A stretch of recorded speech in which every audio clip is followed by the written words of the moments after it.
Hey folks, look at this for technology, standing outside the van. I'm outside the van. See the windscreen wipers? Well, let me just show you something.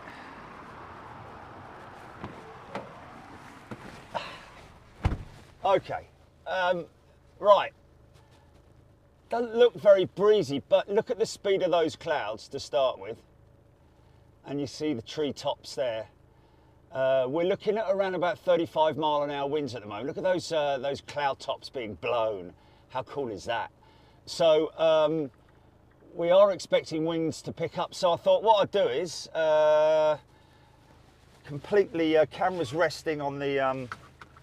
We're going to try this. It might go off. If it goes off, stand by your devices for us to come back on again. Okay, we are clear to go.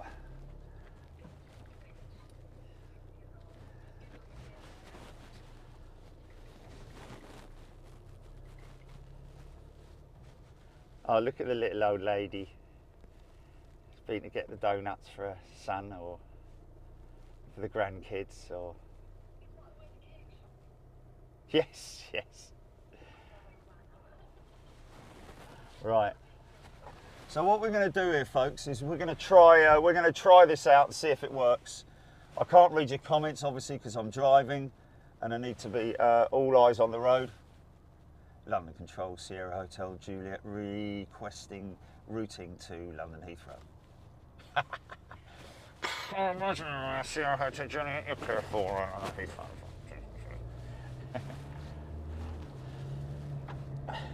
The model shop. See, this is, okay, well, we just have to go with it. It's not as intense as what we're expecting tomorrow.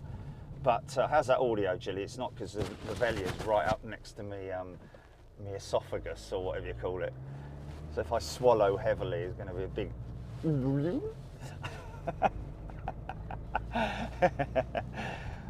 Okay. And just keep an eye on that. Just keep an eye on that blah blah GP on the old signal.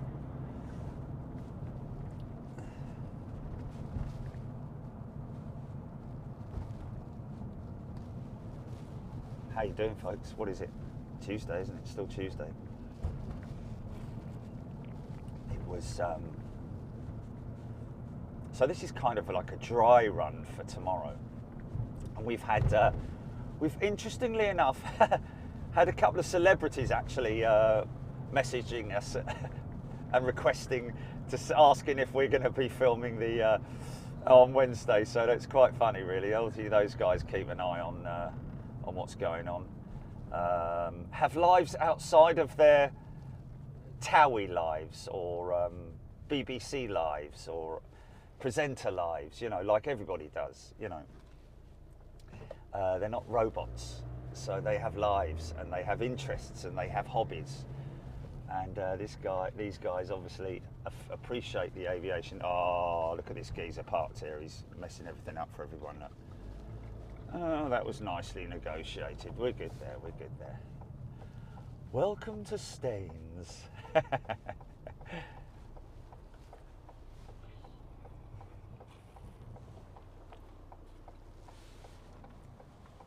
Okay, so we have everything ready, literally. Hello? Looking at his phone, no doubt. We have everything ready in terms of wet gear and protection and all that kind of stuff. I don't know if you saw the tweet that I put out yesterday, but just showing that the van is all ready. Very important when you're filming from any type of platform, ladies and gentlemen. You don't just wander out there and like that blooming, that fellow who stacked a load of pallets on the top of his motor and strapped them down and was standing precariously standing on top of them and sort of like, you know, the tripod sticks, like, you know, sticking through the. It was a nightmare waiting to happen, and very fortunately he was told to get down, basically, because it's dangerous to him and to people around him. So this roof system that I've got on the top here, It's a Rhino roof system, not like that thing that you see in front there. That's what the Merc was, wasn't it? A couple of those straddled across and some scaffold planks, literally, but with a board on top of it so that it was kind of more secure. But that was back in the days before health and safety. Of course, now we have to conform to full health and safety regulations. Working from height certification, very interesting. It's interesting. I mean, it is a bit boring when you do the certification, but you do learn things. You know, a lot of it's repetitive because it's basic knowledge. You know, but you need to be very aware of what you're doing, your surroundings, and everything when you're filming on the from any type of platform, whether it be on a roof, a fixed system, or something like what I've got. And of course, the galvanized tubing that I use is removable, uses fixing points on the roof, which are use massive bolts to fix that to the van. So basically it'll take any winds, but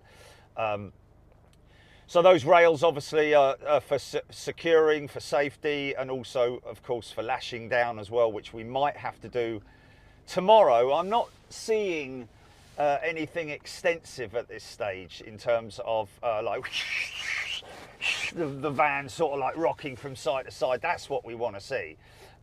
Things blowing across the road, obviously paper, not bins, but that's kind of what happens.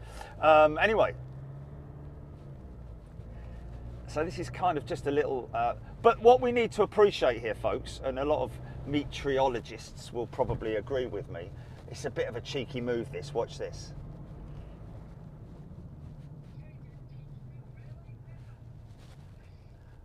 The bus doesn't help really, because I need to get in that far lane like that white one's gonna do. Oh no, he's good, so I'm gonna have to go in behind the bus, but we're all good here, otherwise I would have had to wait in that traffic there. I've noticed it with the light configuration over the years.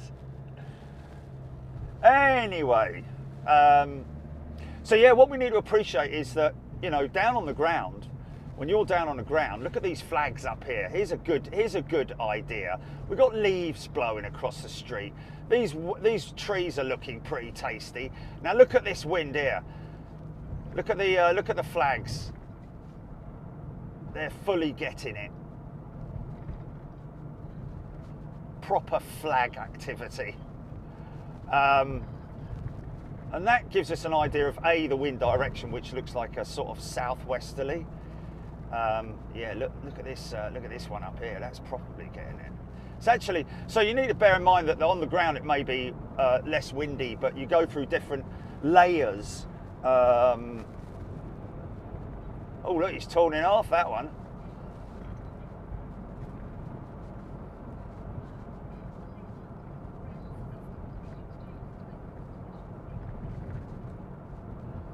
Oh blimey, is he watching me drive?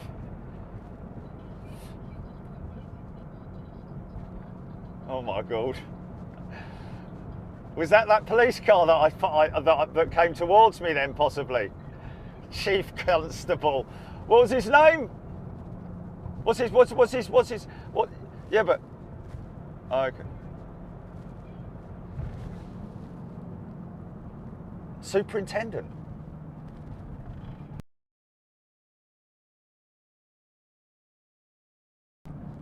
Right, well, sir, yes, sir, right, sir. But obviously observing all the rules of the road here. Specialist Chief Inspector. Oh.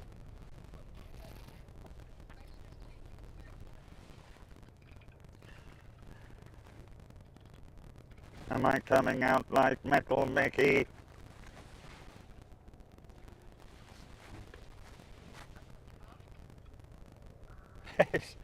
So yeah, you need to, if you're doing an operation like what we're doing today, folks, and any time that you're filming from a vehicle, you need to make sure that you've got everything in place as far as risk assessments.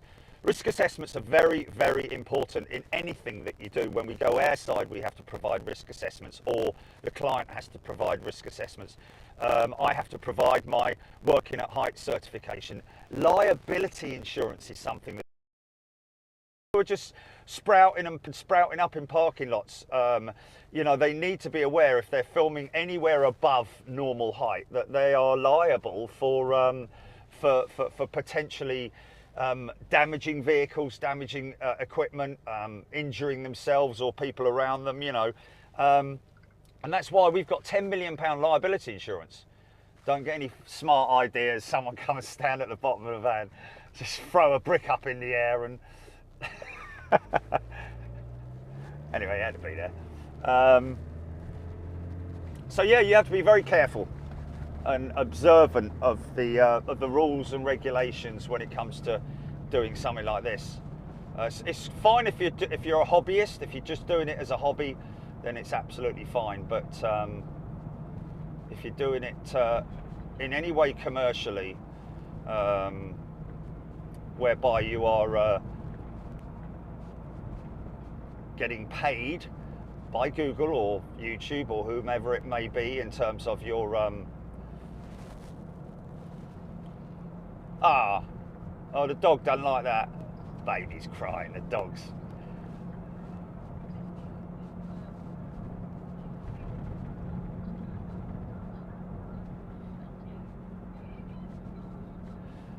Yes. When I originally put the roof system on, which you might have seen, it's very tall. It's very tall. It increases the height of the van by about 4.5 feet. And of course, yes, I did. The first day I did it, I was like, right, let's take it for a drive. Then straight into McDonald's, wallop, took the whole lot off. Ruined it. Had to do it. Had to put it all back together again. Tubing made, and luckily the McDonald's held up. You know, tubular system. Around the McDonald's, like just the tubes just drove over with these things hanging off the van. I did it again. This time I saw last thousandth of a second to stop, but only took. But that still required new side panelling and oh.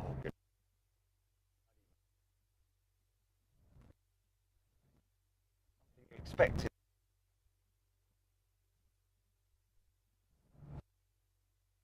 Like driving a go-kart and then driving driving a Mini and then driving a van. It's like, you know, you feel like you. Anyway, you had to be there. Right, the reason I'm going the long route round, folks, is because it's just easier for me in terms of manoeuvrability. I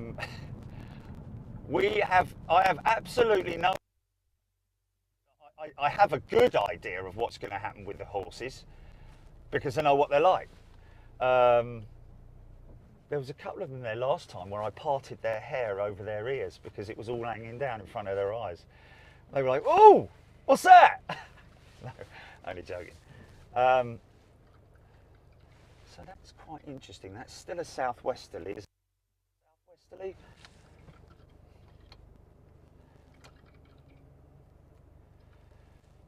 So we're going to definitely, whatever happens, we're going to see some skills here from the pilots.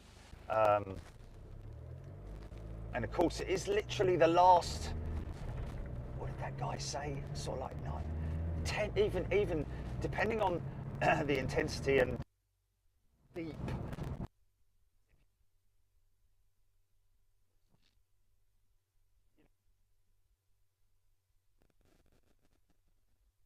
Sort of like. Now, 2 minutes. A long time when you're on approach. For me, I'm like, I've got no problem because I know these guys up front have got full control. We're all panicking. Well, not we're all panicking, but people in the back are sort of like, you know, a little bit tense, keeping quiet. Sort of like everything in the cabin goes quiet normally when it's quite intense. But up front, perfect calm. side stick or the yoke, the central column. It's more when you watch, say for example, a Boeing 767 or a 737 on a high winds approach, especially a crosswind approach from on board the cockpit. You'll see the movement of the stick. The yoke itself is there's a lot of movement there. It looks like a lot. It's almost like in a car where you oversteer and understeer. So you're basically, hello, here we go, look. Oh, easy! Oh my goodness me! Oh, hello! Left wing dip. Oh, we're gonna have some fun. We're gonna have some fun. Right, the horses are there. There's a van parked at the gate. He's gonna have to move. Horses are spread out throughout the field, but I can assure. Oh, camera's gone off. Camera's gone off. Yes, it has.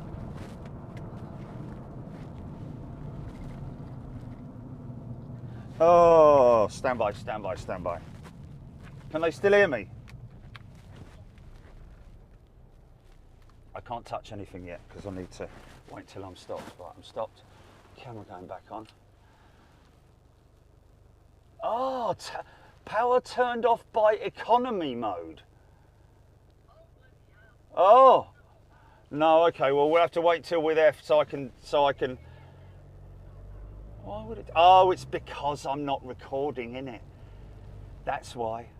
It thinks it's just in standby. So I need to turn the economy mode off.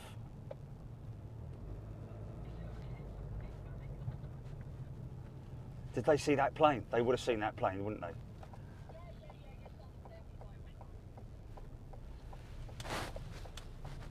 Lovely old building there, that old Barclays Bank. Okay, which way is he going in? Is he going far right or is he? Yeah, he's going right, okay. Hmm. Yeah.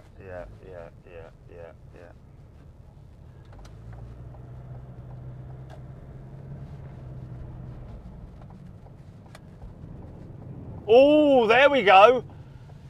Now the van just got buffeted. Oh, yes, indeedy. Oh, this is going to be fun, man. Hold on a minute. Hold on.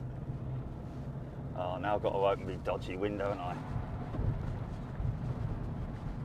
No, they've gone. Yeah, no, I've got it. I'm coming in there, mate. I'm coming in there. You can move back. Fella, just move back. Just move back. There we go.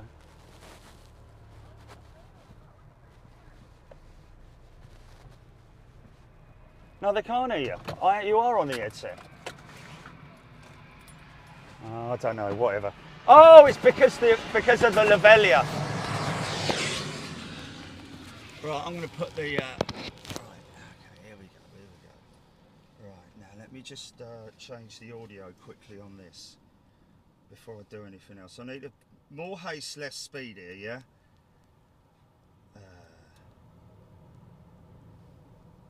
Actually, I think that's at normal level now. Right, I'll put it on the camera now so you won't hear me when I get out. Right, stand by. Just be careful, Julie, because it might cut to the van. Are you there? You there? Okay.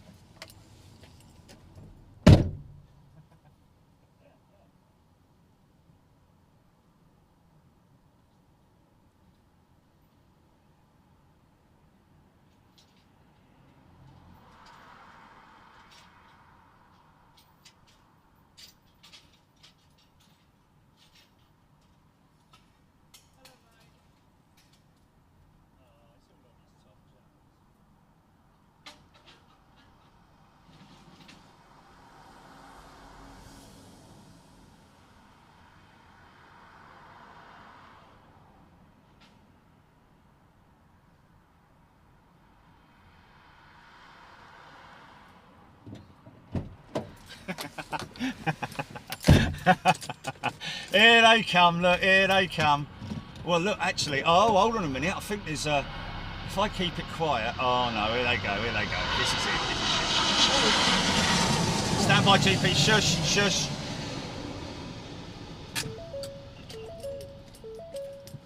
Okay. What's going on?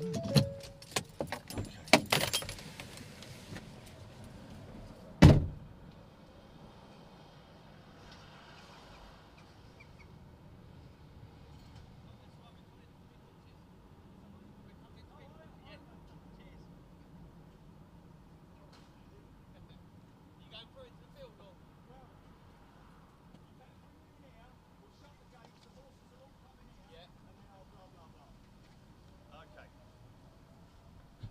Right, so we've got the fella to feed the horses. This is good that this has happened, because this will stop all the people. Why aren't they feeding the horses? You know, look at them, they're so skinny. All right, mate. All right, fella, thanks, man.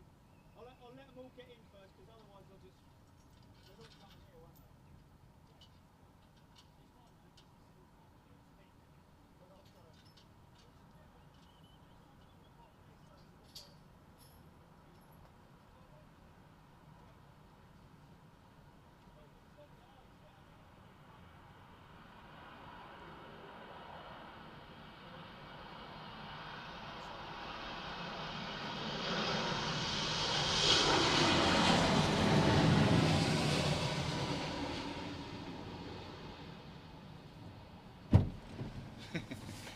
Right, I think, here we go. Now this is what I have to endure every single time, folks. Every time. The horses come in here, we have to wait for them all to come in here, and I have to do this all myself.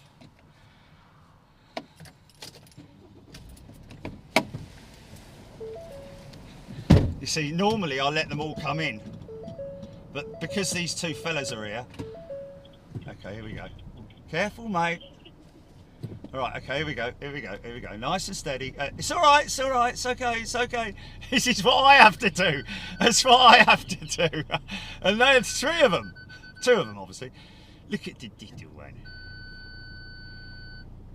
It's all right, man. I'm not in a rush. I'm not in a rush. It's all good. He wants his mummy. He wants his mummy.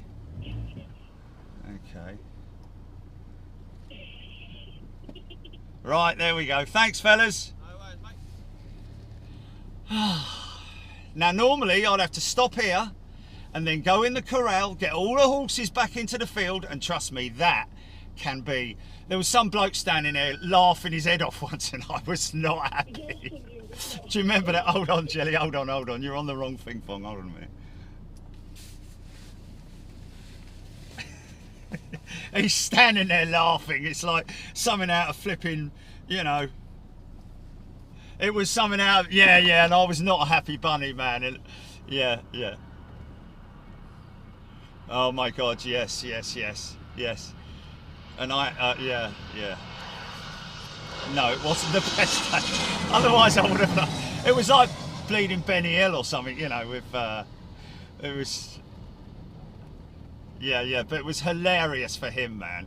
Okay, so we drive ourselves into the field here, folks. Lining up. This is critical. Well, not critical, but in terms of lining up and getting the best shot I possibly can. Bearing in mind that today they're going to be they're going to be further on than the touchdown zone. So it's not so critical that I get it right on the... but you need to make sure that if you get a go around, you've got a full climb out. So this is my usual spot. Now, the good thing is, it's okay. Let's grab this.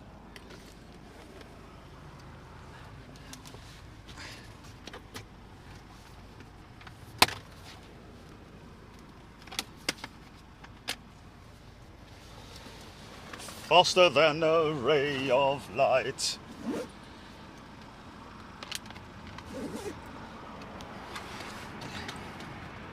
Oh, hello. Sam.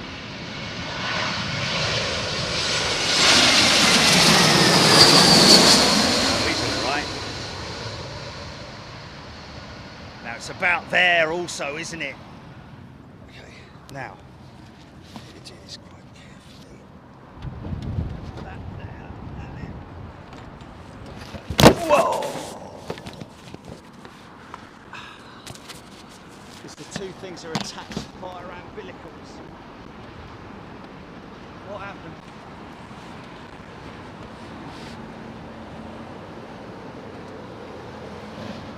You've got test card. You've got test card.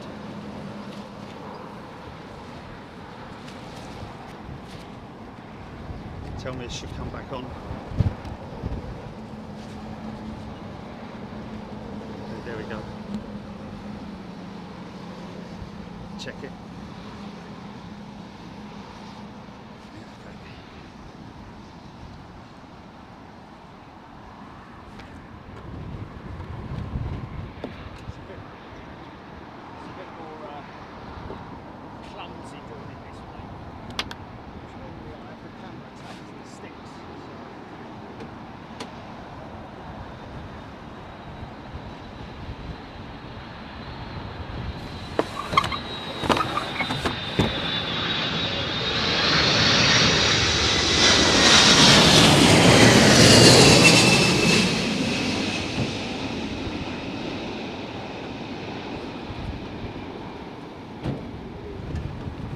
Also got me tie downs, which are an imperative part of the operation today. Let's get these things.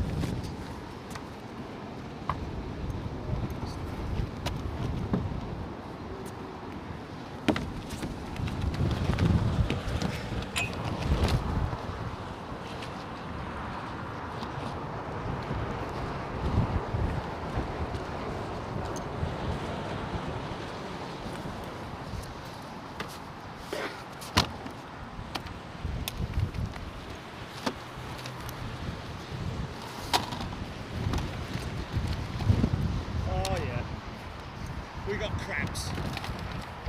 We got crabs.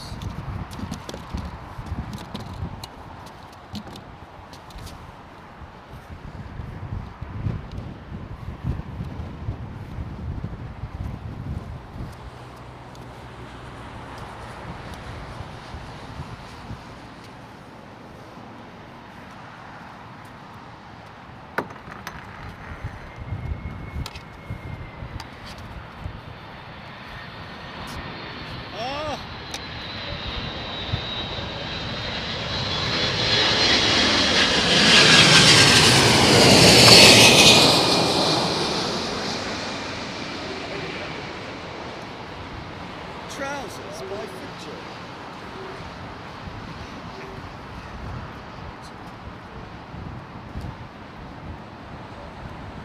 Jacket by Big Jet TV.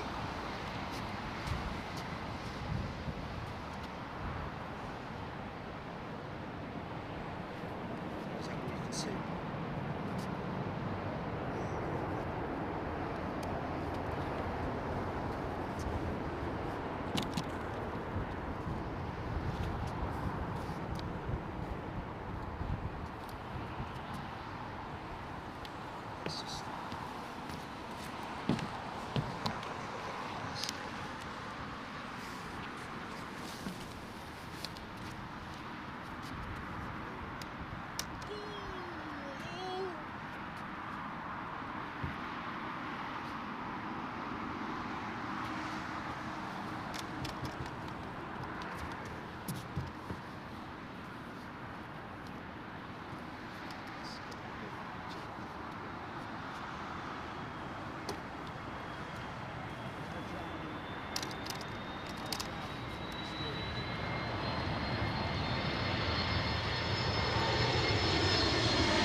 over. Oh. How's there not been any... Surely there's not been any camera chilly. There've been cameras... Hold on a minute. How long did that...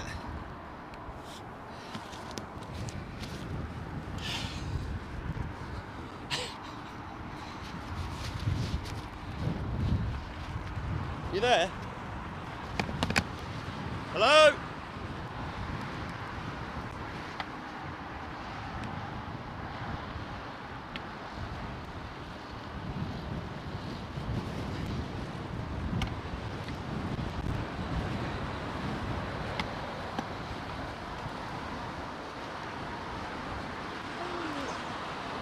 Oh, I hope you're still there, Chilly, because I'm going to film this 350 very quickly.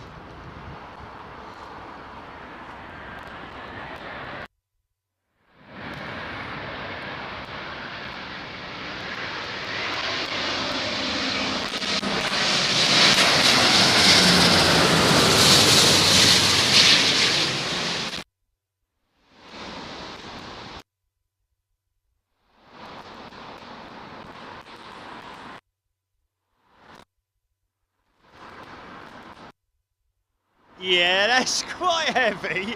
That's sort of like a nice bit of rudder action. Nice. Okay, right.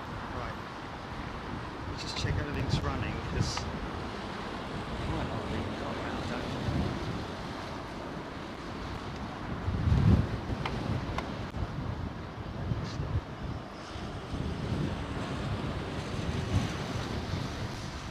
Faster than a ray of light.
Keeps going off. Audio keeps going off. Oh, for crying out loud. Really?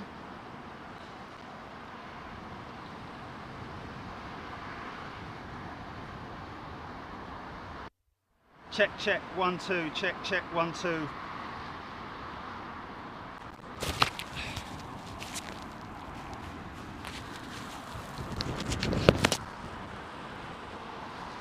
What's that doing now? Just I've got another mic on stage.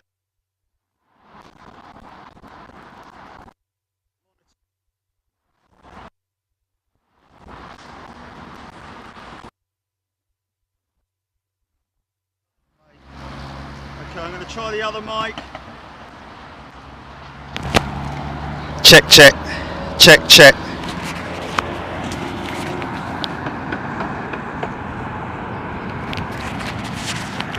Okay, stand by.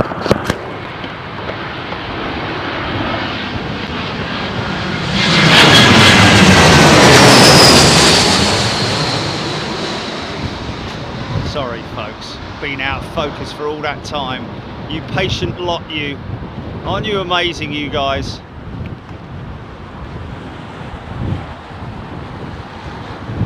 And as a present for you doing that, for being so patient, how about some of this?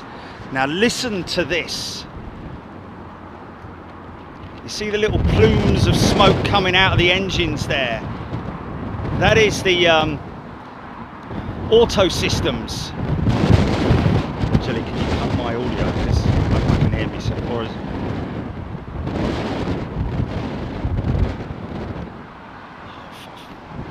Alright, snap. No, I will change it because it was -3 decibels. -3, so that might be the reason why. Okay, I'm going to keep the voice down here, folks, just for the time being. We'll set the audio levels in a second. Stand by. Easy.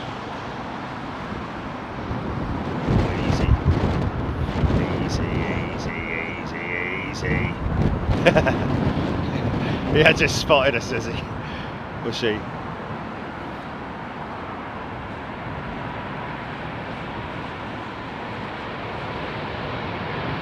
Oh, this is very clever.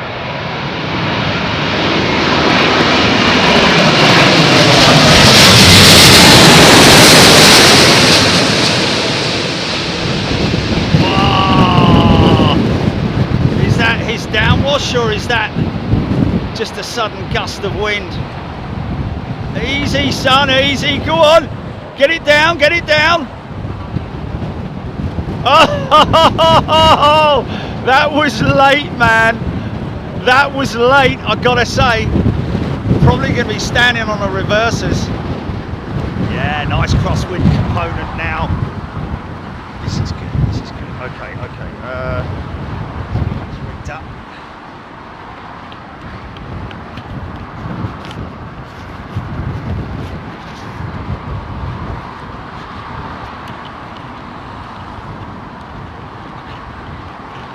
Little fella behind him, all caught up in his turbulent air. 90 that. Because we've got the straps.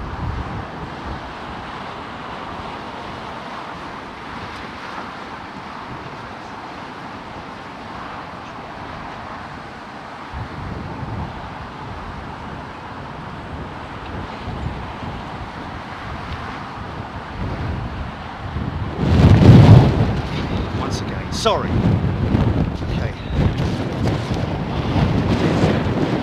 Needs to be isolated as well. Easy, son, easy. Yeah.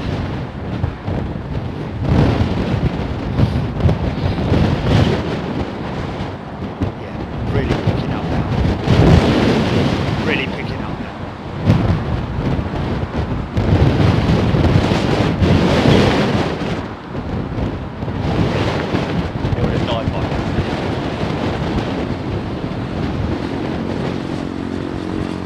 A rookie pilot, could be their first landing in real weather,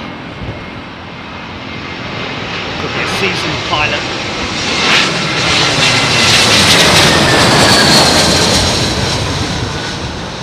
$10,000 hours under their belt flying the type.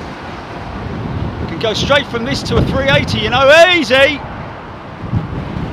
See, that's the sort of standard procedure. When you see that left wing dipping in, that's kind of, we've discussed that many times before. Pilots will confirm that the procedure is to sort of dip the left wing in to the, or to dip the wing into where the wind is coming from. So this is a southwesterly, so they will dip that left wing in.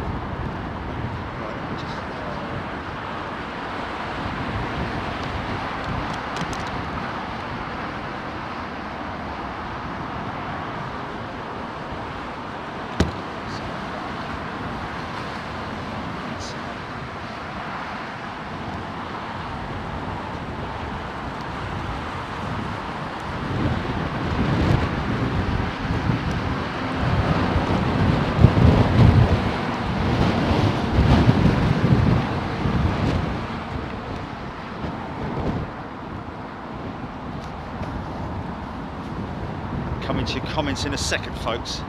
It's got a bit of dust in my eye then. That's not good. The Neo, bigger engines. Oh, okay.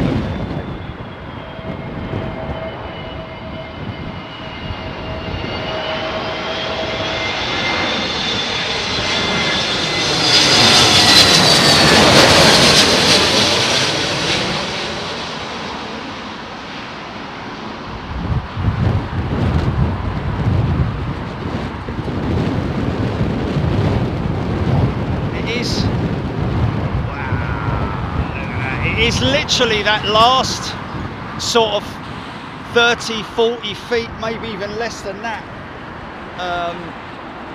that they really get the wind, sort of like, because you've also got the wind coming off the ground, you know, creating more turbulent activity from the ground, and any, you know, buildings and infrastructure or vehicles that sort of like creating a... What are we doing?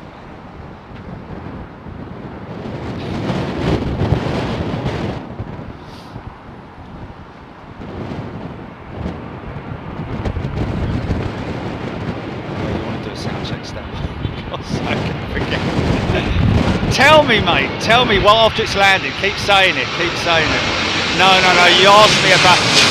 Yeah, I know, you said after this. Yeah, you said after this one. You need to do it like now, after it's landed. Because otherwise I forget, don't I?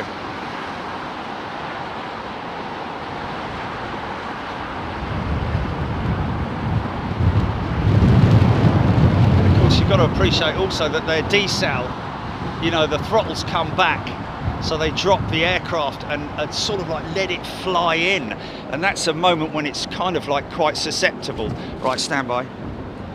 Hey folks, how you doing? London Heathrow, a very warm welcome to you. Just move this a little bit that way.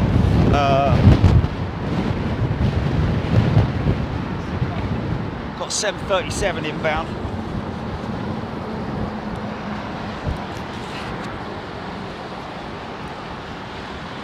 This show is sponsored by Costa Coffee. It's not, and it won't ever be. If there was any coffee that I was going to be sponsored by, it'd be McDonald's.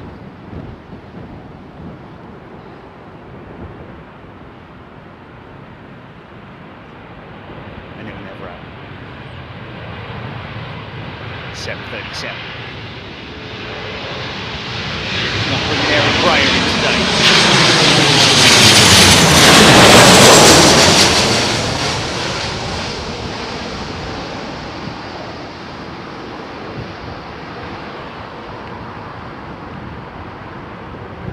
See the flight surfaces there? See the flight surfaces on the wings being used alongside the ailerons to sort of like stabilise the aircraft in flight. Very interesting to see that, because that's something that you only kind of see as a passenger when you're on board the aircraft, where the because they don't have flaperons, you see, these small jets, which is like the big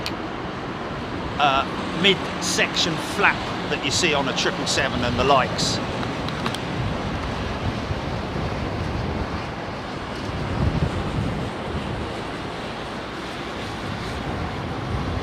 Okay, we've got 90% on that, that's good.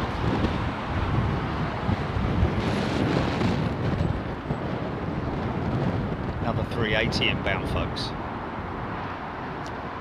Oh really? Oh dear. Okay, well, each to their own.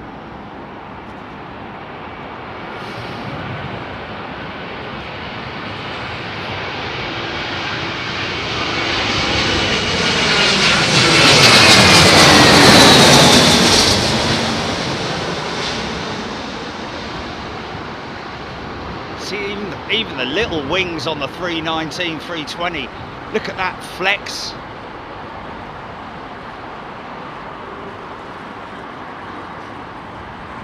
Yeah, so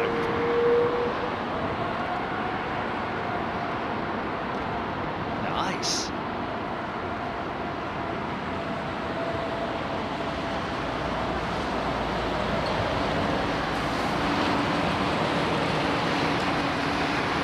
That's come out of Terminal 4,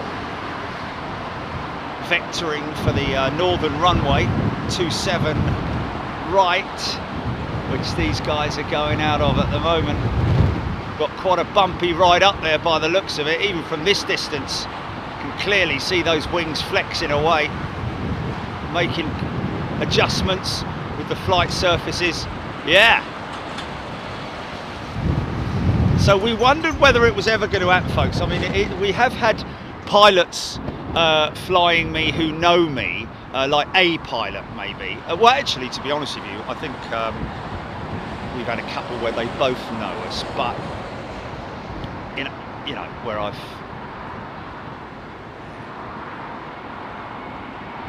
next week to Miami, getting flown by Zane Dunning and Bads. Yeah, this time next week I should be in the air.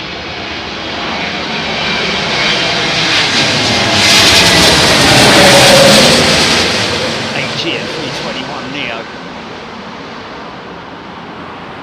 See the flight surfaces on the wings there, see?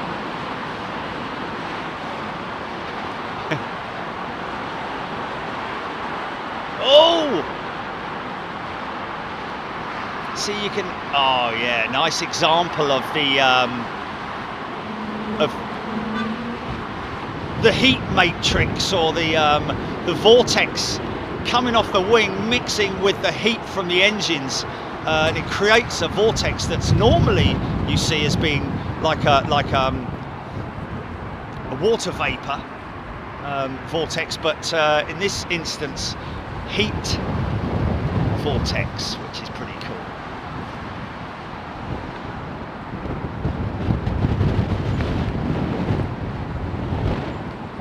Oh, Daniel Rubel saying that apparently the Lufthansa pilots know me.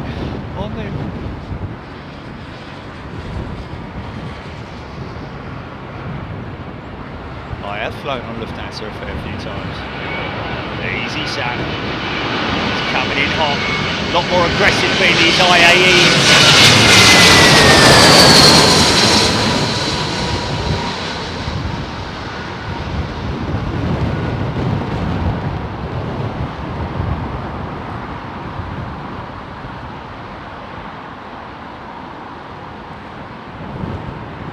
There's always that, not worry, but possibility of the wind just suddenly catching that left side of the aircraft and pitching it right, which is what we saw kind of on the video that's gone kind of viral at the moment on our channel. With the and that woman needs to you know, correct her credit, doesn't she? Whoever she is.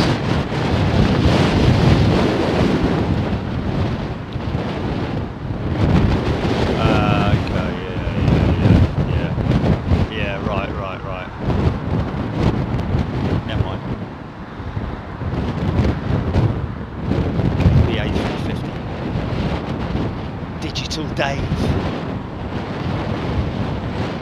Yeah, hit that like button, folks. Go on. Whack it. Like whack-a-mole.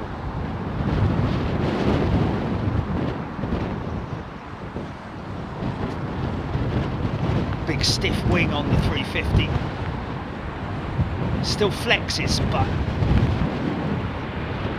pitch up angle there. Nose down. Nose up.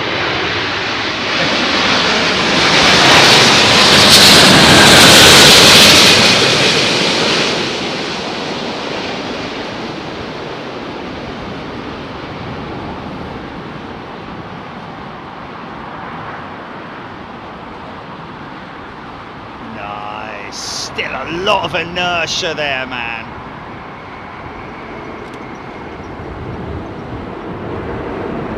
Yeah. Still straightening it up. Look at that.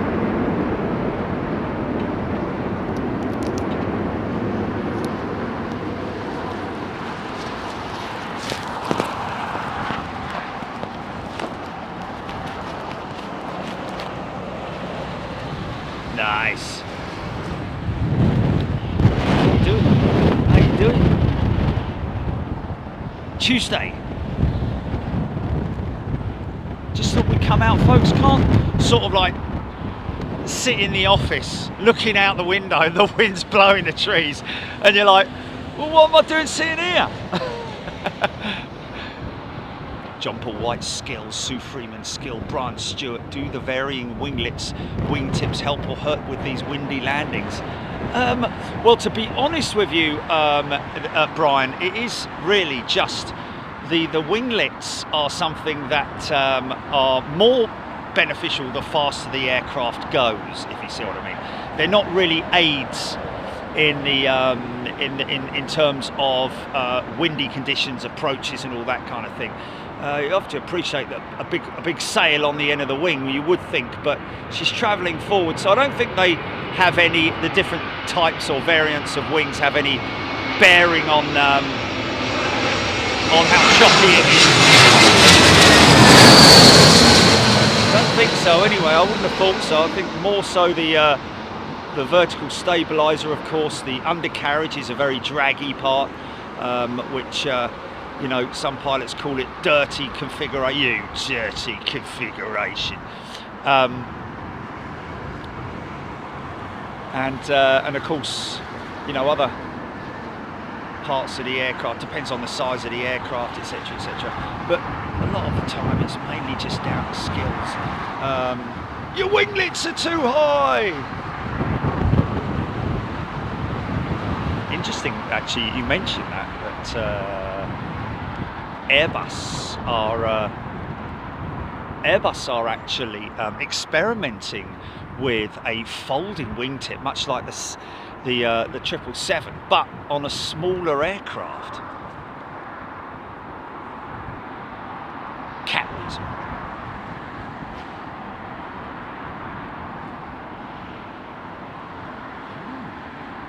Okay, that's interesting. It's the first we've heard of it.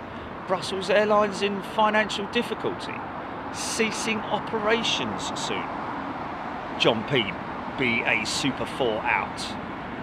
Thank you. Super Jumper.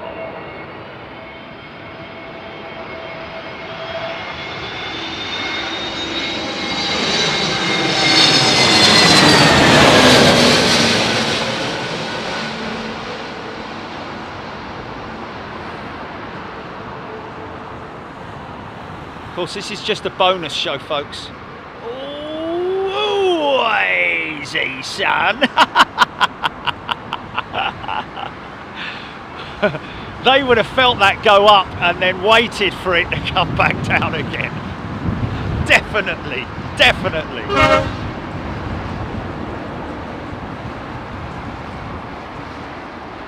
Oh, that was crazy.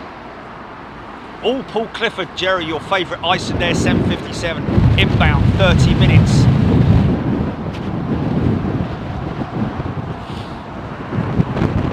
Here we go, big old crab, big old crab. We don't see anything official about that Brussels Airlines announcement that we just heard, folks. Nick Gray, Bosch and a jump.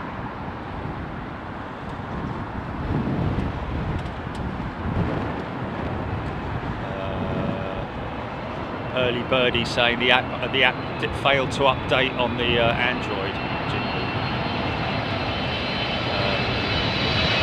Early birdie.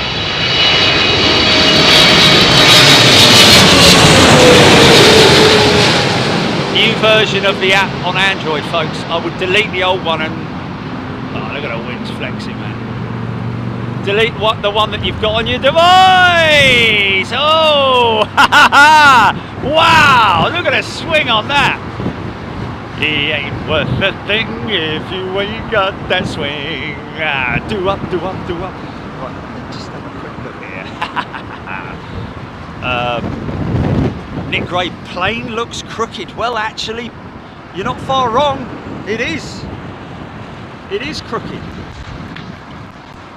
In terms of its approach, it will fly into the wind.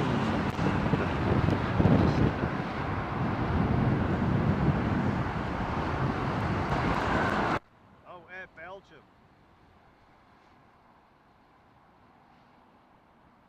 Hold on a minute, what's going on here?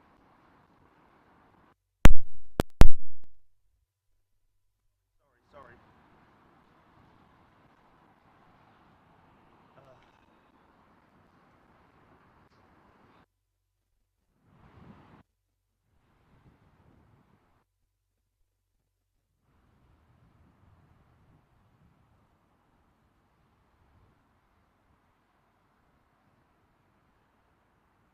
Is that audio coming out all right, Jimmy? Because it's showing at 30 dB. What?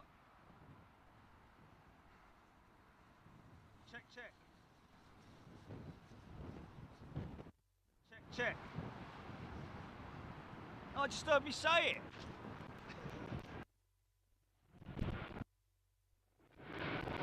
Oh mate, is it on? Is it on? Alright, okay. Bloody hell.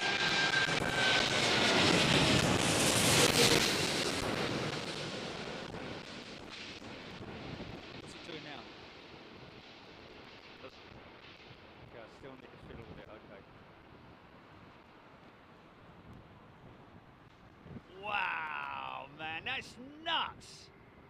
When that thing becomes a vehicle, that's insane, man.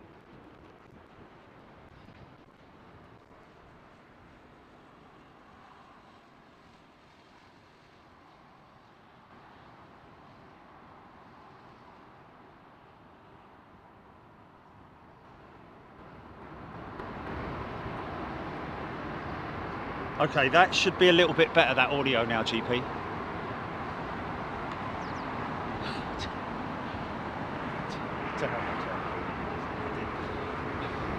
Just press buttons right out there.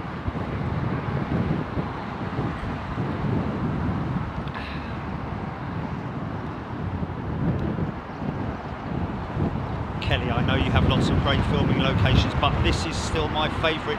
Well, it's very, very extreme, isn't it? Because the aircraft is so close to us on the approach and touchdown and everything. Bit of a shame that we don't get to see anything else in terms of, you know, I mean, we do get to see aircraft view, airport views, but it's sort of like covered by infrastructure.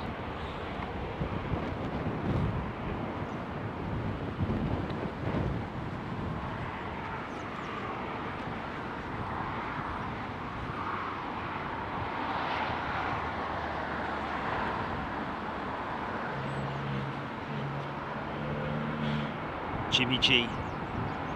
It is one hell of a lump, isn't it?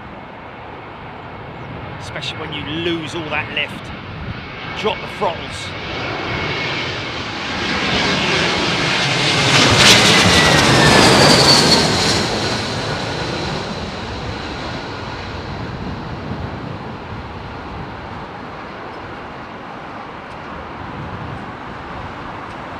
Oh, he's using the rudder. Look at him using the rudder, man. Get it down, son. Hey, hey! Or madam. Or you.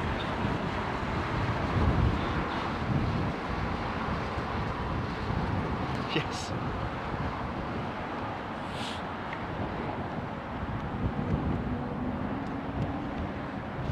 I wonder if it's not worth just doing this, right?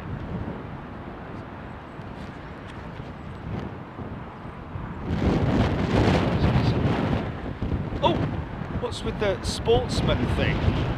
I know, I don't normally do that. I don't know why it was on the Running Man. Mind you, it's passing me quite quickly. Does that mean that... No! Nick Gray, long landing. Tom Johnson, Floaty McFloatface. Okay, so Air Belgium ceasing passenger services. Easy, son, easy. Got a bit of wallowing going on there.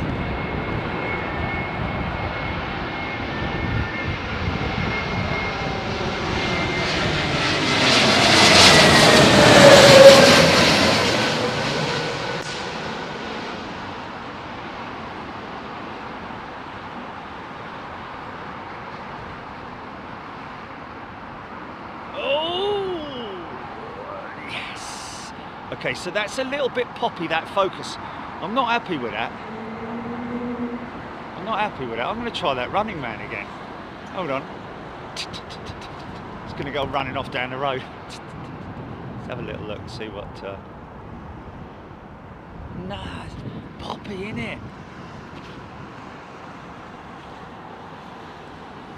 So the atmospheric conditions today.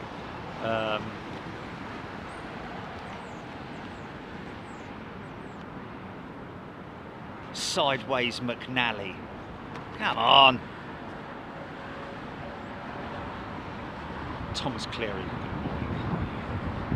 Planespotted in Shannon. No, sir. Dublin only at this point. UK 11's LA girl Audrey McDonald.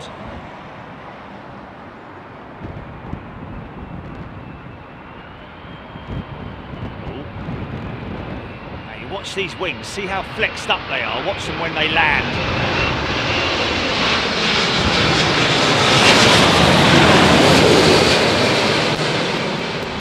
Big old set of undercarriage on the Dreamliner. Now watch the wings go from being high flex. See how they drop. Oh, interesting. Okay. Polish Airlines, lot's going to be taking over Air Belgium's services at London Heathrow with British Airways, by the sounds of it.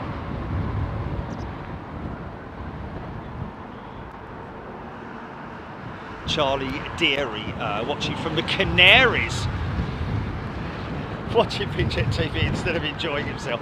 Well, I would say enjoying yourself, obviously enjoying yourself watching it, but you're on holiday, son. Yes, but I can't pull myself away from it. Welcome to you, my friend. Hope you're doing well. Santan lotion appropriate. Mike Day, Emma, Aubrey Bow leaving London Heathrow today, 13:55.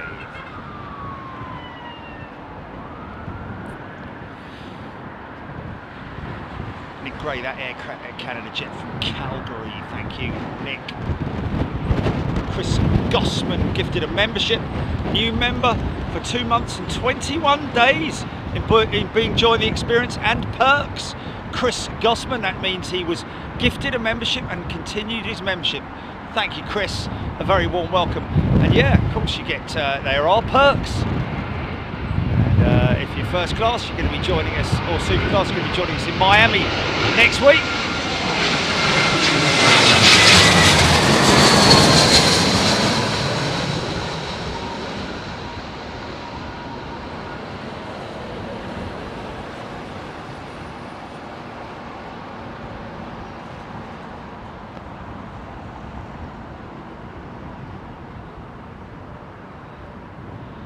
Very well executed. So the wind's sort of like, you know, I mean, you can see from the windsock that it is quite blustery, folks. Direct southwesterly, so it's a direct crosswind we're into at the moment. Andy Parnell in Holiday in Dorset, watching Big Jet TV. Let me just line this up. Actually, you know what? It is actually okay. So wind's coming from the southwest. Obviously you can see this aircraft is pointing in that direction, literally flying it in sideways, not quite sideways, depends on the intensity of the wind, of course, will dictate how much they crab. Joshua Atkins. Ellis Chernoff. LHR expecting wind gusts increasing over the next few hours. That works for us, doesn't it?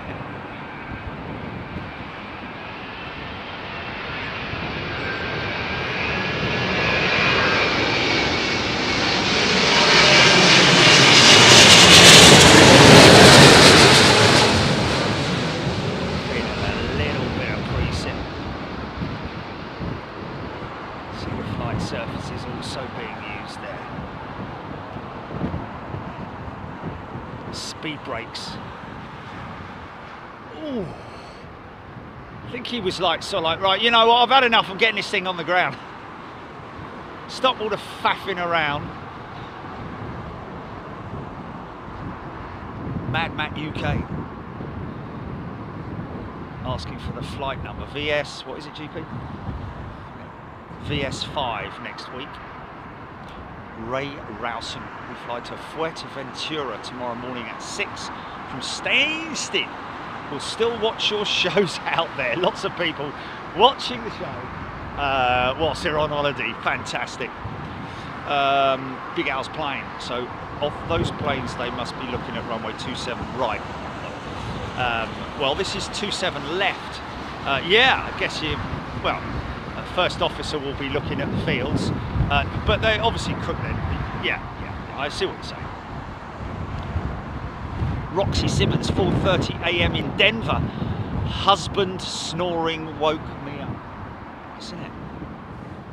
Leslie Fraser, welcome to first class. Leslie, brand new member, going to be joining us in Miami next week. Lots of Atlas Air 747s in at Miami. Peter Gorley saying, thank you, Peter. Some spectacular departure shots and turn-on shots as well. Leslie Fraser is a new member as well. Leslie, welcome.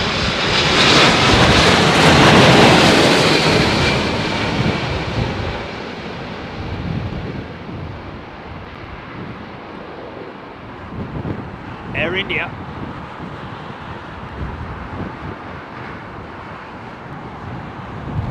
See, now that pilot kind of wheezy. Look at all of that going on. See, that pilot sort of like straightened out before they actually touched down, which is, there's two different ways that pilots generally tend to do it. Get the wheels on the ground, then kick the rudder and straighten her up, or straighten her up as best they can before they touch down. You see that by the direction of the front undercarriage. Nice bit of reverser work going on there. Oh, minor. Love.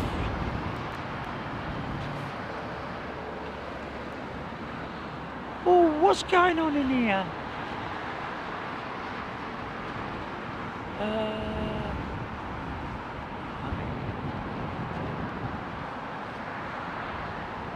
So that could be a number of different things. Maybe a technician on board, having a look at.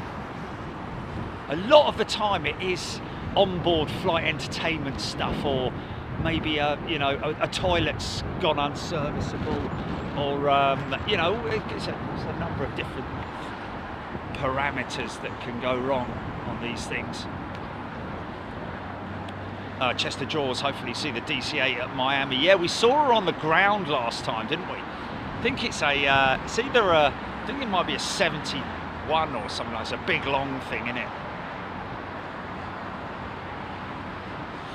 Paul Trapale has gifted a membership.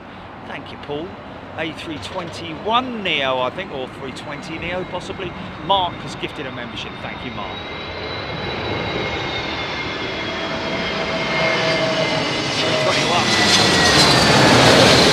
Big long super stretch.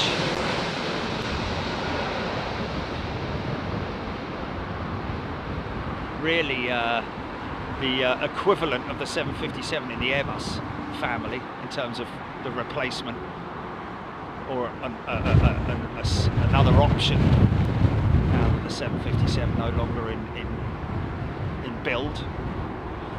Nick Knox has gifted 5 memberships. Thanks, Nick Knox. A lovely bunch of people you are. Dutch Taurus, good day to you. Sue Cowder, Stephen, Andy P, Ian Morrison, Pan Am Toddler tuning in from Seattle.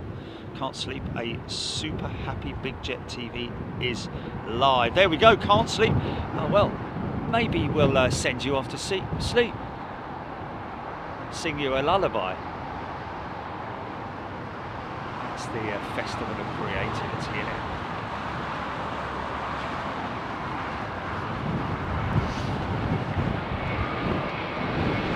Of course, we are going to be back tomorrow, folks.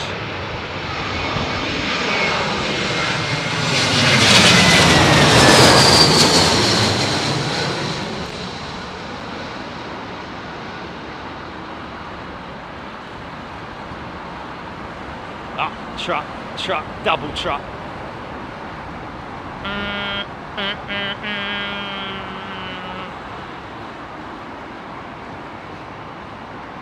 Philip Jones, thank you, my friend. Well, Philip, it's par for the course of what we do on Big Jet TV. I think extreme weather conditions and aviation are a good mix in terms of like entertainment, that's for sure. Although it's very safe. Stephen Callahan, Emirates A380, 30 minutes out. Chrissy, good morning to you. Next star, Garrett Moir, tuning in from Pittsburgh, Pennsylvania. Paul Trapee, Lionel Brown, good morning to you. Michael Kiddell, Andrew King Bottom. There was a special event in London on Saturday with a vintage Roadmaster buses. Sky 1263, Jenny Sadler, Mycroft Holmes, good morning to you. Hello everybody. Hello, Eric. Well, hello to you. Rab H, good morning. Helen Clapp, Peter Gourlay, N863 GT will be in Miami on the 29th. Again, Gilly, there we go. Drive round the back of the bike shed, see if she's there.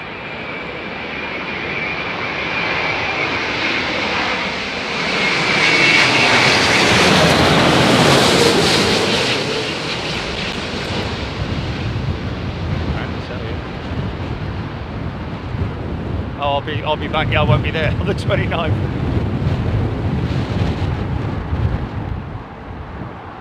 Oh, yeah. It looks a bit untidy, doesn't it? But trust me, there's no pictures on the scorecard.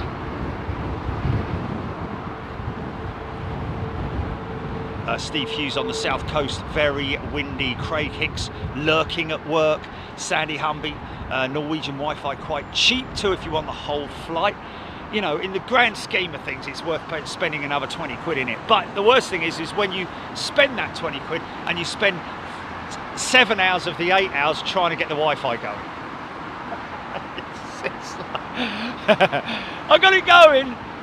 Okay, ladies and gentlemen, well, they're going to be turning off the Wi-Fi now because we're starting our descent into Alford. Or it works for about 5 minutes and it. Oh blimey! Did you see? Have you seen Emirates' new TV ad? It goes on for about 3 days.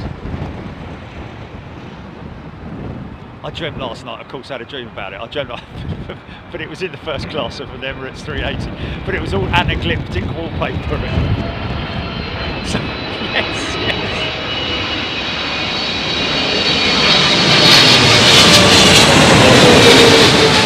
And I was all like, oh yeah, no, I like what they've done, it's very natural. Easy son, easy, there we go, easy. Yeah, a little taster of what's hopefully coming tomorrow, folks. I think we're around about 35-mile-an-hour winds right now. Hey there, Georgie girl. Mycroft Holmes, Jerry, you would love Wellington, New Zealand airport. It's pretty much windy all the time. Lots of crabby landing. What goes into Wellington then? Is that small stuff or... Tuning in from Thurrock. Good morning to you, Steve B720. Roxy Simmons, Cheryl Howard, Penny Haskins.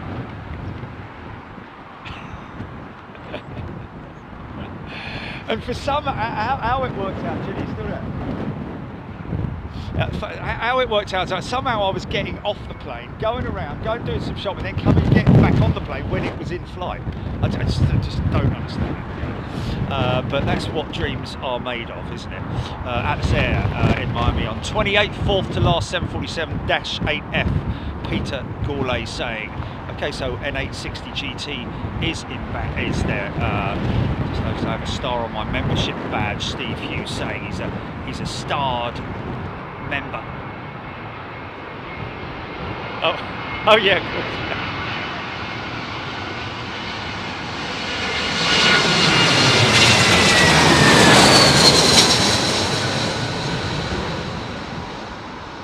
Right. Oh, nicely recovered. That was quite a rapid descent into the runway, wasn't it? And then all of a sudden, pulled up with all their might. John Bacon has gifted a membership. Thank you, John. BBC Weather says 42 mile an hour wind to Heathrow. Annie B, thank you, Annie.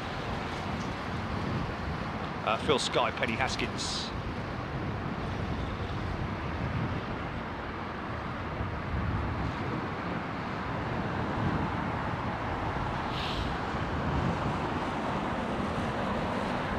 Okay, Sukada, Jenny Sadler, Vicky Denning, Sky,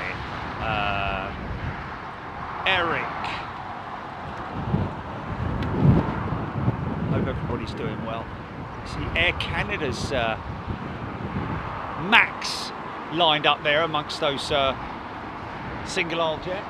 Of course, that one, an international transatlantic flight, isn't it?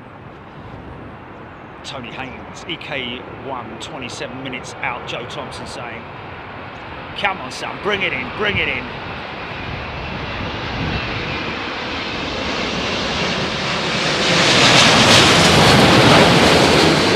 People running away from their 26-inch TV. 26-inch, 53-inch. Yeah, it's like trying to focus in on it.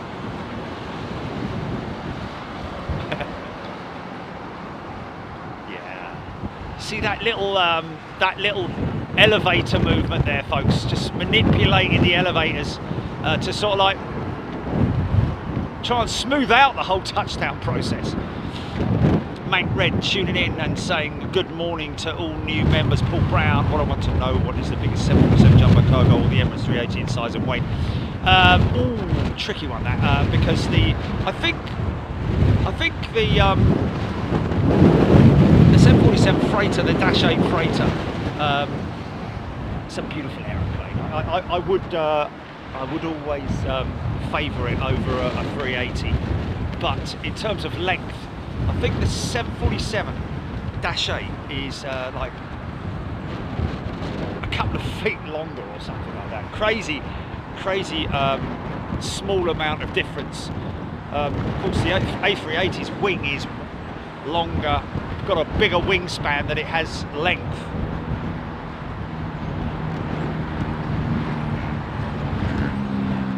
Scott Whittam, good morning to you. Tony Haynes, Andy P, Alpha Bravo, Jerry will be busy weekend. Airline Safety Department looking at the ASRs, MORs and FDM aircraft data. Okay. We look at is that aircraft data as in the analysis, yeah, flight data management for the for the approaches and how they handle it.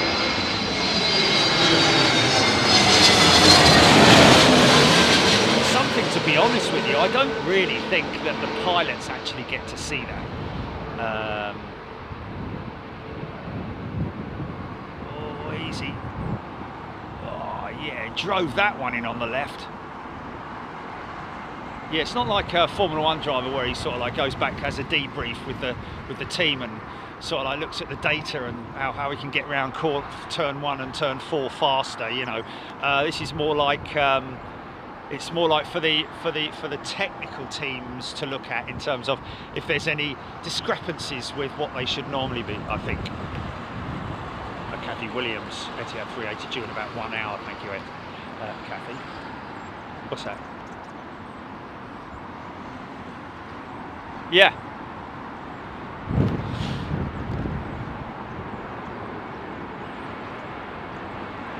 A budgie? Right, yeah.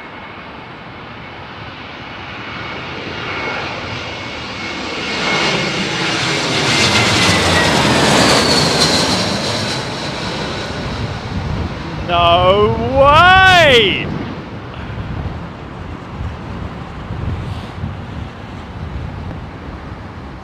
Oh my goodness me, I'd love to know the story of how that...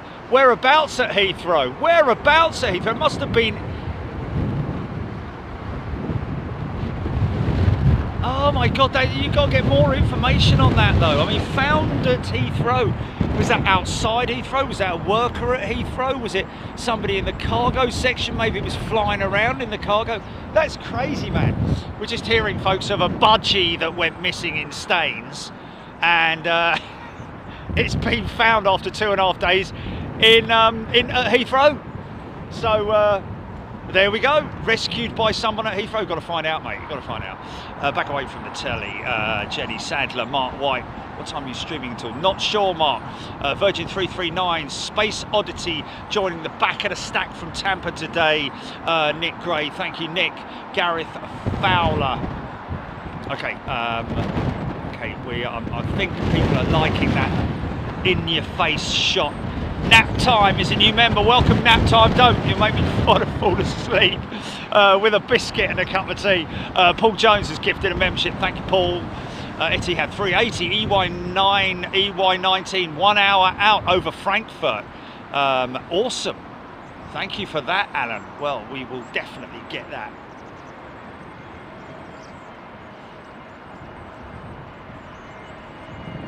Well.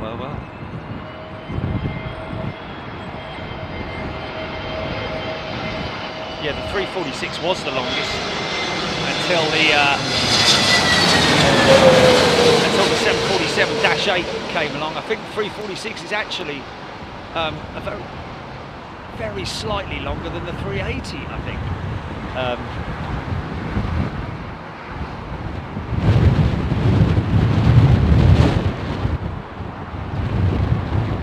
That's insane. Budgie. Hearing from someone who's just landed on the TAP, quite simply quoted, "It wasn't fun." John Paul White, yes, wind is picking up.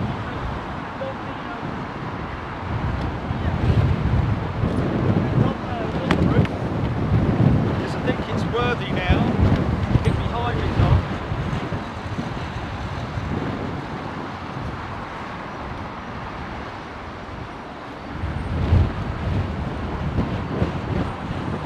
Welcome everybody, hope you're doing well. If I'm not reading your comments out, folks, I'm seeing your comments. If you're a subscriber to the channel, I'm seeing your comments, taking note of them because they're obviously but comments that I read out are with my members. This is the French, I think. No, Air Baltic. See how the 220 handles it.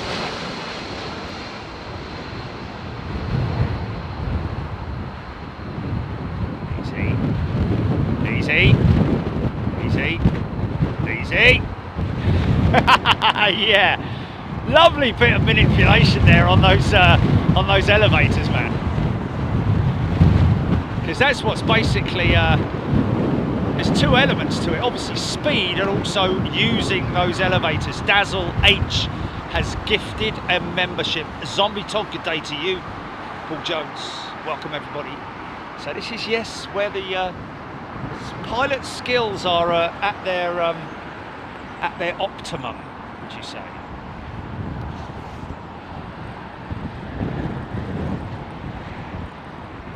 This looks like an American 200. Crabbing away, man. Crabbing away. Look at the wings flexing, mate. Rolls-Royce power.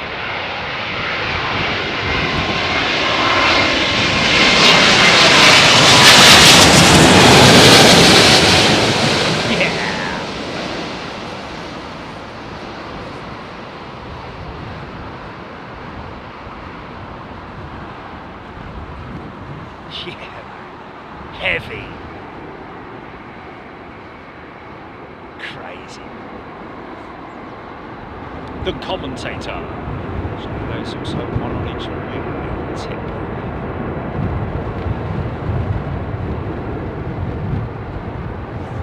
Nice sound of the 767.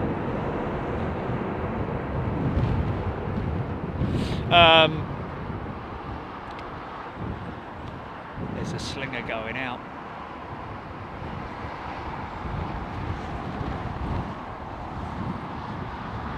Make a left turn, Clyde. Yeah, big old lumber.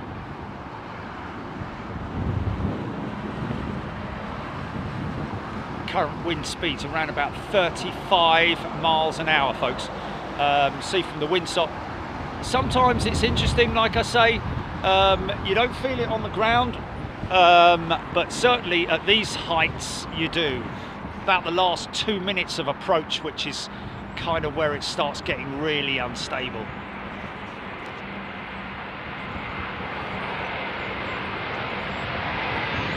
Well, the budgie did have a relevance to it, so it's found at Heathrow, and it's got wings.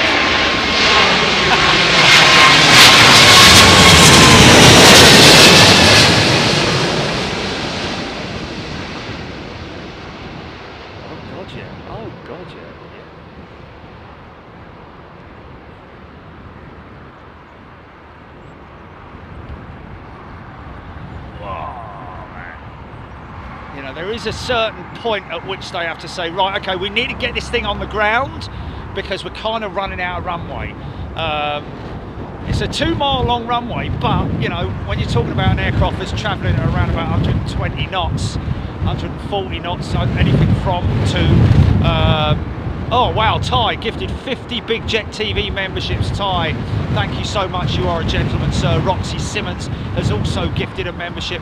Thank you everybody for your very kind gestures. Of course, all those folks are going to be with me next week in Miami. Steve B720, oh GE's the best engines on a 777.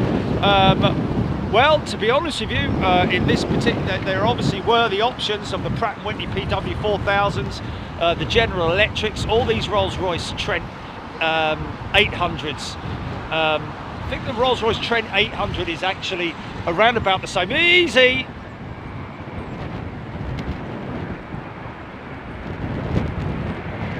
This is a 339.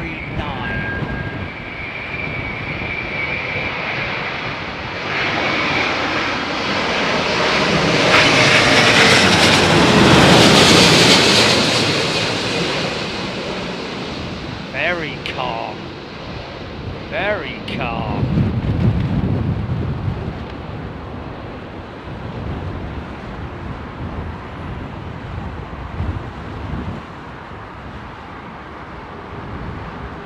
Yeah, I can kind of see what you were trying to do there.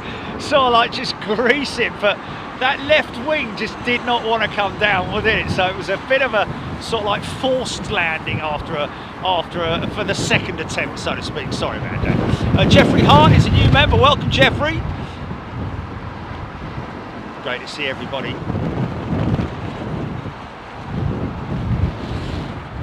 Thank you, Ty. Thank you, everybody.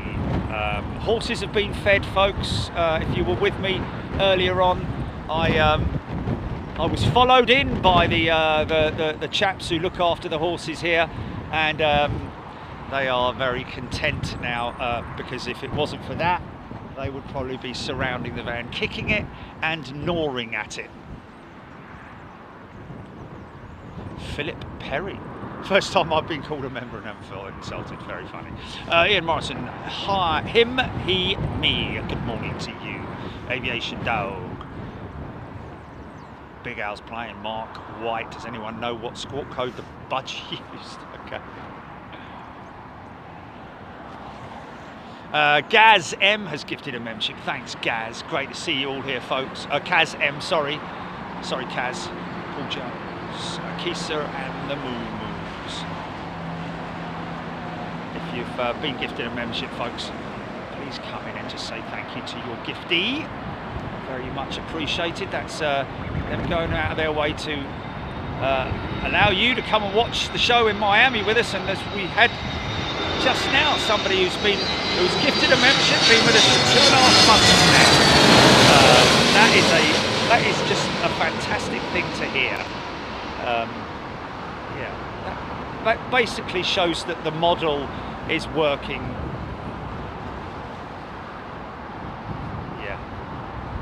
Yeah, the more you watch, the more likely you are to be gifted a membership, folks. I think Google basically selects, it's a selection which Google does. Paul Ralph is a returning member. He's got a titanium star. Good day to you, Paul. Hope you're doing well. J Bell 888. Do planes crab at cruising altitude and you don't realise when flying? It's a good point, that. But mainly the up at high altitudes, you're talking about either a tailwind or a crosswind. They generally, you know, that's a good. It's a really good question, because my answer would probably be, I would say, well, look, put it this way, the aircraft has a very sophisticated system on board which is called trim.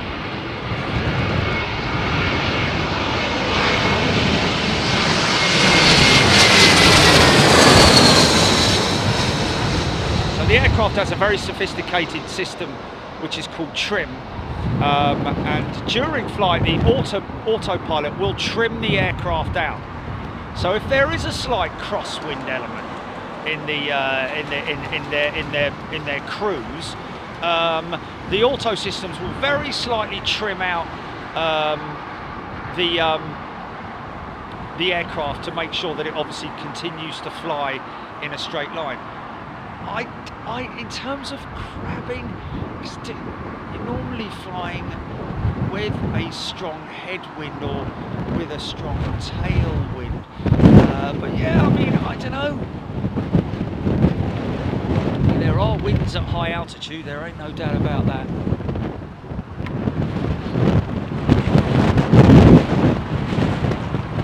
Josh McManus, good day to you. Hearn Hunter has gifted a membership. Thank you, Hearn. Josh, welcome back. Can I take this hood off? Is it a detachable hood? Not. I don't think it is. I think it's one of those ones that you... Nick Fishenden has gifted a membership. Lawrence Cope has gifted a membership. Lisa Turner is a returning member. Wow. Slow down.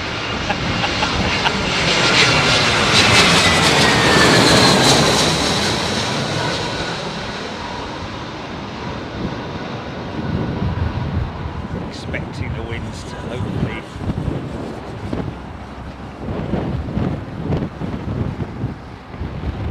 yeah, please don't feel in any way obliged to easy. Please don't feel in any way obliged to gift memberships, folks.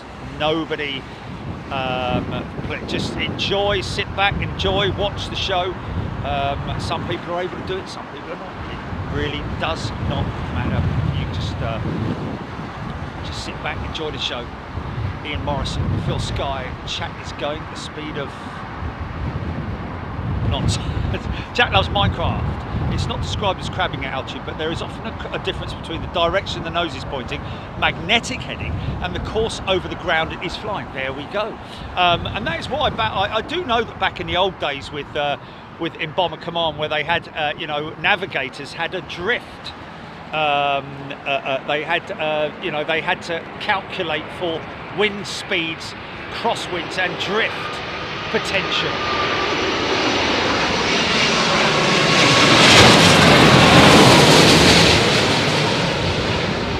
So if there was a certain amount of drift, they would tell the pilot to make course corrections to counteract that wind taking them off course. But these aircraft, like I say, have very sophisticated systems which will automatically trim the aircraft so that it continues on its magnetic heading. Thank you very much for that description, Jack. Appreciate it. Thank you, sir.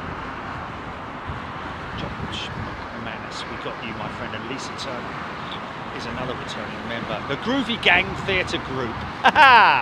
Awesome. And if I was going to be part of a theatre group, I'd like to be part of the Groovy Gang Theatre Group. Sounds great. Sounds great. Dorinda, good morning to you. Mike Day. Tony BGEE on finals 5 miles out.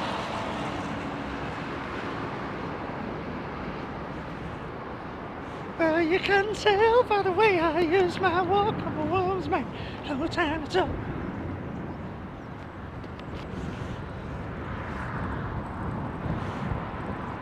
Phil Sky, I wonder how often they, on average, they have to replace the lights on the aircraft. Well, Phil, to be honest with you, it's when they go. It's like, there's no sort of like life expectancy, I don't think. I mean, obviously, you know, the manufacturers build quality into it. Easy, son, easy. Look at this geezer over there, Gav. Is this Bee Gees? Staying alive, staying alive. Whoa!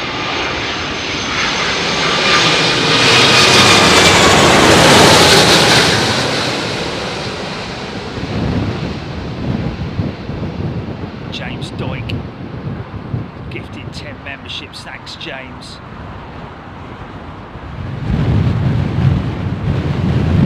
Nice, very nice. That was beautifully executed, man.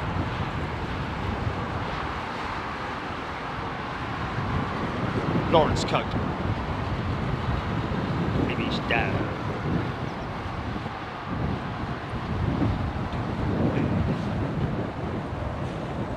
In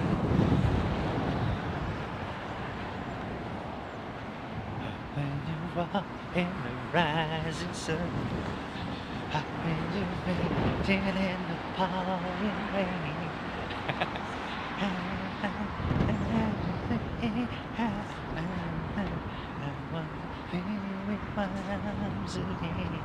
Craig Dootson is a brand spanking new member. Welcome, Craig. Haven't been much about it. Okay, windy Heathrow, folks. 11:59, just coming up to midday. Bonus show.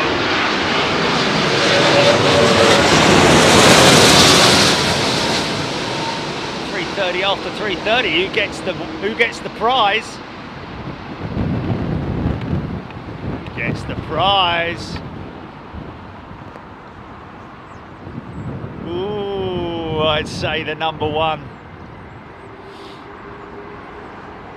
Awesome. Sally and Houston. Sally, I've never been frightened. I'll be honest with you, I've never been frightened on a flight. Even when I was flying with my dear old dad out to down to Paris in his DC-8, we lost an engine. Very calmly shut it down. Everything was good. Of course, it was a 4-engine jet, but these things are so massively sophisticated in terms of their technology. And the redundancy systems. When I say redundancy systems, it basically means there's a backup for a backup, if you know what I mean. Boeing are very strong for that as well. Never been frightened on board an aeroplane. Him, he, me. This is so good. Love the old 777-200, another American jet. Oh, easy.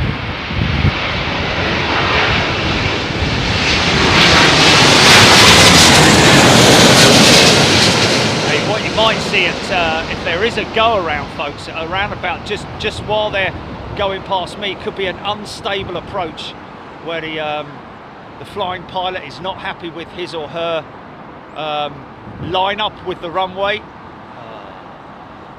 Thanks, mate.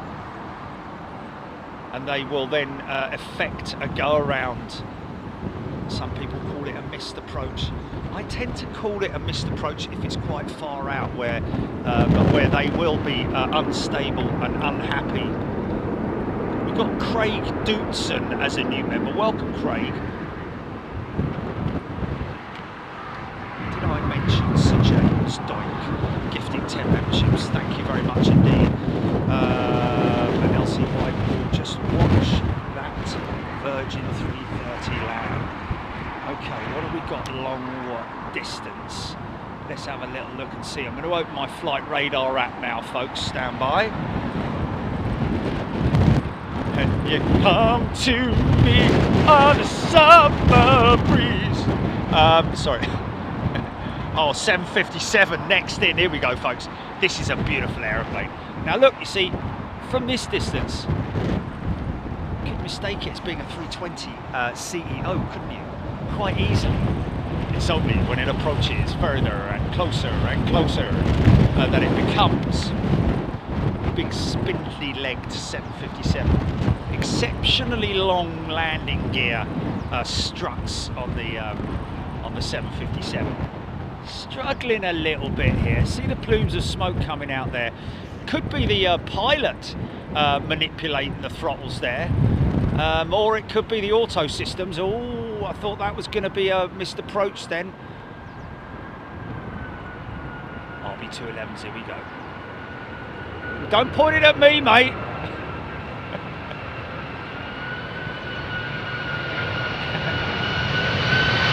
Oh!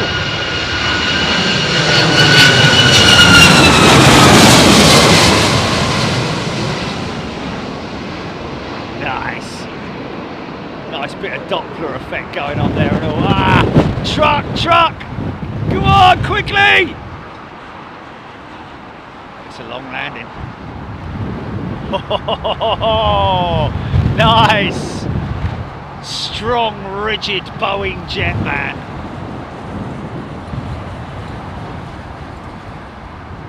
in from Los Angeles. Next up, VS 142 from LAX.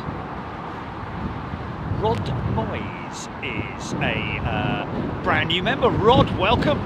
Looks like he's got a guitar in his hand as well. RB211 puffing smoke, Sotty in UK. Rab H got it under control. Phil Sky. Oh, sorry, my apologies there, Rod. Returning member. Welcome back, Rod. Good to see you. Aidan Campbell. Yes, we're in the paddock. That's where we are.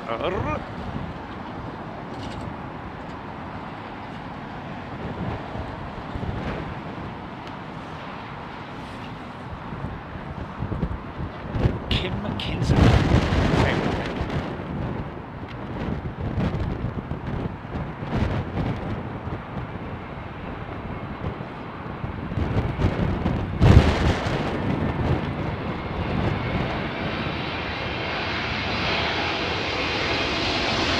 7,300 people watching.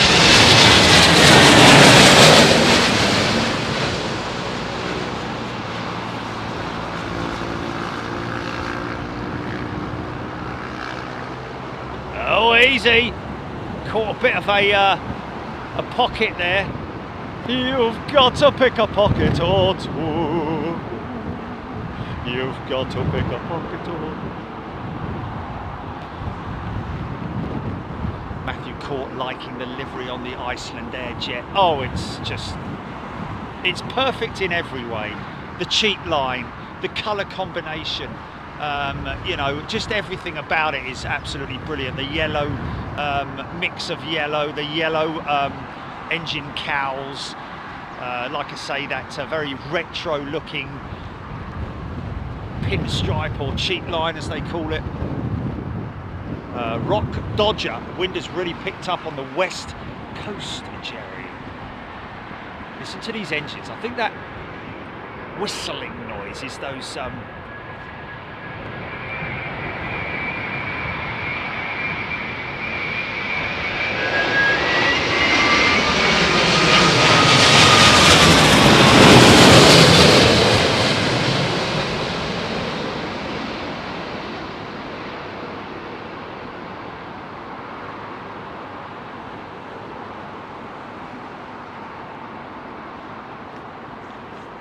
Nice.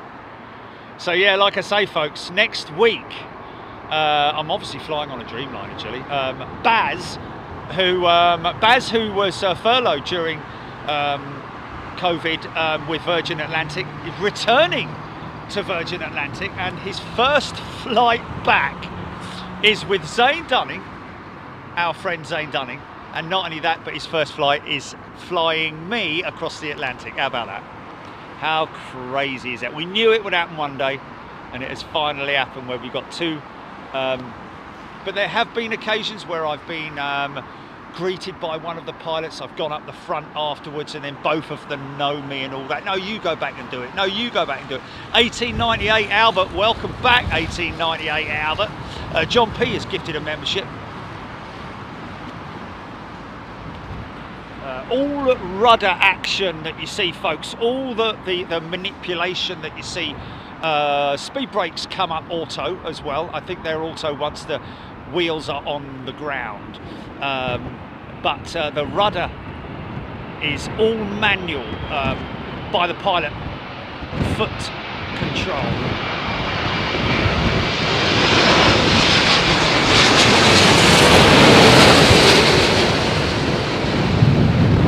Oh yeah, here we go, there's that strong gust there.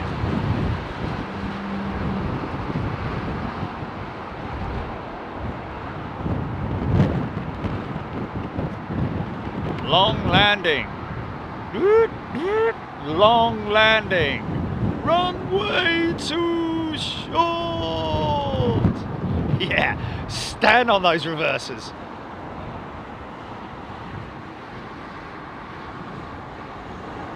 Jeff Anderson. I mean, what do you think pilots drift cars for a hobby?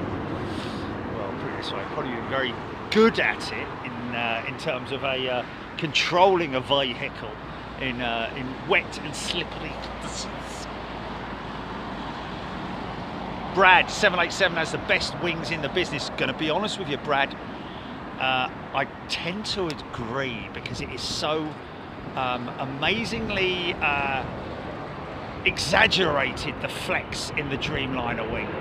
You look at it, she's only doing 120, 130 knots at the moment. It's still flexed up, but watch them deflex when she lands.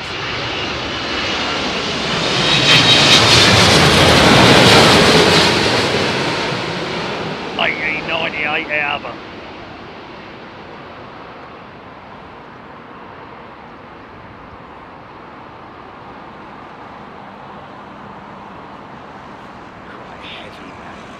Quite heavy, that one. See the outer ailerons there, folks, at the far end of the wing there. They're the ailerons. Of course, the flaperon is that, you see the V shape in the wing there, just behind the engine. That's a flaperon being used at this moment in time for as a braking system. Speed brakes, ground spoilers, spoiling the air over the wing, creating more pressure down onto the undercarriage as well, and hence creating more braking power. Look at that beautiful aeroplane, man. I did mention to Ison there, please, if you're going to replace her with a 737 MAX, or an A321neo, which they're looking at as well. I think Ison there have just placed some major orders with Airbus as well. So beautiful aeroplane, is she not?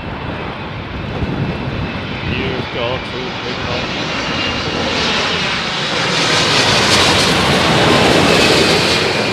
Yeah. See now, look at the flight surfaces on the outboard, on the out section. See those? See them all working away there. Obviously counteracting either side, trying to keep the aircraft in a nice straight line. Look at that. How smooth was that? Going to get a... take this jacket off. Change these.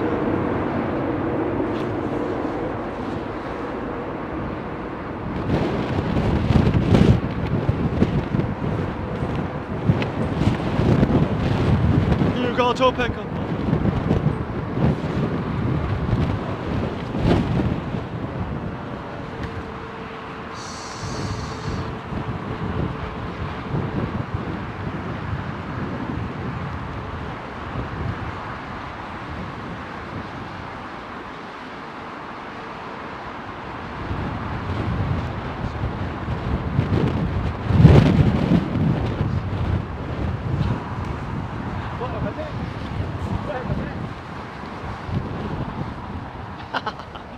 You've got to find out more about that, mate.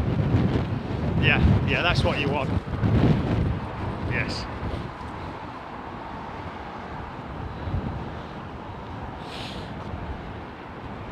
Down by the river, down by the river. Down by the riverside, down by the riverside. Jenny Sadler. Jeff Anderson. Trim 70. Yeah.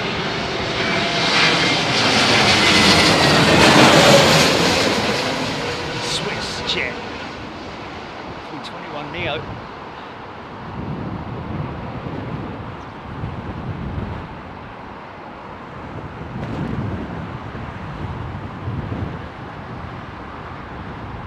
Perfectly executed. So it's all part of the training procedures as well, folks. Ooh. Richard, love the Dreamliner wings. Under testing, they bent so far, it's unreal. I think I'm right in saying, Richard, that apparently during testing, the carbon wing on the Dreamliner, they bent it up so far that they bent it past the point at which it was sort of like expected to break, and it didn't actually break. That's what I heard. I don't know where I read that, whether I saw that on something or read it or what.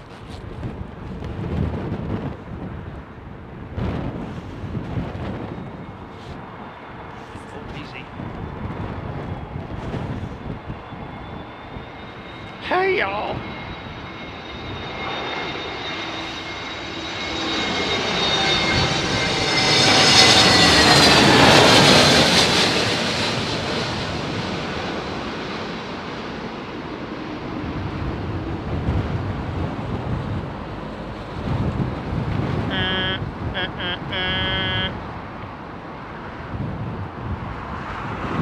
It's quite heavy, man. It's quite heavy. To some might seem that it's, you know, a smooth touchdown, but that was quite a heavy touchdown. Mustang Dad tuning in from Nashville, Tennessee. Howdy.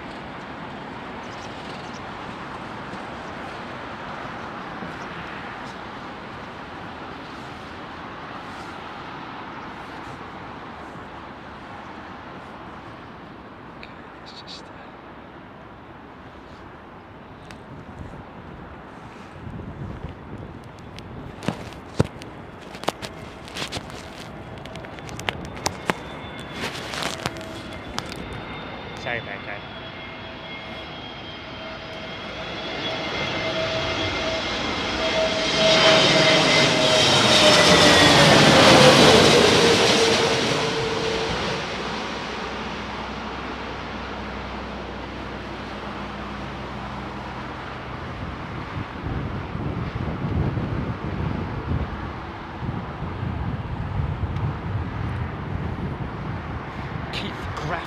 Dreamliner wing flexed 12 feet out of the horizontal during test, allegedly.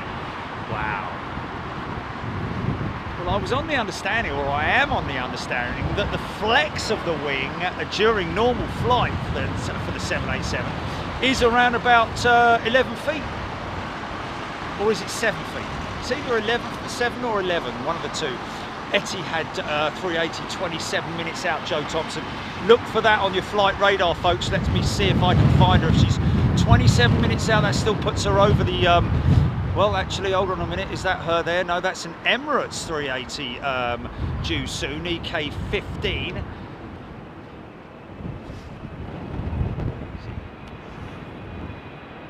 And there is the Etihad, just crossing north of Ostend at the moment, if you look on your radar.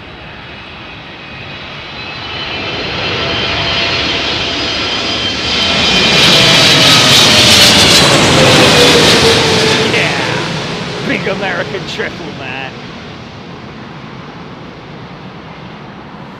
So you don't normally, easy.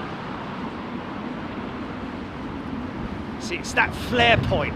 It's where they flare the aircraft. Sometimes they can kind of over flare it, where they sort of like have to correct it by sort of like, well, it's a bit like oversteering a car, where they have to sort of like build it up and bring it back up again. I have to say the Lufthansa pilots are very good at doing that. The ones I've flown on anyway. Welcome everybody. Oh, blimey, is that Ty gifting another thing? Have you got? Are you there? Are you there? Or... Hello? Brendan O'Donnell, they fixed the wing of the 78 of the 78 in testing by 25 feet from the normal position.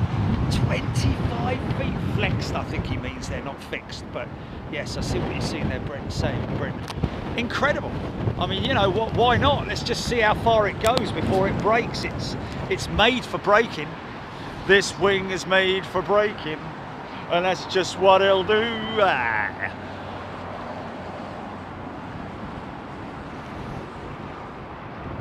Him, he, me, slam on those brakes. Jenny Sadler, Andrew S. They didn't count. 380, still 12:44. Thank you, folks. Thank you, Ty. Thank you, everybody. Your wonderful generosity.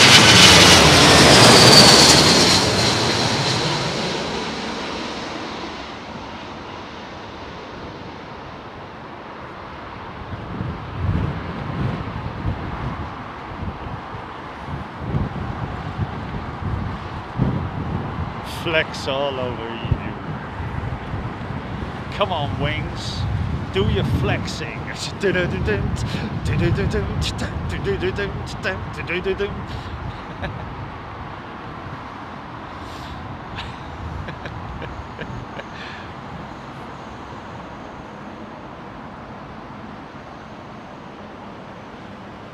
Wig F1. Good day to you, Wig F1.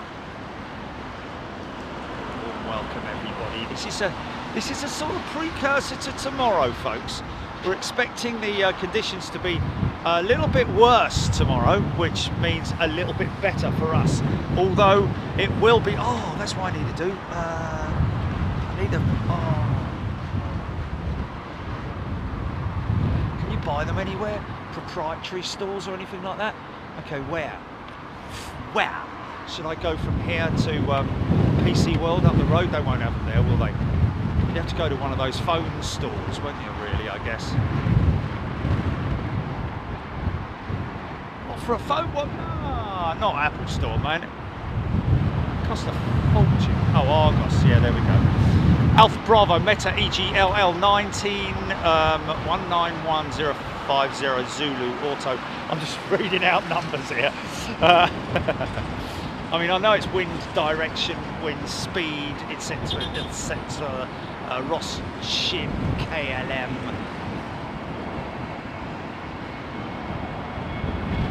Andrew S. 4 strikes for the star. There we go, Andrew. Welcome back.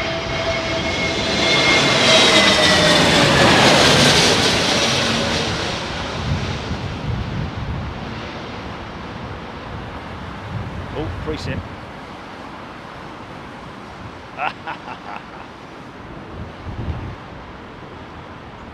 Okay, I need to jump down and get the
Well, hello there!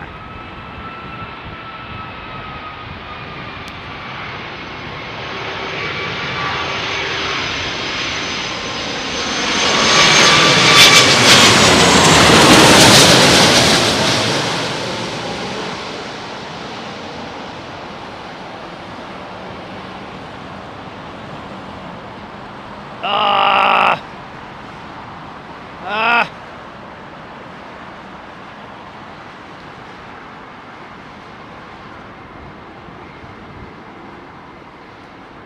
17th Mustang. Sometimes pilots will favour one wheel when landing. Yes, indeed. Usually the side that the wind is coming in from.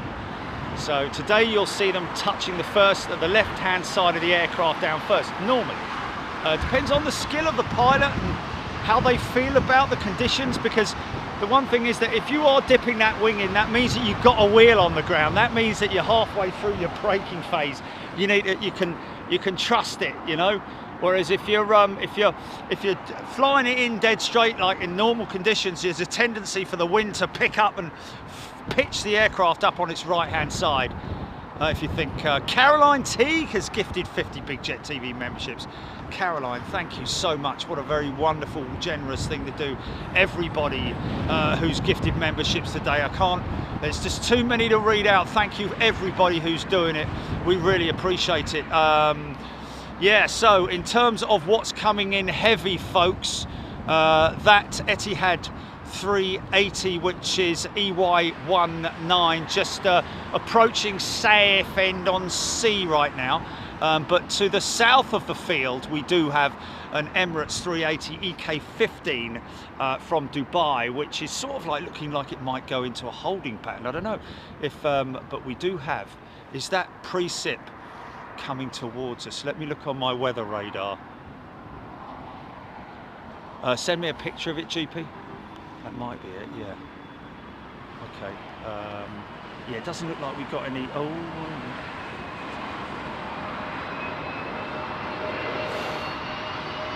Yeah, that's probably it. Yeah, that would be it. Can we get it delivered today?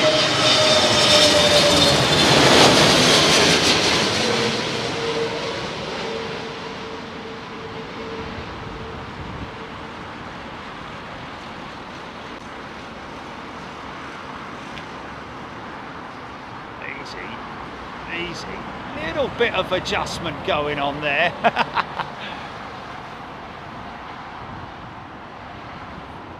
All you great pilots out there, man. All you great pilots. Hey, listen. Also, can I just say, anybody with sort of like a teenager as a son or a daughter out there who are sort of like, you know, at a phase in their lives of like, I'm not quite sure what I want to do. Bear in mind, folks, that you know, British Airways have just recently announced even more funding, private funding, that is, for recruiting pilots. Now we're talking about funding their entire schooling. You know, we're not talking about thousands of them here, although they need thousands of them, but giving some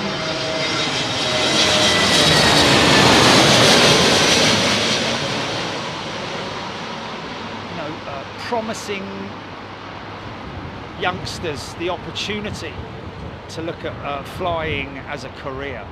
But also, wow, that was quite heavy, man. But also bear in mind that very interesting report that I heard from America was that air traffic control in America are recruiting youngsters who play, you know, gamers. Because they have a tendency to be able to multitask, obviously. You know, that's all what gaming is all about, is multitasking. So, and of course, air traffic control is a very multitasking environment. Chirping bird, EK1, 3 minutes. Okay, so she should be approaching the back of a stack.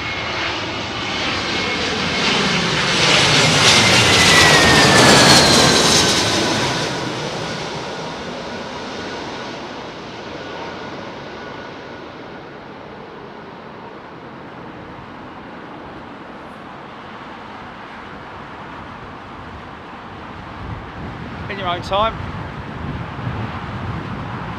Get it down, there we go. Oh, hold on a minute, this is going to be a go around.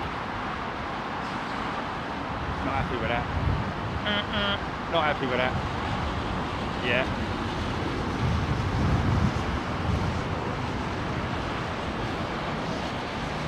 Now that gear should go up quite quick. I think they're just going to get the aircraft into a stable position.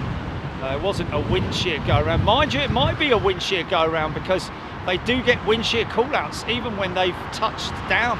So I think that is a wind shear go around.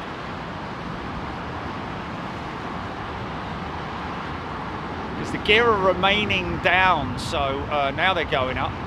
Get the aircraft into a stable flight. Flaps will go back up. There's certain parameters of the aircraft that are automatically configured once they hit that toga switch. But yeah, that was a very late, just wasn't happy with the, maybe it was, I think it was wind shear. Wind shear, wind shear, wind shear. And these guys will have been told as well. And they will have seen that go around as well. Matt Weaver. I don't know if you can hear me, Matt, but thank you, sir. Gifting 10 memberships. So now we've got ground turbulence whipping in off of Terminal 4. Quite happy with that. Obviously, what you've got to appreciate is that, you know, they're looking for deceleration as quickly as possible when they're running out of runway. We don't look at it as being running our runway, but trust me, that's coming up on you pretty damn quick. Matt Weaver, again, thank you very much for your 10 gifted memberships. Virgin 787 from Nassau, number 4 worldwide, tracked by 732. Aidan Campbell saying, where is she inbound? Darren Graham, photography.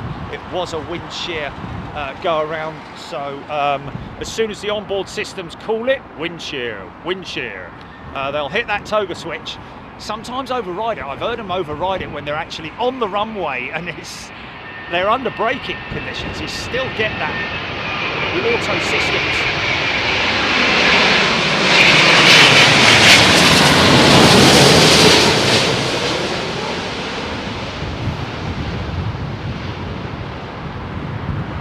Look at the wings flexing. Look at them flex. Never fails to amaze me, that. Wow, drilled that one. Nice.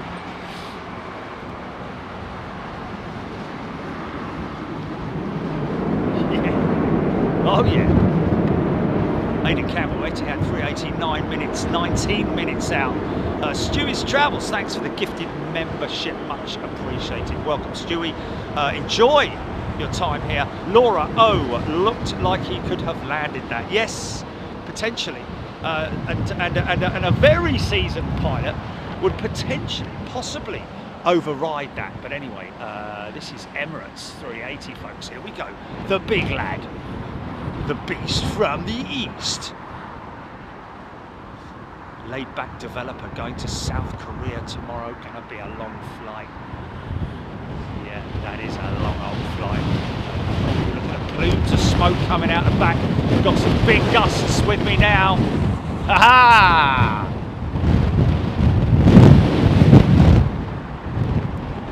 Guys, what a blustery one. Let's get a set this one. Count set. Auto systems working perfectly there. Keep the aircraft on a straight line. Manual. Right now, all manual with this pilot.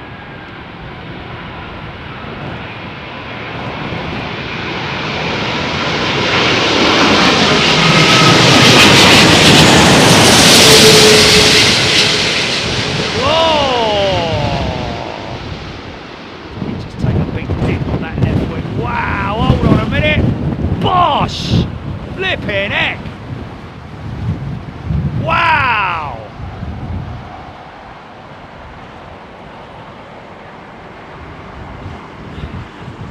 That was pretty gnarly, man.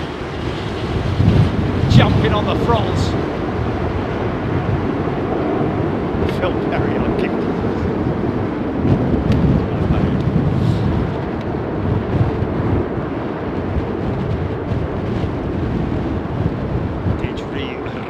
Loving Emirates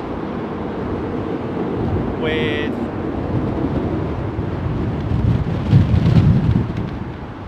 yeah, you can see when everyone's seeing it. Bosh, bosh, wow, thud, Bosch-matic.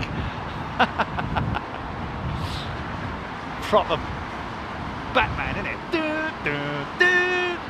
Kerrang, kathump, bonk. Wow, Tars still intact. Him, he, me, Gazwalla. Wow, drop it like it's hot. John Paul White, Dr. Ray, amazing. Yeah, there you go, folks. And that aircraft just being caught. Obviously, you know, once you get the wing at a certain angle, then there's a potential for it to dip even more. But obviously, fully controlled and just brilliantly landed.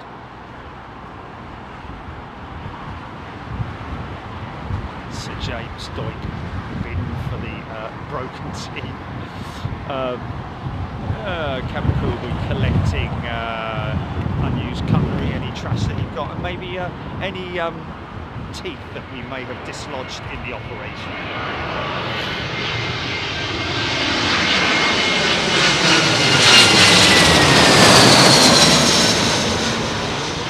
Digital Dave. Digital David has gifted 5 memberships. Thank you, Digital Dave. Easy.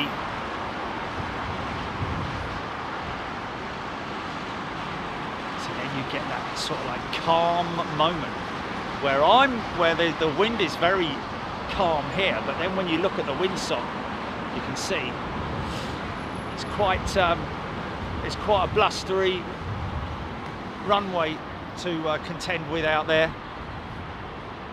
Eve Osgood had her phone on Do Not Disturb. Oh dear, oh dear. J.M. Mank, Jenny Sadler, HGCEK1, number 2. We got it to number 2 without even thinking. Beverly George, Say Sharan. How many members watching from India? Good day to you, Say. I don't know. Labyrinth, next A380, 12 minutes out, and it is the Etihad jet, the newly appointed route for the Etihad jet. The speed up there, just making course adjustments. Loop, loop, loop, loop. Autopilot off, way off, I think.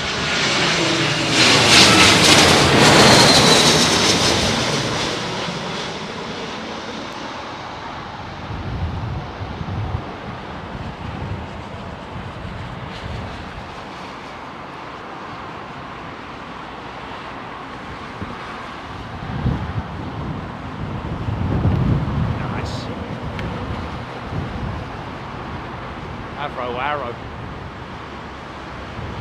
Steve B, Kathy Williams, Alan Robbins. It's in front of your seats. You'll also find, as well as your safety cards, sick bags, you'll also find a complimentary pair of underpants, ladies and gentlemen.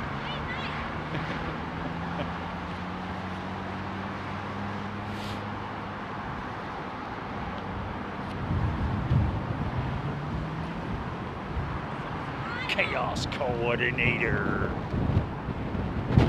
You're on, mate.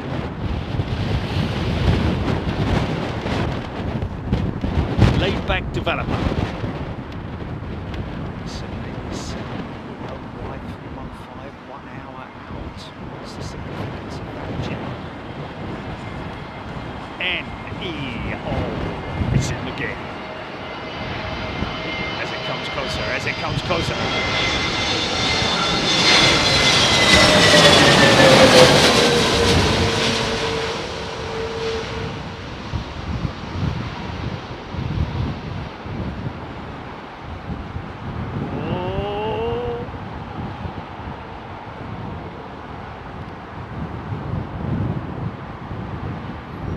So cool, that last 10 feet is just Gaz Waller. Kudos to the pilots indeed, Gaz.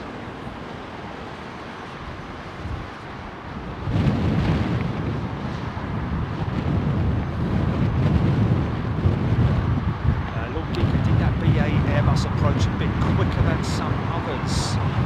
Don't know. Oh, you talking about that one just then? Sometimes it does look like they're carrying a bit more speed, doesn't it? Anne Hodkinson. You make my day, isn't that nice?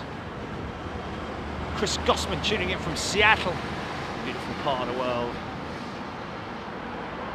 The Seattle Seahawks. I thought the Oxford might be on the runway inspection after 380 smashed down ball raiser. 8,100 people now, blimey!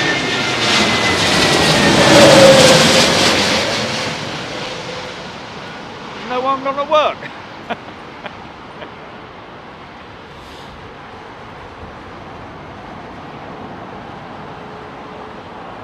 Lufthansa.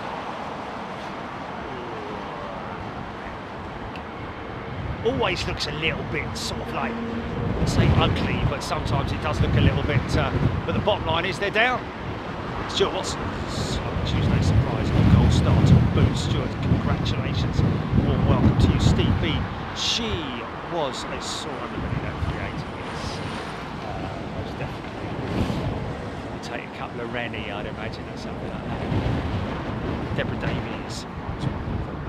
Today, but you really want to be sitting next to. What's that? fingernails in the armrests. Sweaty hands, sweaty palms. Can happen, it can happen. Matt all skiving from work. I hope your boss ain't watching. No, that's another Matt Hall.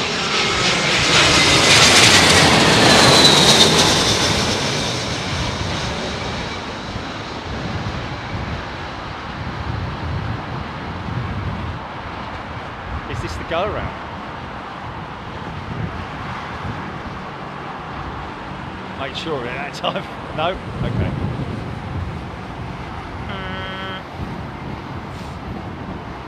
Paul Gray, any successful landings are good luck landing, yeah.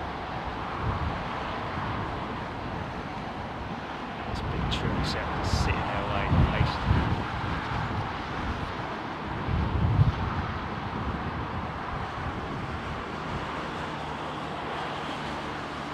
There we go.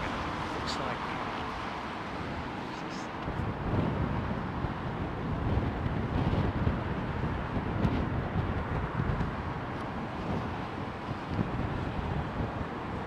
Phil Perry been watching for 2 hours. No clean clothes. 777-300, big old set of GEs popped. Whoa, big crosswind now.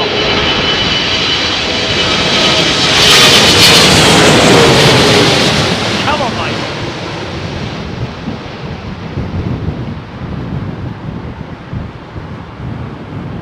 Oh, there's the flare, you see. There's the flare. Hold it in that line. There you go. Nicely done. Oh, engine on the plane. Engine on a truck. Sorry. Well, I hope so, yeah. That was a big old lump, wasn't it? I don't know if that was a Trent 1000 or a XWB. Wouldn't have thought it'd be an XWB. Latam Dan. Malcy F been working from the PC for a while, just got back and been gifted. There we go. Crossing runway 27 left, active.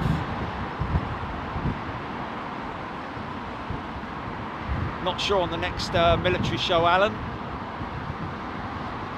Not had a lot of luck recently with our military shows in terms of activity.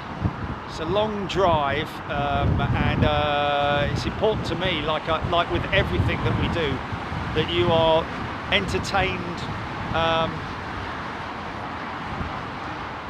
the period of time that we're there, and sometimes I have to fill like 3 hours of nothing happening. Oh, this is the Toga jet. Here we go. Okay, I just want to let you know, we're all relying on you. Good luck. Old Git 15, control crash.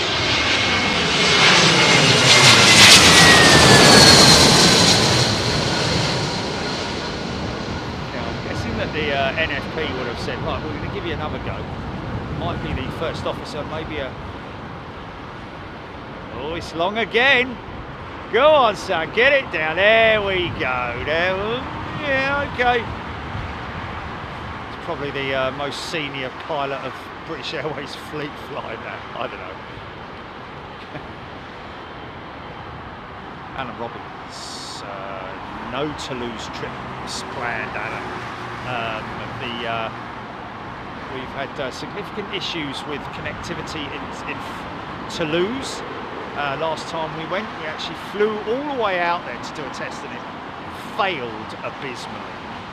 Literally, it failed on us. So, for whatever reason it is. No. Aidan Campbell, Etihad 380, 9 minutes out.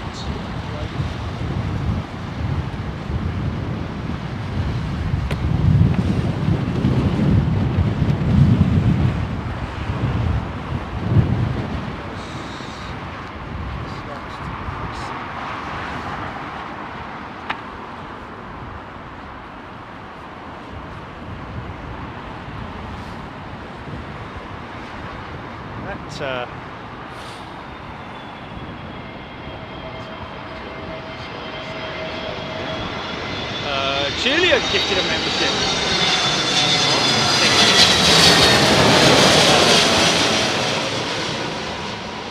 Pilot.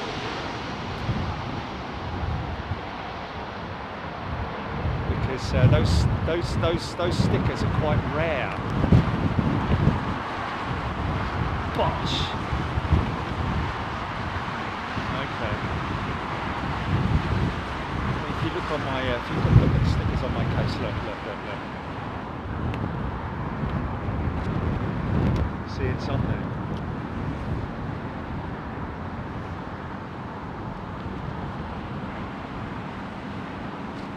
And they are, that was given to me by a pilot as well, by a 777 pilot.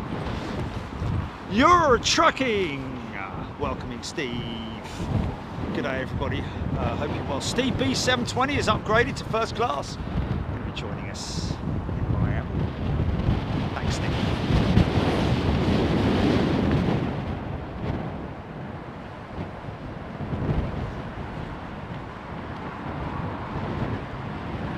Philip Lowry, next 7 jets to single aisles.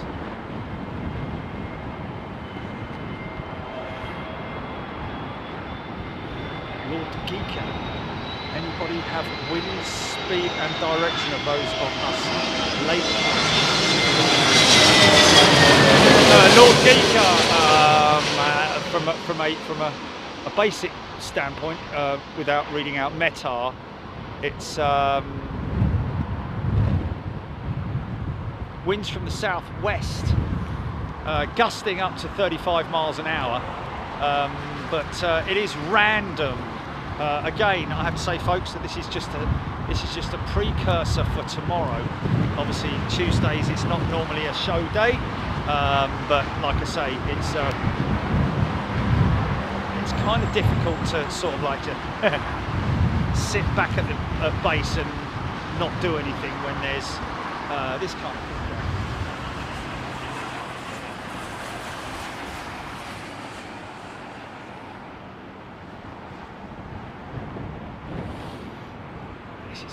Point at which I think the autopilots come off quite some time ago, all flying manually now.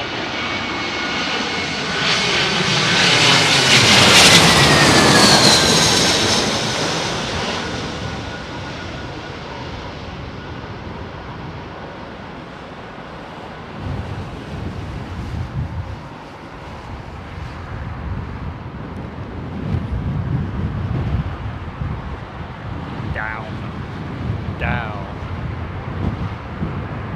737 MAX being pushed back, Air Canada. Aidan Campbell, Etihad 380 now 7 minutes out. Jason Jones Harris.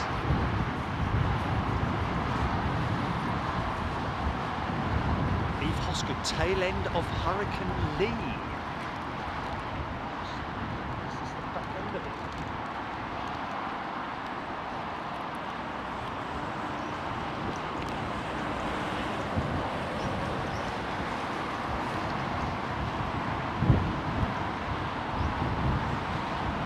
Chuck Tannehill, Andy P. Suchi, Paul Chuck, Supitchford. Yeah, it's definitely bad weather today, isn't it? Oh.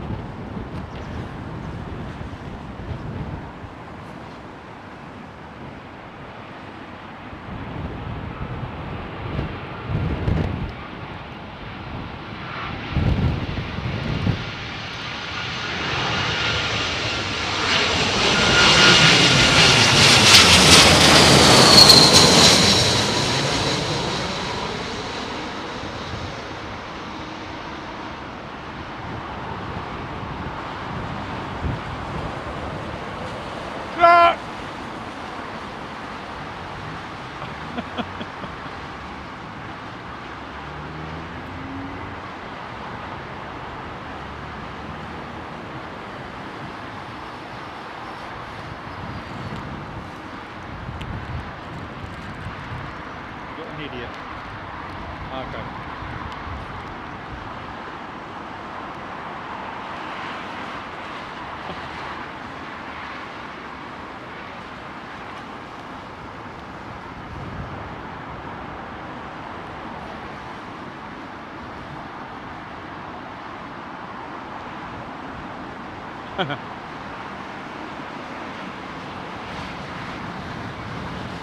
Liam Fisher.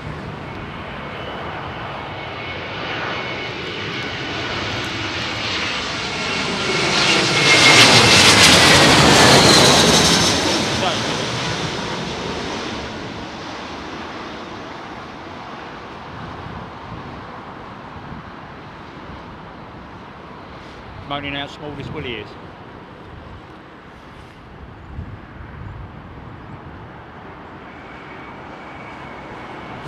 Binks, good day to you.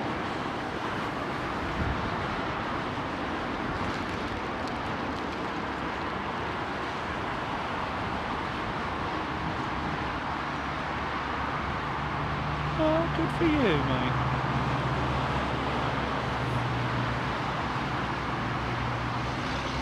Well, I'll take it. I'll take my compliments from actual, real pilots, if you don't mind, who don't talk like that. I'm never saying that I know everything, but I have had quite a few messages over the years from pilots saying how much they appreciate what we do, and also the fact that I do, you know, kind of know what I'm talking about.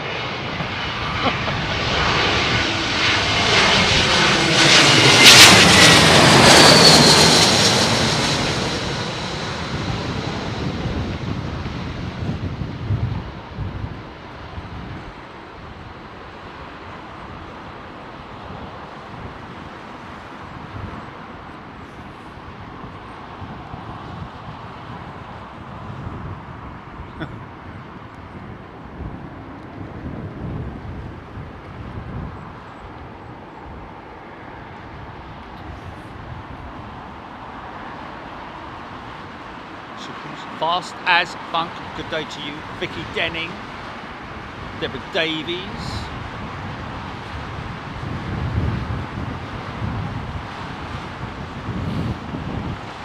Yeah, member-only channels.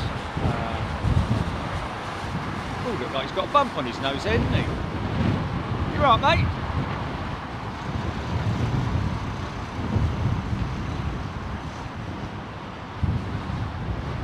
Oh, thank you, Stephen. Very kind of you. Check's in the post, mate.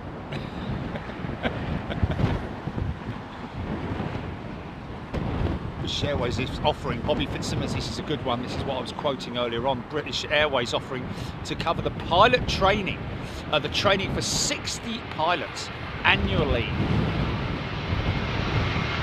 Get yourselves, get your details into them, folks.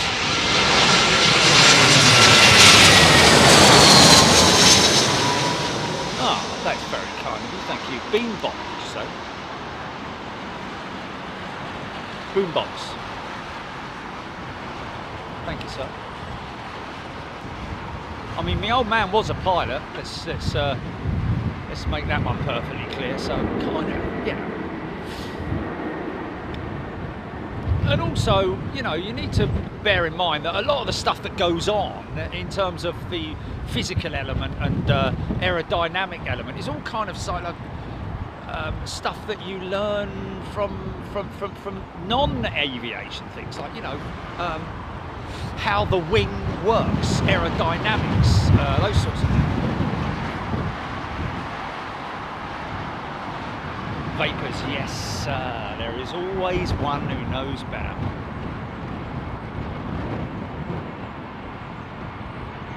Oh, thank you, Rob.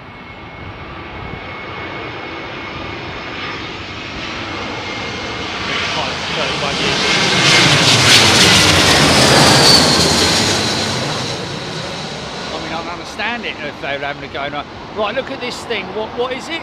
Has it got its wheels out yet? What's going on with the engines? Have they started yet? What I don't know, is it flying? Oh, okay, it's landed, is it? Right, okay. And that, I think, is a British Airways, what is it, Jumbo Jet?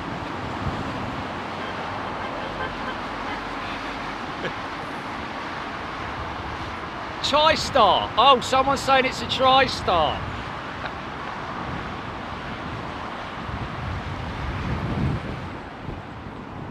Here we go.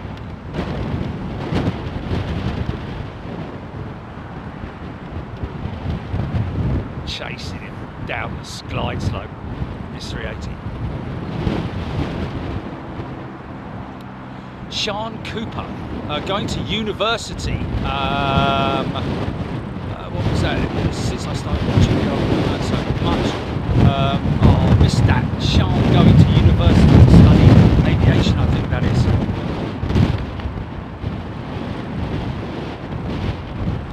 Karen.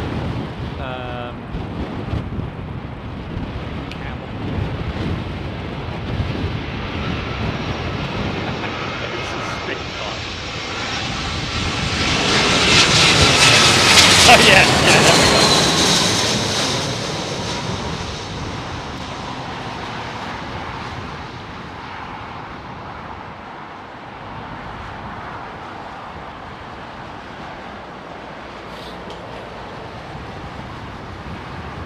I don't. I find it amusing. I love it. Okay, here we go. Etihad, I think this is. Steve B720, I'm a retired ramp agent. That's good fun if you're not up for being a pilot. Steve, absolutely.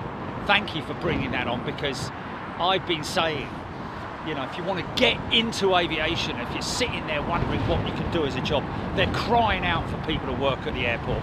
So get yourself, get your CV into them, and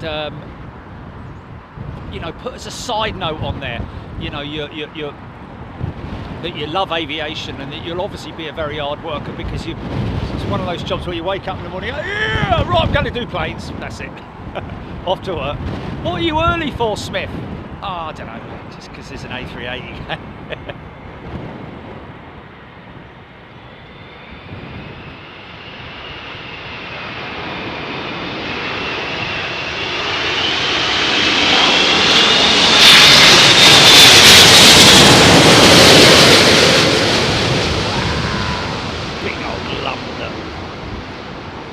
Floats over the top of us. Ah, still quite heavy on that left side. Right side, sorry.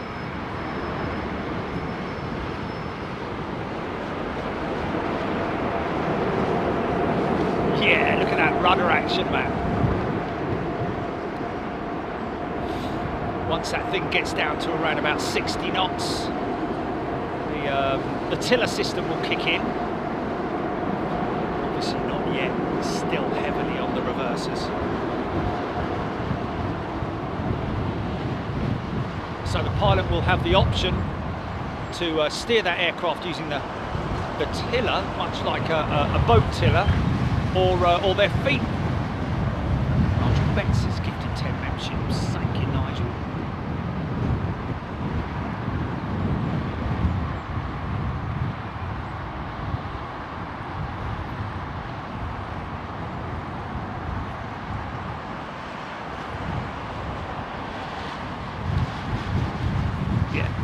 Absolutely, Bobby Fitzsimmons, yeah. As you hear so many success stories, they are success stories, where, you know, the CEO of a very successul corporation started as the, you know, making the teas or running errands. Oh yeah, look at this.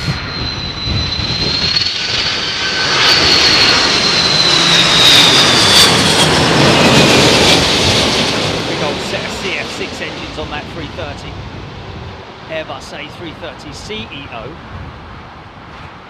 Flexing wing, look at the wing flexing, man, easy. Whoa, drilled it. Front wheels down now. I say the front wheels, I'm talking about the front, the leading edge, the leading set of wheels on the four-wheel car or trucks. The 767 has it, but it's the opposite direction. It's facing forwards and downwards. Wow, that's a pretty heavy wind there.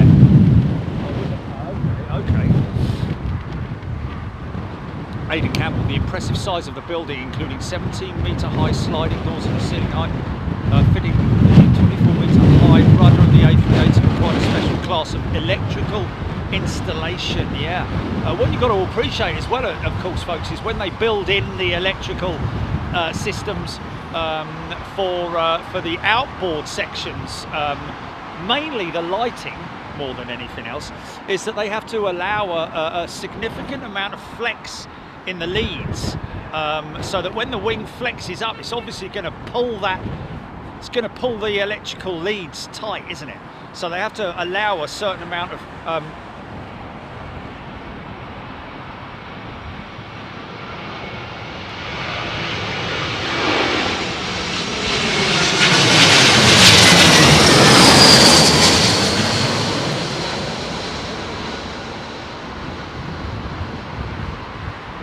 slack, that's what they call it. A certain amount of slack in the wing, in the electrical leads, connectors, and all that kind of stuff. I always remember hearing a 747 pilot telling me, and I won't mention the airline, I won't mention the blah blah blah, but he said that they had to send their 747-8 back because the electrical systems kept failing because of the wings flexing up. So quite interesting that. It's understandable, isn't it? You know, it's like it's a bit like getting an extension lead and then putting it too tight and then whoa, easy. He just got a big crosswind hit there.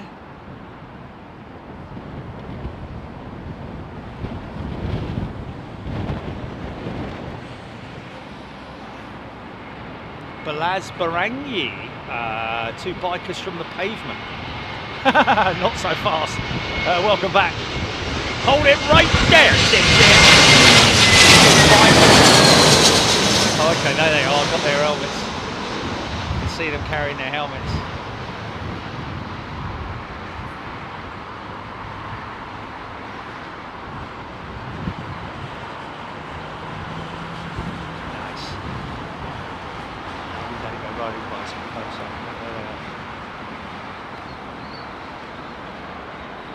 Sky 1263.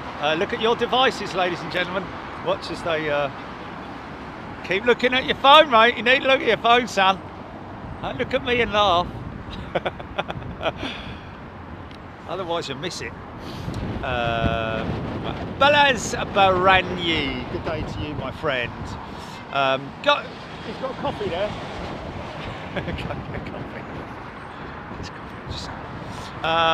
Morvi, good afternoon. All just finished. Diane 78, Steve S. Wind sounds like my grandpa after he walks to the mailbox. Okay. Philip Sawyer, also wires get tighter when it gets cold, so means yes it does. Expansion and contraction. 3D Heaven is a new member. Welcome, 3D Heaven. Runway lights must be tied to ambient light and view distance. Prove me wrong, please, if I'm wrong. Must be tied to what? Ambient light.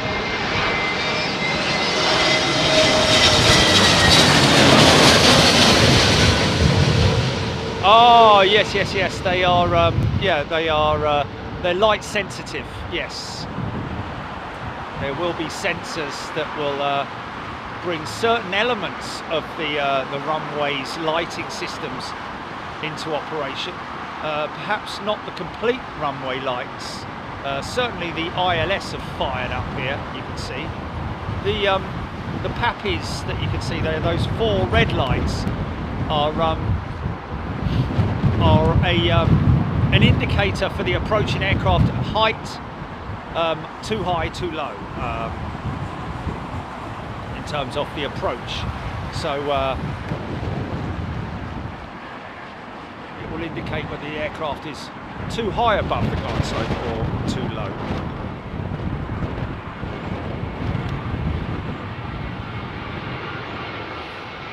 Ryanair apprentices watching during lunch. Good day to you, everybody watching, and good luck. God, I love that. Is that team? Is that maintenance, or is that aircrew?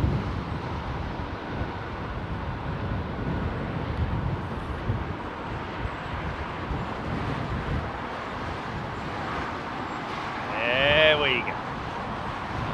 Randy Bushbow. Good day, everybody. Adam, good day to you, my friend. Chuck Tanel, Kisa and the Moo-Moos. Near enough a brand new Aer Lingus A320. Michael McEwen, that Aer Lingus jet that we just saw coming in. Lisa Binns, have all the tyres ever burst on landing? The only time you're going to get something like that is when they go for mega braking, where they have to lock the wheels. They will destroy a full set of tyres if they have to. When they're testing an aircraft. When I say testing an aircraft, normally testing a new aircraft. Any sort of, like, you know, it's very, very rare even to get a tyre that will, because tyres don't tend to burst, you see. They have released valves on them, so that if the tyre was to delaminate or was to get punctured or anything like that,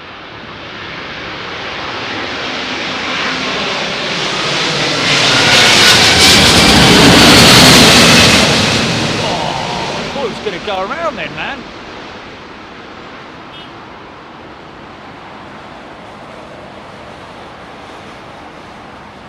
Get it down, mate. Need to get it down. You're a very long way down the runway there, I have to say. Okay, fair enough. All right then. Yeah, there we go. All easy, son. No, this is going to be a go around. This has got to be a go around, mate. You're too far down to runway. Oh, fair play. Good lad. Oh, madam. Well done. Wow.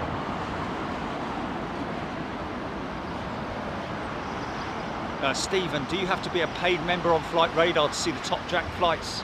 I don't think you do you? Do you have to be a paid member on? I don't know. Zaphod 424, the people who do the engine failure testing at Rolls-Royce have one of the best jobs ever. Yeah, blow an engine up. How about that? What are you doing today? We're going to throw 7 tons of chickens at it. Got a little bit more turbulent air. Look at this. Definitely wallowing now, aren't they? These big old General Electrics are idling away, man.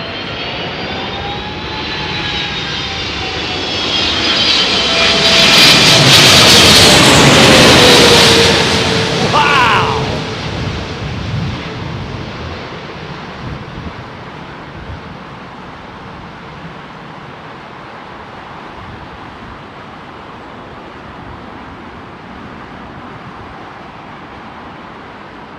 That was an epic landing, Zam saying. It pretty much was, wasn't it? Number 1 of the day so far. Of course, what you've got to appreciate. Yes, exactly, yeah. It is funny, isn't it? It is funny. It's all normal. When it actually happens with me, it's all normal. Everyone's talking, innit? And then all of a sudden it's like, oh my God, that's insane, crazy, oh my God, blooming heck and all that. LKY Ewan, let's land. Gillian Sankey, Adine K, Big Al's plane. Arrow, Wendy Ryken, wowzers. UK Lemon, Sophie Do. No one hit the like button. Thank you, no one. Yeah, if you want to hit the like button, you feel free to do it, folks. Don't feel obliged to do it. We're not begging you for it. We're not desperate. You do whatever you want to do. If you want to hit the like button, hit it. What's more important is, and again, not because we're desperate for subscribers, all our subscribers are absolutely 100% genuine, homegrown subscribers. Subscribe to the channel so that you get notifications when we're live next, especially tomorrow.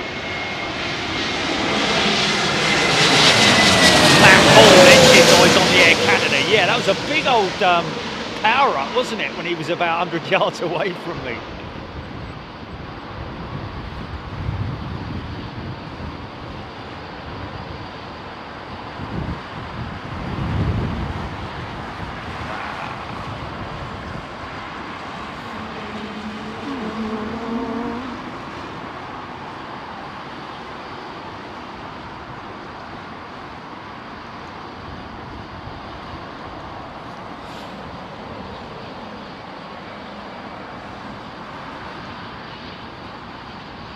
Oh, bless him.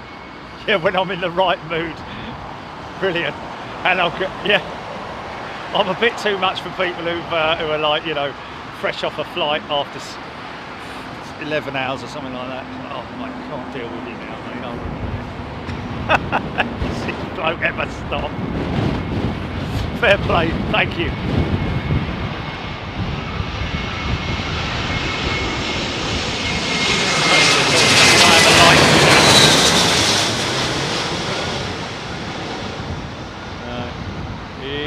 Have to hit that light, man, if you don't want it, folks. We're not bothered. You just carry on enjoying yourselves watching the show. Don't you worry about hitting the like button or anything like that. But just make sure before you leave, subscribe to the channel so that you don't miss out on any future shows like tomorrow. Also, you can download the app as well. It's free of charge, no in-app purchases, nothing stupid like that going on.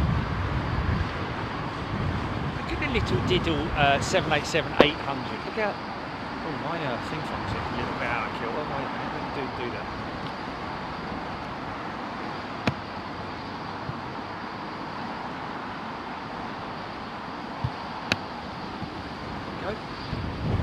There we go.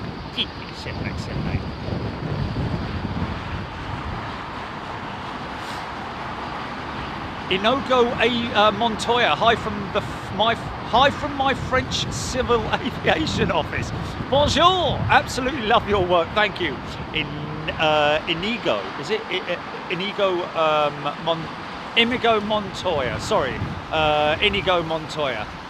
Oh, it's a movie character, is it? Inigo Montoya, thank you so much. And bonjour, monsieur. Je m'appelle Jerry.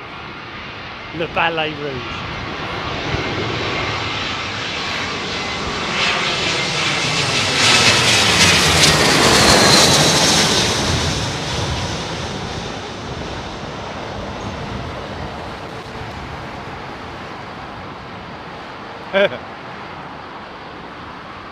Easy. That's what I love, that last sort of like, you know, 20-foot drop and then pulling it back. Laura Maloney has gifted a membership. Thank you, Laura. Got a bit of precip in the air, nothing to be worried about. Sophia Do, subscribed first time. I watched your show 5 years ago. Wow, Sophia, thank you so much. Cheryl Howard, Inigo Montoya, bonjour, Lady Cam, Les Donaldson, Virgin 787 done a 180 over the Outer Hebrides on Sunday and returned to Heathrow. Indeed it did. Adine Karim, basically fluent in French. Oh, easy, Sam. Is this...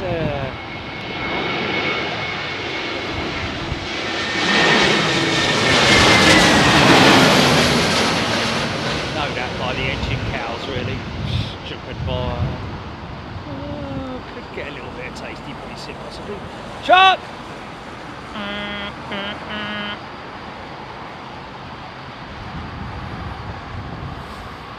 Of course, this, you know, I mean, this kind of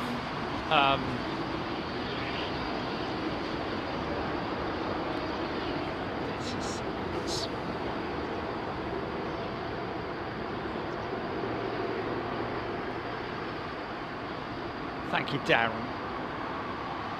Jenny Sadler. Gillian Sankey.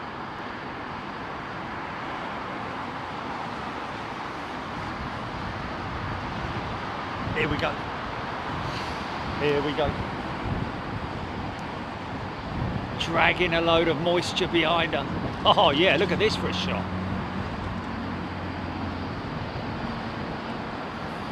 Wow. Look at that. Might be a good thumbnail, that GP.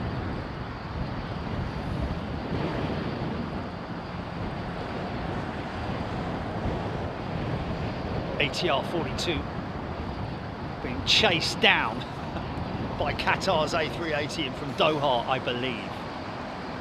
Wait for it, wait for it, wait for it. Going to be a lot of options on this thumbnail, GP.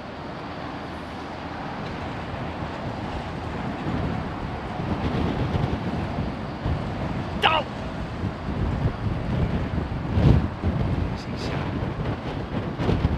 Some people would say, oh, it's a smaller plane, is it more choppy than a 380? Well, it all depends on, you know,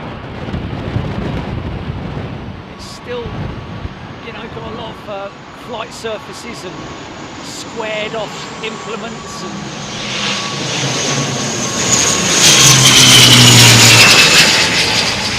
nice!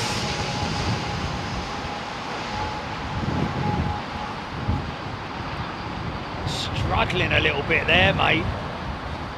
Bless you.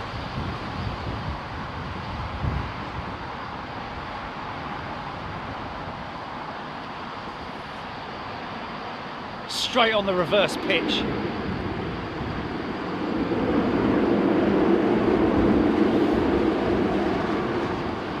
Slightly out of sync. Yeah, I don't know.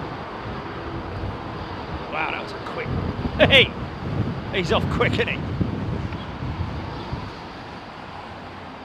Oh, blimey, that was close. He was told to, I think he was told to vacate, get off to the runway ASAP. C5 Galaxy flight engine. No way.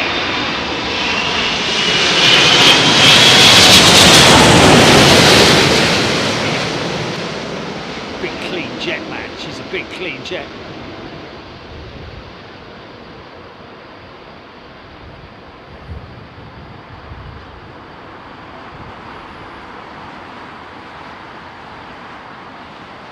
It was a little bit oscillating, wasn't it? Still fiddling and farting around with those elevators, son.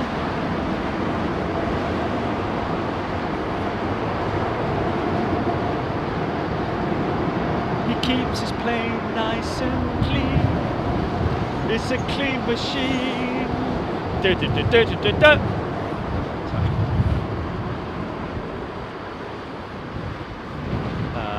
Steve B720, I'm fine flying in an airliner, but was sick as hell in a Cessna 152. Well, it's funny you should say that, because I was the same in a glider. I was absolutely bloody useless in a glider. Absolutely useless. I literally looked like I'd seen a ghost. When my mate took a picture of me after I got touchdown. Didn't like that at all. I did have a white coat on. Where have you seen that picture then? My hair all swept back.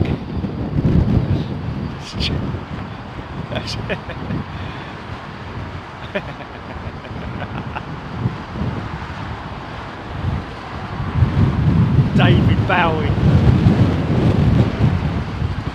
Jimmy G61, Jason Nicole, weight turbulence warning on the 380, possibly, well, I mean, based on the separation, this is a 320 neo, I think.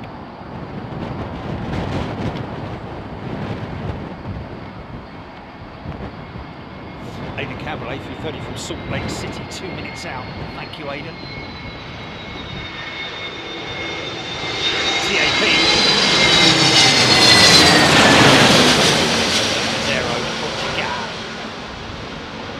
Got to be one of the youngest fleets out there. TAP, A330 Neos. 320 and 321 Neo fleet as well. But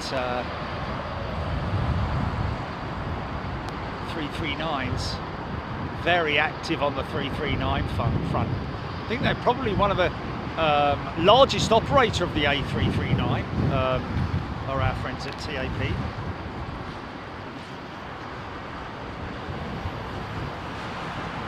Ian Baker, welcome back, Ian. Beverly George, good afternoon. Yes, if you didn't join us at the beginning of the show, folks, we did a full road trip. Forgot all about that, actually. We did a full road trip here, and you would have kind of seen the what I have to go through with the horses. Maybe we could do a reverse one eventually when we leave.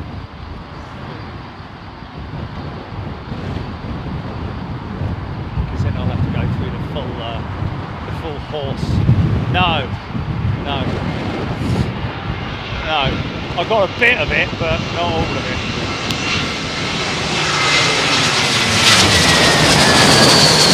It was a touch and go, wasn't it? That go around. He got it on the ground. He had one wheel was on the ground, but he kept flying along. Them Cherokees are chasing me.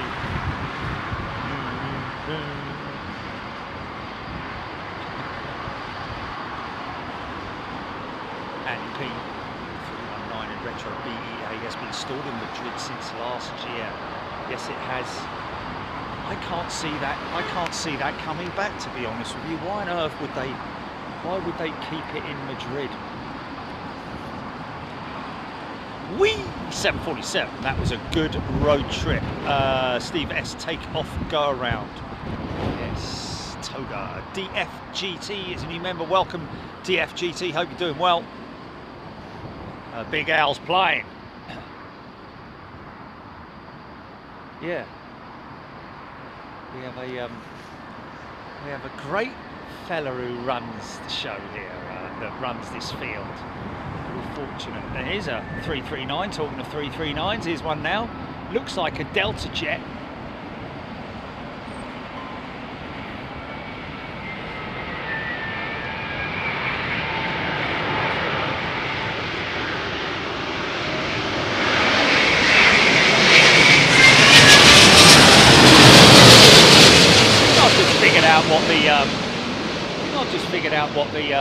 What that whistly noise is. Actually, I think it's something to do with the titanium blades on these jets, because that sounded very much like a Dreamliner on approach.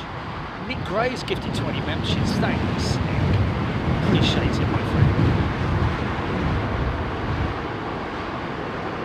friend. Well, to be honest with you, Andy, you're not seeing things or hearing things or imagining it. The smaller aircraft do appear to come in faster just because they are, because they are smaller. It's an optical illusion, isn't it, more than anything else? Optical illusion.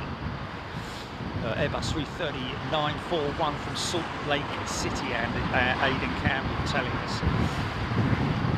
Hope you're all doing well, folks.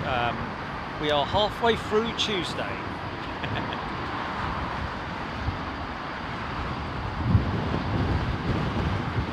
Thanks, folks.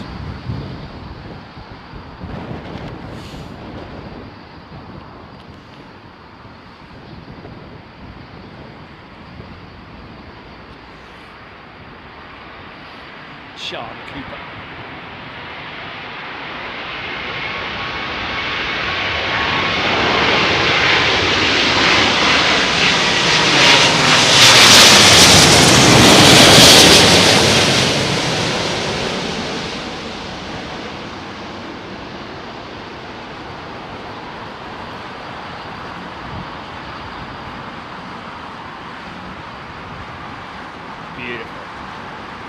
Beautifully executed. That pilot wishes there were pictures on the scorecard. Lindy, welcome. New member.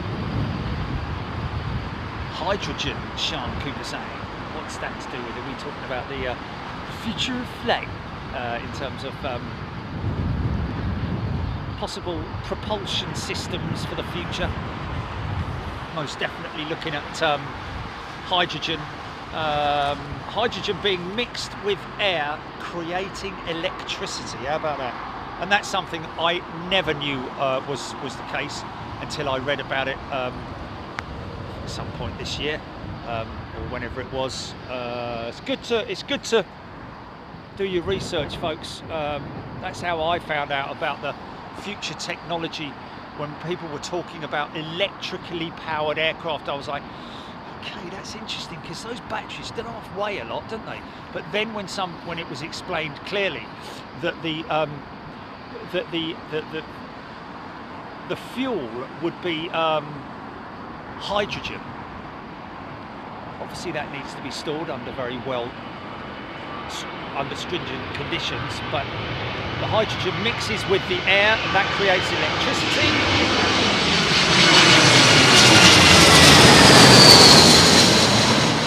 That is then stored in cells or batteries, a storage system, and that then delivers the electrical power to the engines. We're talking about only aircraft like that little ATR-42 that we saw there from a regional standpoint, you know, regional aircraft, regional aviation. A lot of the new aircraft, new turboprop aircraft are actually being developed now with the capability of switching to a hydrogen system. Obviously, I think storing hydrogen would be a lot different in the fuel tanks of these aircraft. They would obviously have to build specialist fuel tanks to store the hydrogen, I guess. EK29, 27 minutes out, Aidan Campbell saying.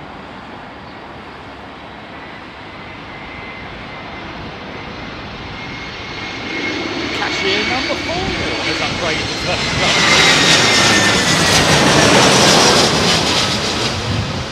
That's good news. Cashier number 4 is going to be with us in Miami.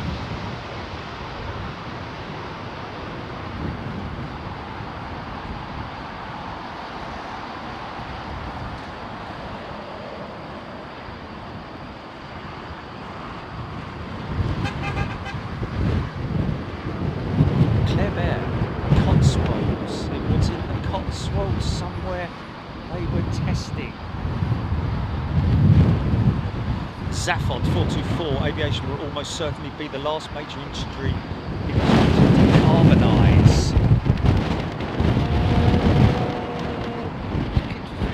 Yeah, do you think so? What about shipping?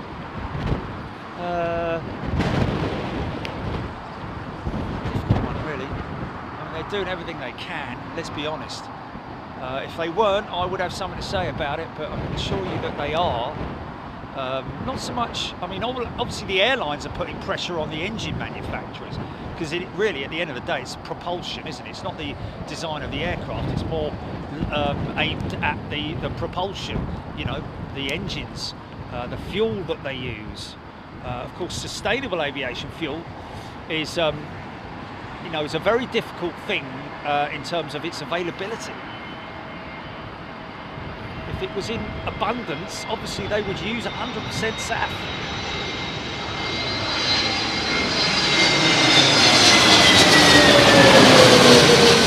That, of course, would be a major improvement to the global footprint.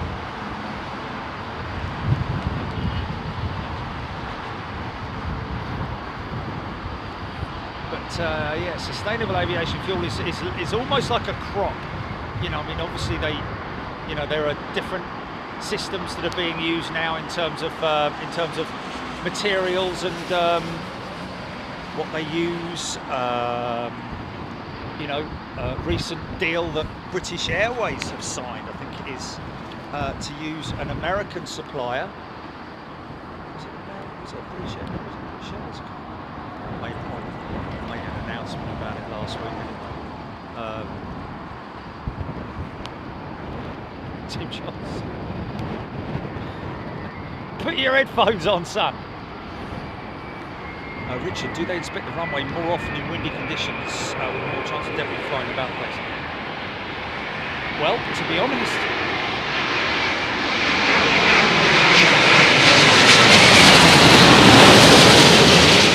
we'll be keeping a close eye, of course, on the runway and its conditions. They do rely on the air crew to feed back anything if there's a dead bird on the runway, or if there's anything on the runway, foreign object, debris. Like you say, in conditions like this, more likely for it to be, you know, you have to watch for it blowing across the runway and then blowing off into the gates, you know. This is climbing.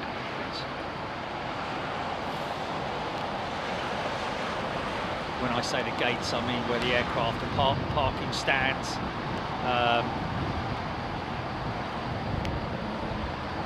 Okay, got a bit of precip, GP. Got any precip your way?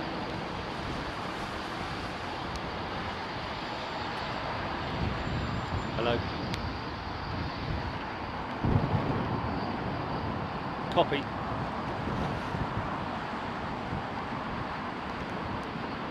Aiden Campbell. What's going on with you, GP? What's going on? Hello.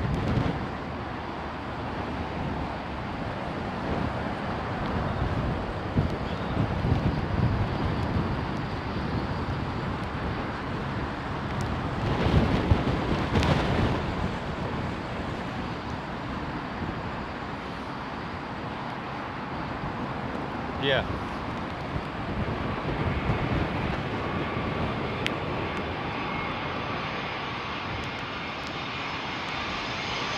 What's weather radar looking like?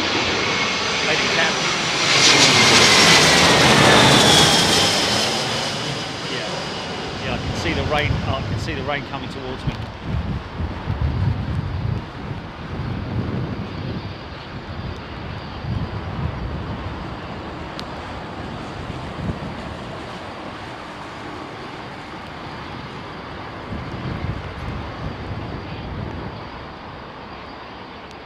It's in Rotunda, if everybody wants to look at it.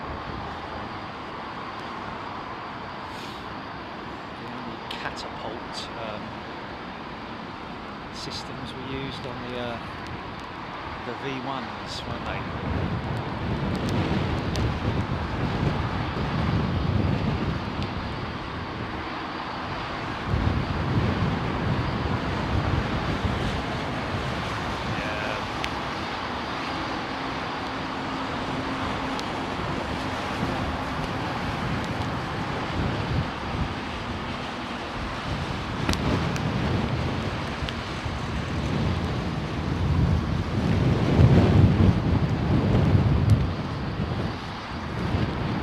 Excuse me. Just cleaning your face. It's all right. It's all right. Don't worry. Right, we're going to see windscreen wipers activated.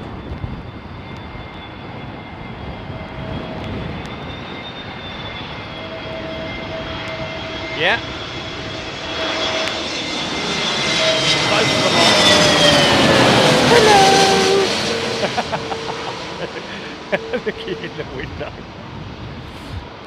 Oh, what's he doing?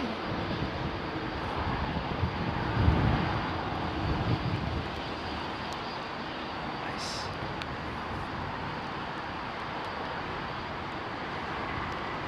Karina Robot, take care. I know, man, I know.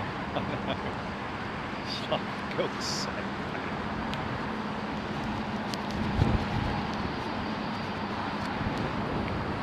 Hey, man.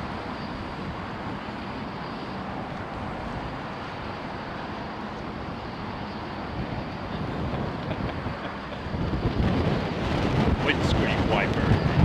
737, based on that lighting configuration. Indeed, it is. It's nice. Pearl necklace, isn't it?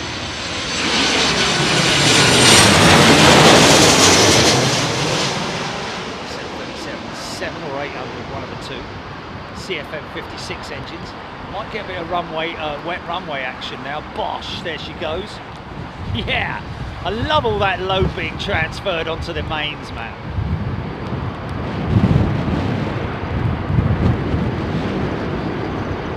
Doesn't take long to get that runway a bit damp, you know, and we'll get some good reverser action. Lights are on.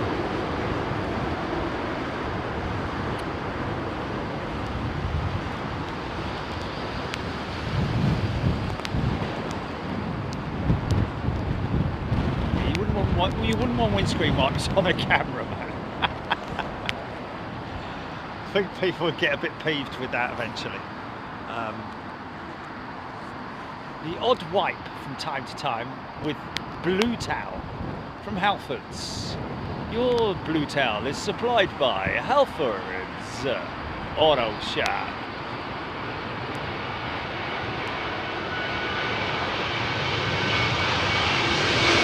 Yeah!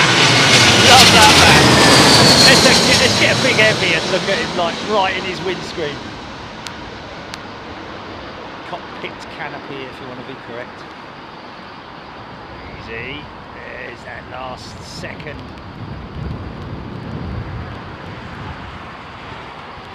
Using the ground.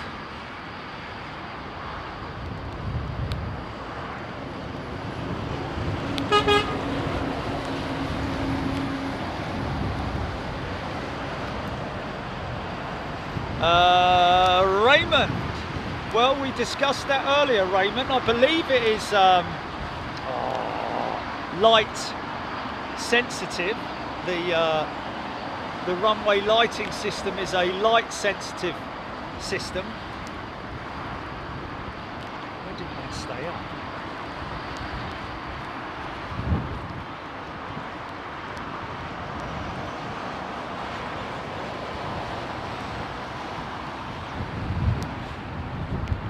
Okay, here we go.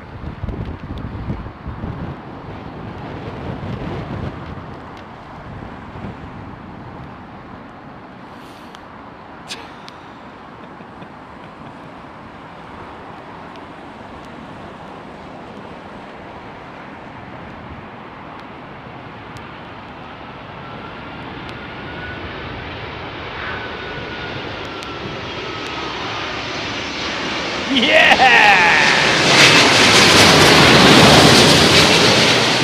Yeah, man. I think it would, wouldn't it?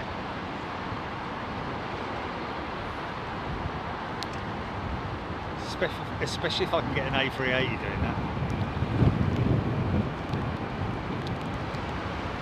Tony McCall, some way tied into the runway visibility distance. Yes, I'm guessing there are though. Yes, of course.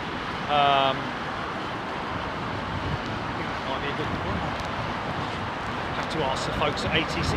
Isn't it on Google? Chrissy, on Google about runway lights. When are runway lights activated, and are they activated manually or automatically? Different variables of speed on the wipers, of course, folks. Sometimes you might see just one side of the wipers going. That's generally to indicate that is the flying pilot. So if the left side that we're looking at is active, that will mean that the first officer, or it may be a captain, are flying. You know, maybe two captains flying it. Good afternoon. Yeah.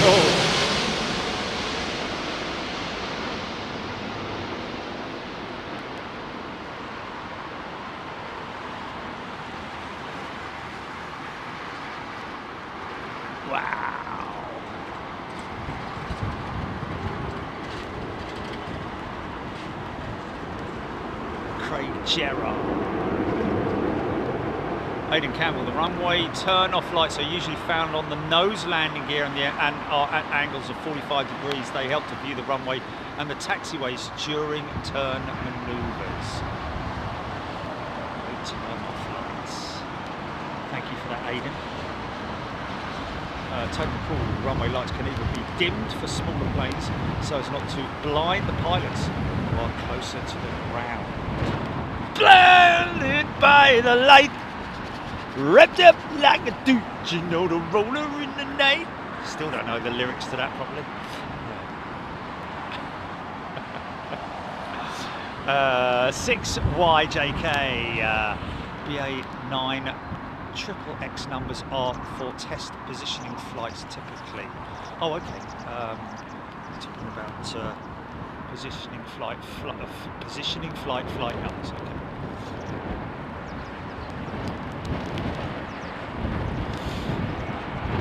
Dan, he's got his big TV on.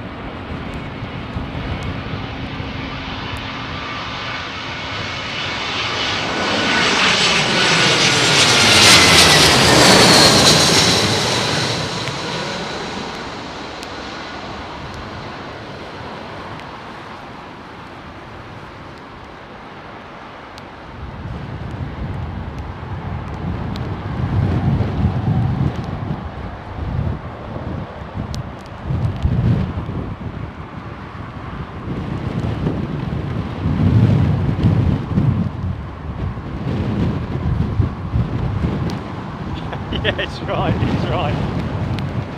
Just make it up. Just make it up as you go along, son. Nick Gray, lyric accuracy is overrated.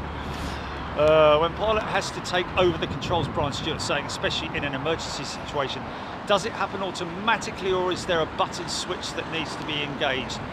No, they can literally take the controls.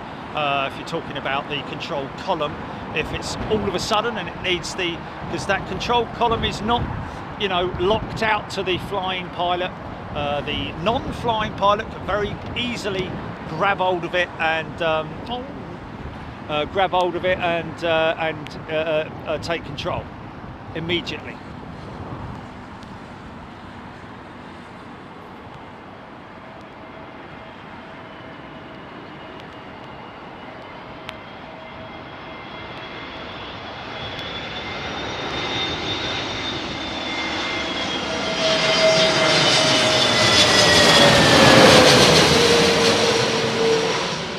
No ATC, folks. We don't run ATC on the channel out of respect for our good friends at Nats. Oh, God, blimey, well saved.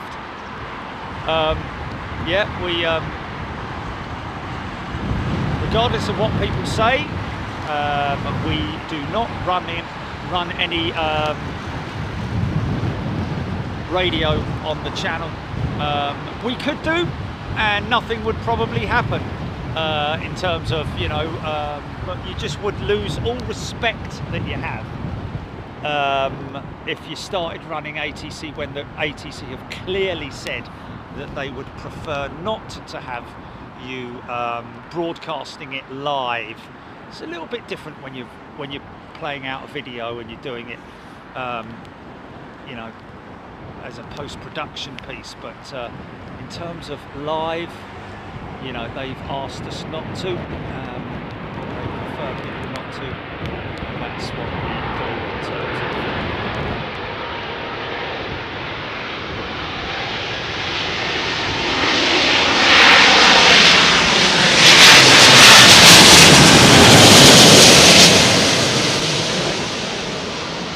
Big old flaperons either side there, look, working in opposite directions.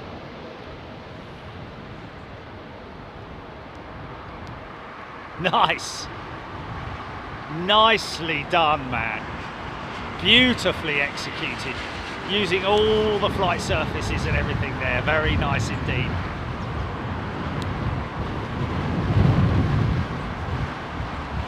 Gareth Williams, Air France 447 is a good example of input conflicts between two pilots. Well, wasn't the first officer just sitting there with his hand on the, just pulling up on the, you know, keeping the nose angle, the pitch angle of the aircraft at a very extreme pitch angle, and it just was falling from the sky, really. Didn't realise it until the fella came back from his break. Sam McLennan gifted 5 memberships. Thank you, Sam. What a lovely thing to do. Thank you, everybody who's gifted memberships.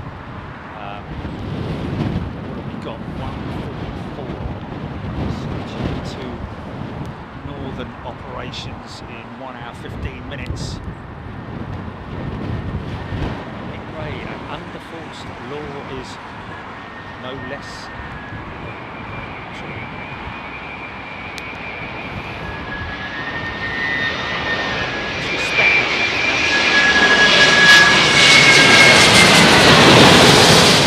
Very antiquated law, it has to be said. It's never been revised. Perhaps it does need to be revised based on the fact that you certainly can listen to it in the United States of America. Are we reaching? But hey, look, we've tried it even in the past when I did play out radio. You know, it's never reliable in terms of the quality. A lot of the times, you know, you can either hear the pilots clearly or you can hear the ATC clearly, but very rarely can you hear both clearly.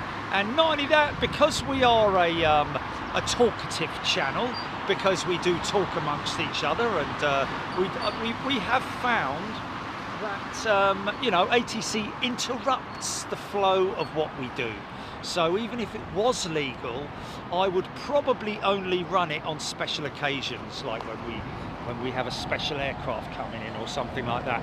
Something that, you know, potentially we could look at clearing with our friends at NATS if we were to tell them that we will only do specific operations. I wonder how they'd feel about that.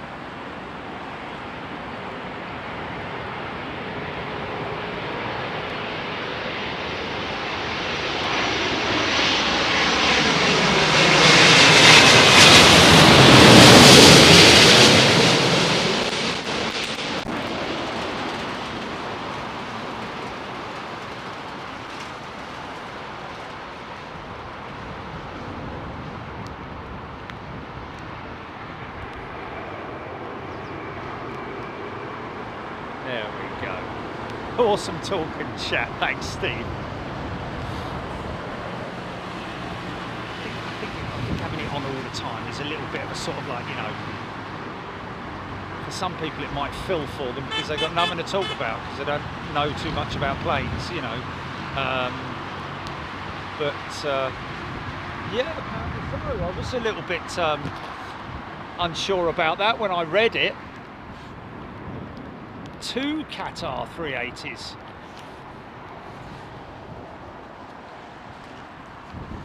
DJ Saucer, Jerry talk a lot.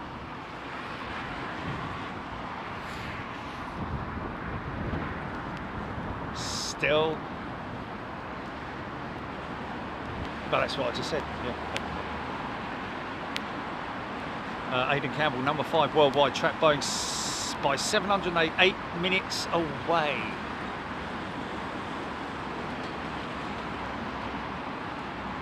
Grumpy Toffee, yes.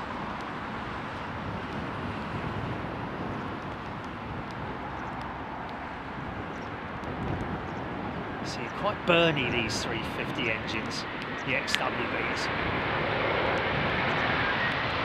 So burny, quite heavy on the old oil.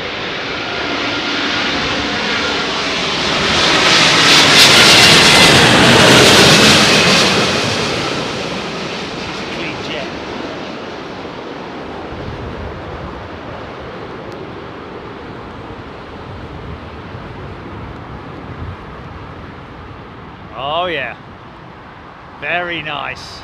Little bit of a jump, but that's only where the rebound came in on the mains. Nice. Thank you, Jimmy.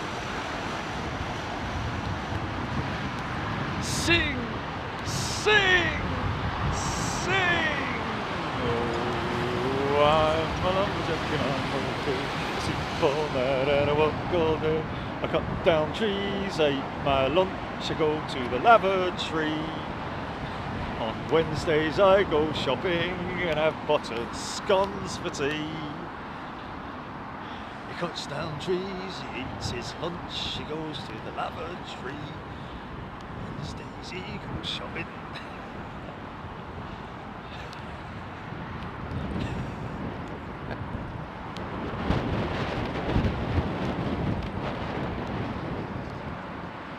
Arrow, thank you. Dr. Ray's right. Hey, let's face it, the AC watch us as well. We've had proof of that. Quite as much crabbing going on as there was earlier on, it has to be said. It's still great visuals though.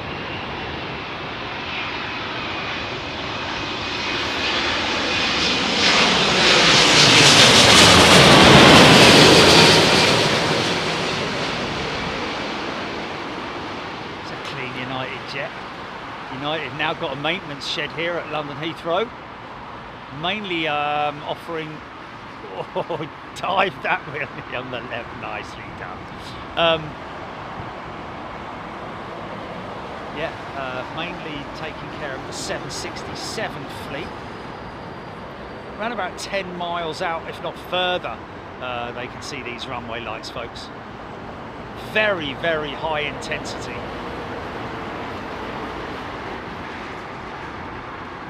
Crabbing the other way, James Watson. I thought they would do. They seem to be crabbing the same angle as they were before.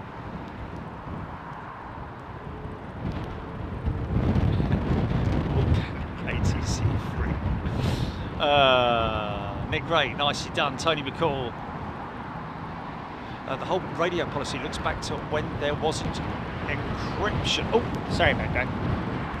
There wasn't encryption for radio signals to cover the police. It's so easy these days to do it, isn't it? QR7 is number 9 on flight radar. HGC saying. You're wondering what we're talking about when we say a number. That is what number she is being tracked worldwide on flight radar 24. RIP auto fake.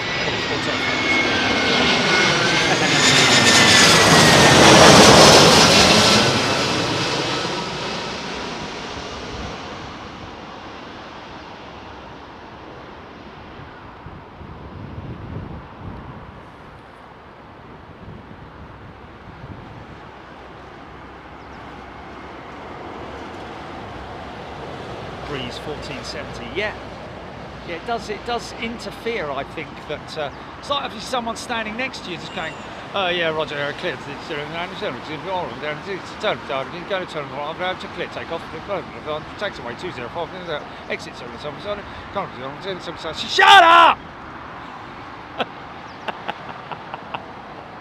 Oh look, he's pushing back.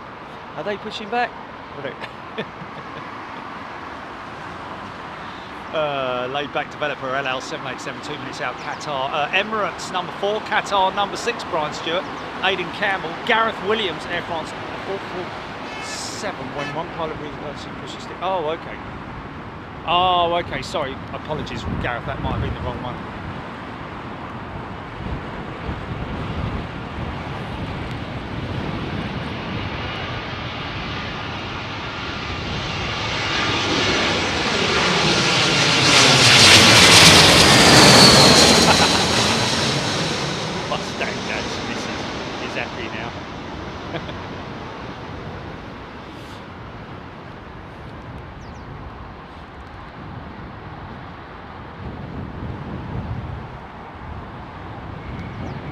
EK29 number 3, which is going to make it first? The Qatar jet or the Emirates jet? EK29 number 3, worldwide, tracked by 1136. Aidan Campbell saying, if you're wondering what that is, folks, Flight Radar 24. It's an app that you can get on your phone. Highly sophisticated system that they use for tracking aircraft around the world. You can follow its flight path all the way from its from whence it came, see what altitude it's at, so many different parameters, age of the aircraft. You can get details on it. So if you've got a loved one flying to somewhere, you can track them all the way to their destination.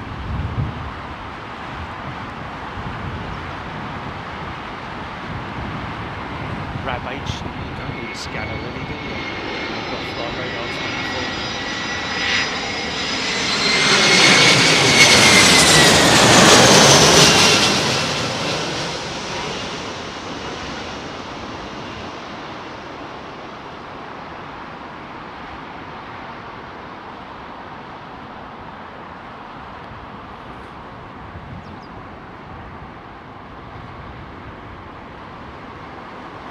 Barometric altitude 3,700 feet, Aidan Cowell saying.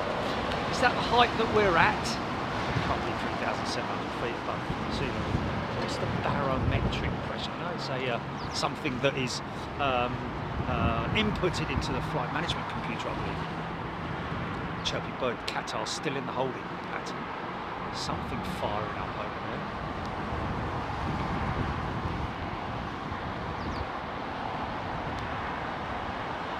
Deborah Davies, whole load of heavies coming in. My brother has a few radio licenses, ATCU, don't touch 17th Mustang. There we go. Captain still holding, thank you everybody. Cheryl Howard.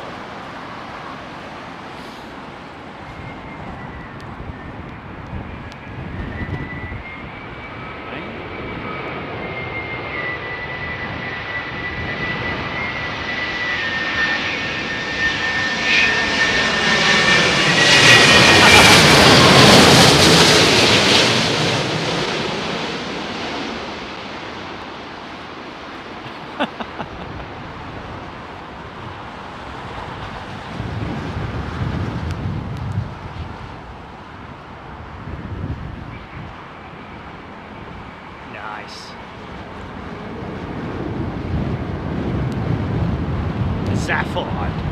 You're right, Zaphod. Germany can't broadcast ATC. There is, they allow it in terms of like, you know, they don't have a ATC police coming round saying, "Oh, turn that radio off." It's nothing like that. It's just in this new age of live streaming. It is at this stage. It is illegal under the laws of air traffic control or whatever, the laws of the land, that it's illegal to broadcast live air traffic control. Okay, we do have a big line of heavies coming in. Let me give that a little bit of a wipe. Standby.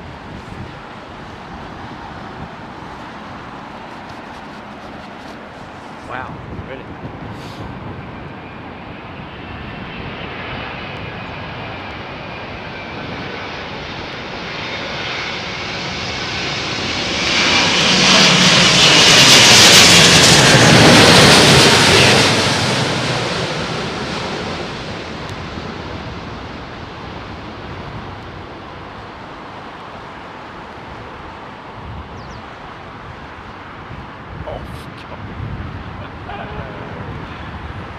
Some people are a little bit easily taken in by what some people say, but no.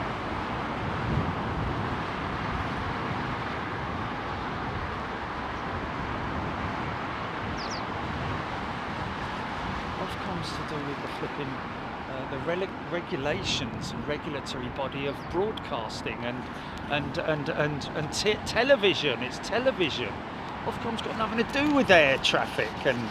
Yeah, man. Yeah, it's totally different. Yeah. Off. You ring them up, they'll be like, "Don't know what you're talking about, mate. Nothing to do with us."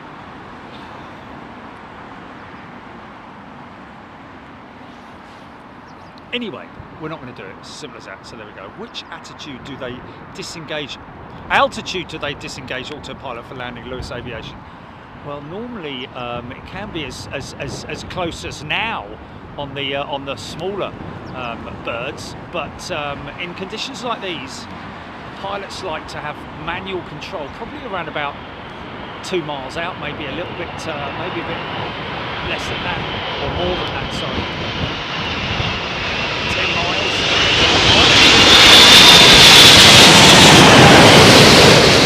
Yeah, man.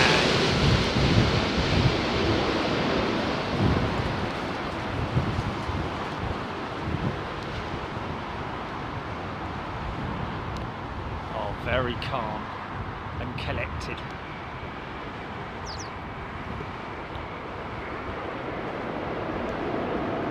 Saw on my Twitter feed, sorry, on my LinkedIn feed yesterday, pilot who was flying with Ryanair is now going to live in Dubai, flying the Emirates 777s. Yeah, listen to that.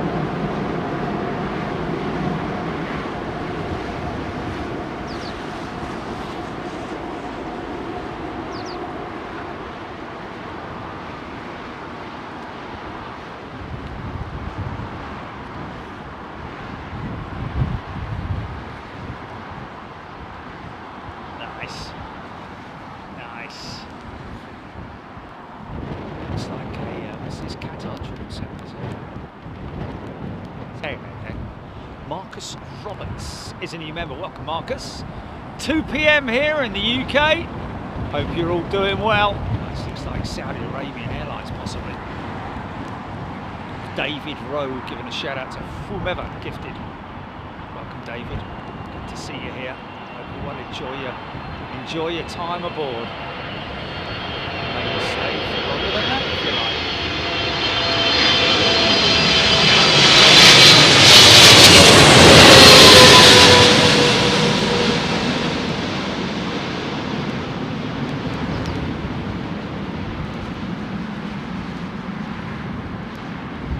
It's a very grey area, and anyway, again, like I say, even if we could broadcast it, we'd only use it for very specific operations, like a special livery coming in or something like that.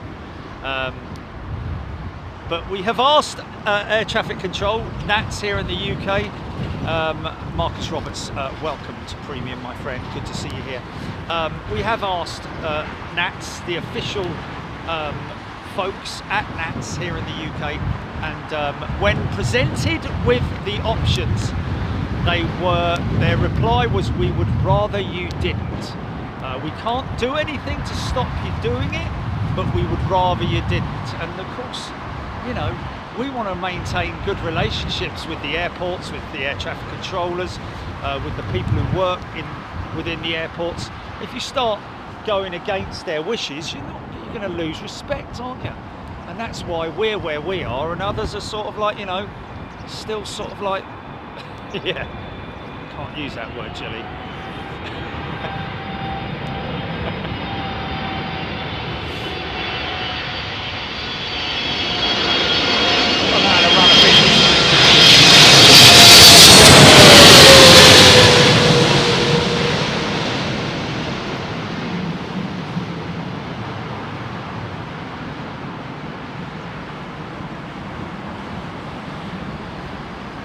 Oh, nicely done. Big swing, look at that, mate. Wow. Having all that control at your feet. G'day, Brian. Pointy sticks.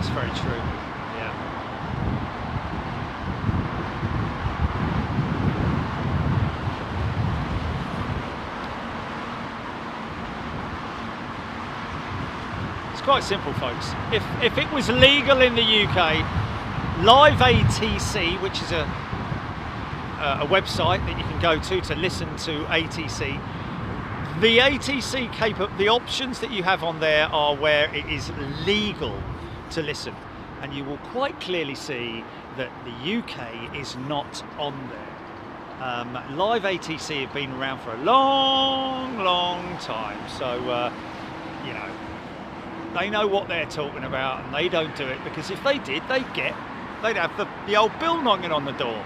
Excuse me, sir. Is that your radio?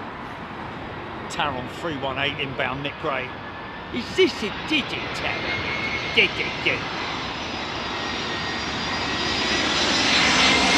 It is. Look at him, look. Look at his big tail.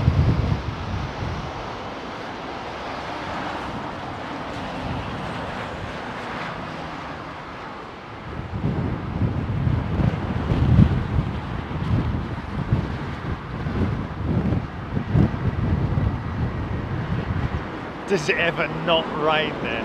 Brilliant. Fair dinkum.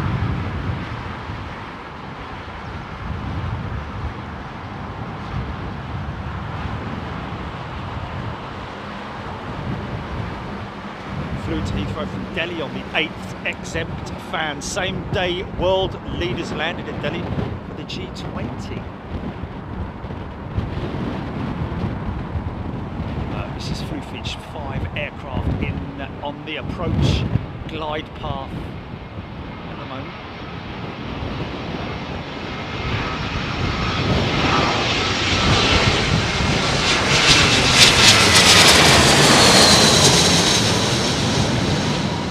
Yeah.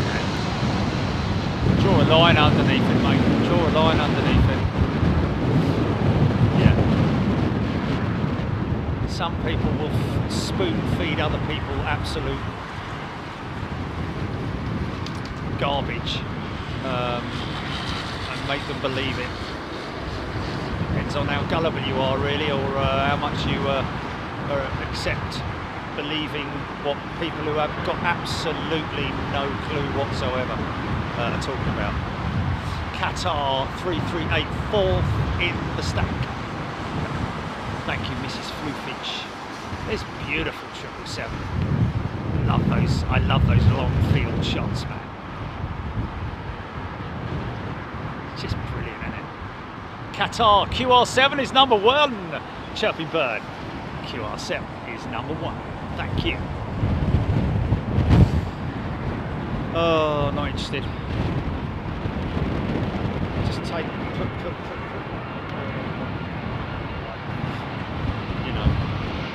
Yeah.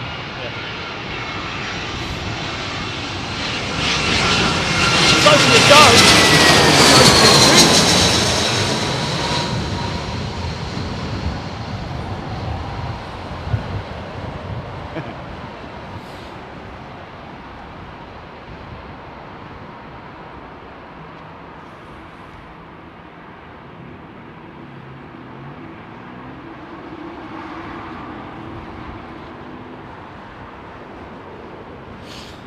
Horses are happy, they've got new food today, look. Might even be able to get out without any hassle. I don't know. Did they do ones, the big ones? Did they do ones? Ah! Come on.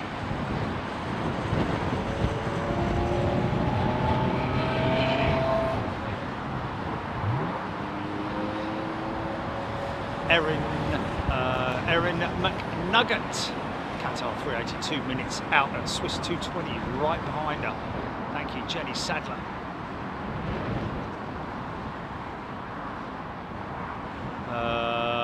BRQDERS. Yes, there will be a runway switch at 3 p.m.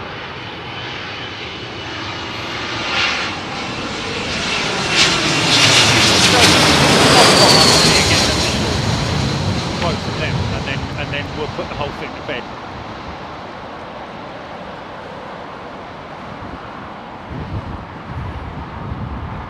A Facebook message. Oh, that's hilarious. Oh, that's just hilarious. A Facebook message.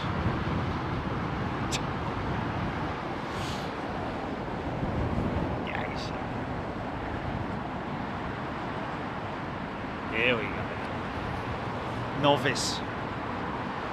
Wannabe. Pretend. Whatever you want to call yourself, mate. Still in the same place, doing what this were doing 3 years ago. Still doing the same thing.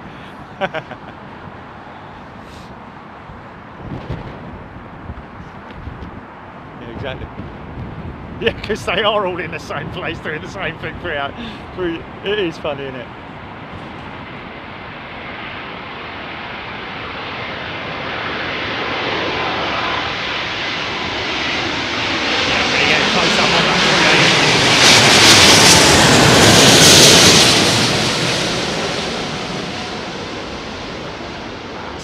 Going out 27 right. So the winds have dropped considerably now. So we've kind of got normal conditions, although the windsock's still showing a decent amount of sideways activity. Yeah, heavy duty reverser action on that 777BA. This is Qatar's jet. Yeah.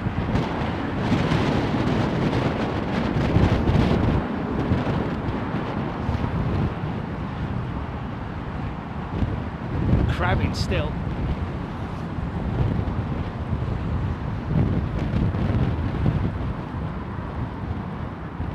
Breeze 1470. Yes, you are right. Most aircraft are leased. Very few are bought outright cash because you need to write this thing off on the books basically over a period of time, zero it down, and then it owes you nothing. Most of the money is made on the maintenance contract with the engines.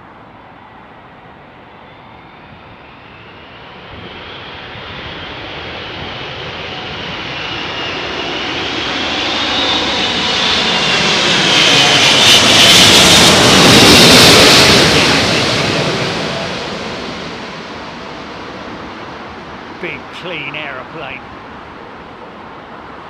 Lots of rudder. Yeah, nice. Look at the size of that horizontal stabilizer, man. Insane. As wide as an A320 wingspan, man.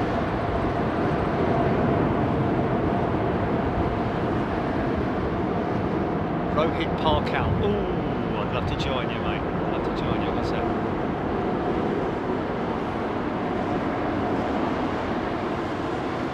Sophie,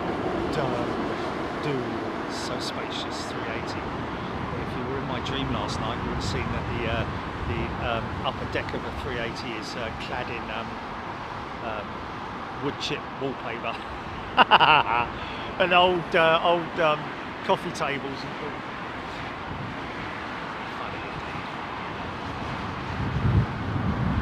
Him, he, me, loving it. Bloody brill, thank you, Sophie. Avro Arrow. It's a departure out of Paddock Road today. Well, I'm going to keep the camera rolling, show you what it's like getting out of here, folks. And then we'll say goodbye on the other side of the fence. Alan Robbins, Gulf Air Dreamliner, Cathay 350 and Singapore 380. Around an hour out. Well, that's going to be too late, I'm afraid. Singapore's going to be out on the northern runway. Barry Ackerman has gifted a membership. Thank you, Barry.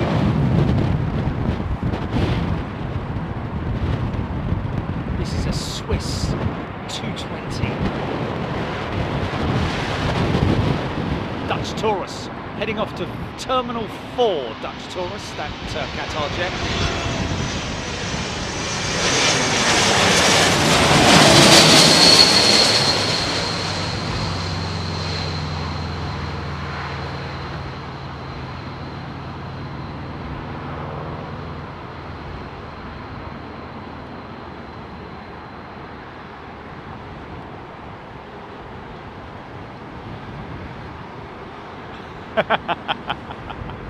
It was the weirdest stream, I have to say.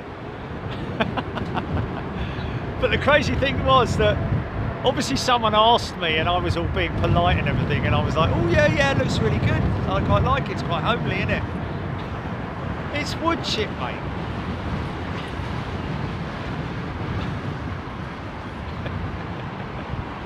Yeah, but you know, no windows.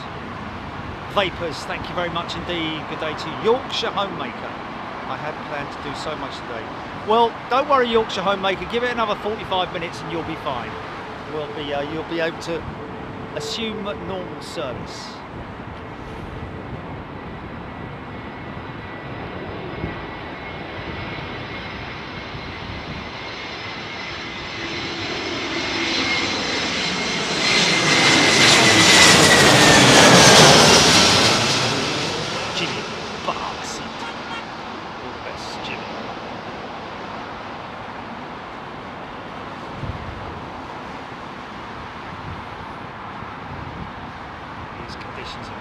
Improved in terms of what the pilots are having to navigate through.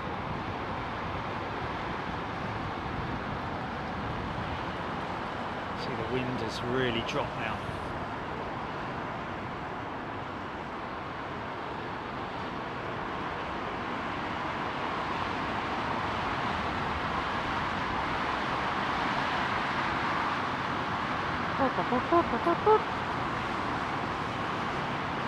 Barry Ackerman, nice looking aircraft, the 220. It is a great looking aeroplane, I've got to say. My favourite looking aircraft of the single aisle jets. I do love the new Profit Hunter jet, the Embraer. But gotta say, I love that A220. Or the Bombardier CS300 or something.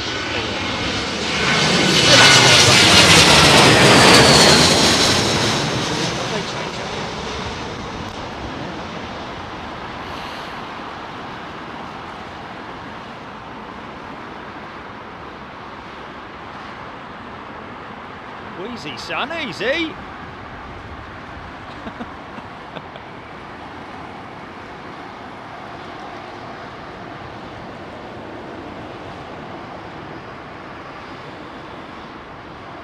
Big old Dreamliner going to be entering your shot shortly.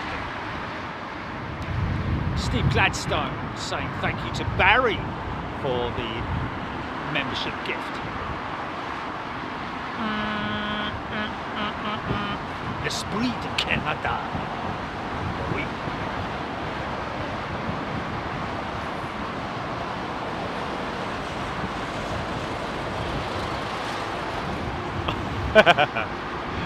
Steve B, the pet shop near me has a parrot called George. Each time I go in, I say easy son and bosh repeatedly to it. If it happens, take a video and send it to me. Brilliant. Big Boss Man, thank you. Glennie J.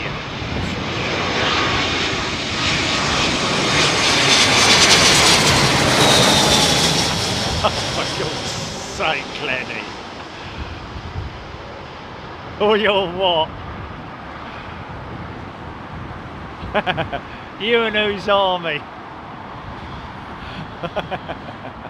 Brilliant. 350, such a beautiful plane. Zaphod, love the BA livery wingtips too. Yeah, makes all the difference, doesn't it, having a wingtip. And of course the 350 has that blended up swept sharklet style winglet that is easy to identify and see, and a good part of the aircraft that can obviously be finished in the livery as well. That Union flag looking very smart indeed. Of course, can't do it on the triples, can do it on the Dreamliners, has been done on the Dream.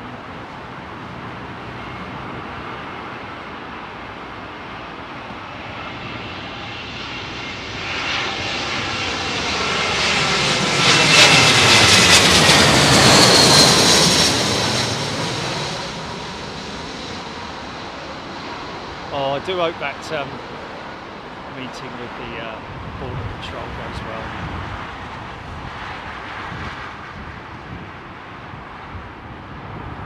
Well, I don't. It's not a case of whether it goes well. It's a case of whether the bloke's on duty or not.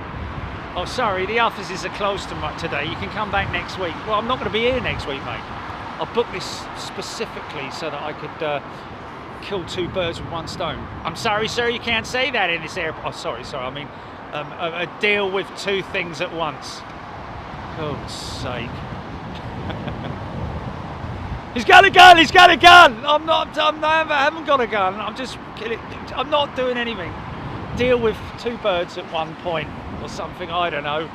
I'm sorry, sir, you're going to have to... Oh, whatever. Scott Hetherington, during lockdown, I had a pilot who was furloughed decorate my house. He did a great job, brilliant. Is he back flying again? Chrissy, excited for Miami, Deb Butler.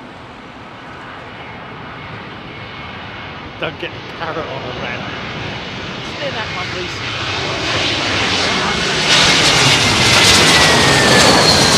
Remember that? Parrot that was just constantly ranting on.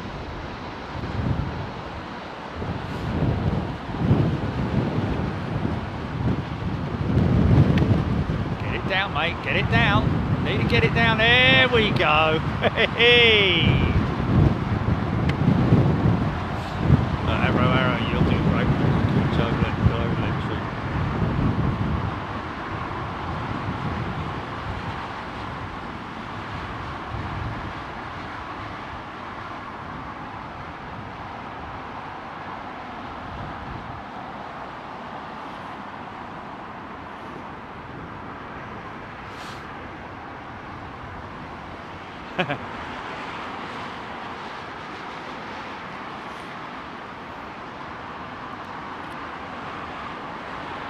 What I missed? What joke? What joke did I miss?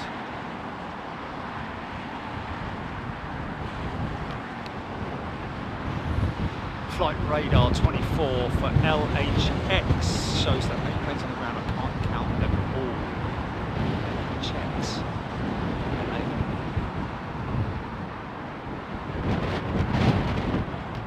Oh! Oh, he did a great job on the landing. Oh, I didn't read the end of it. Sorry. Ha! Yeah, right. Yeah. That's that was out. That was out during COVID. That show. Yeah, sorry. I did miss that. He did a great job of the landing.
Wow, look at that.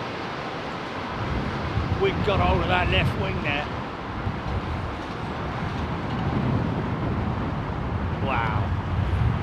Leaning it into the runway, just crazy.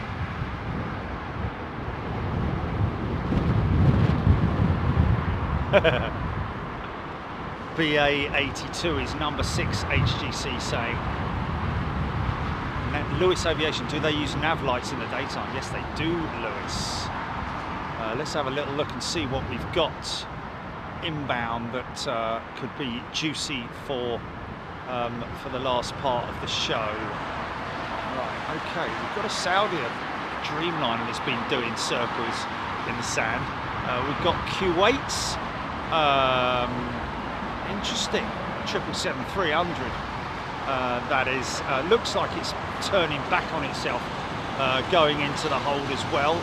I think this BA 777 has come out of the Lamborn.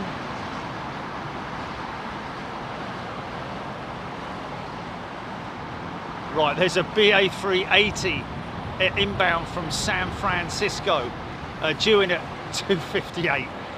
We might just get that one. We might just get that one. Is this Eurowings or something?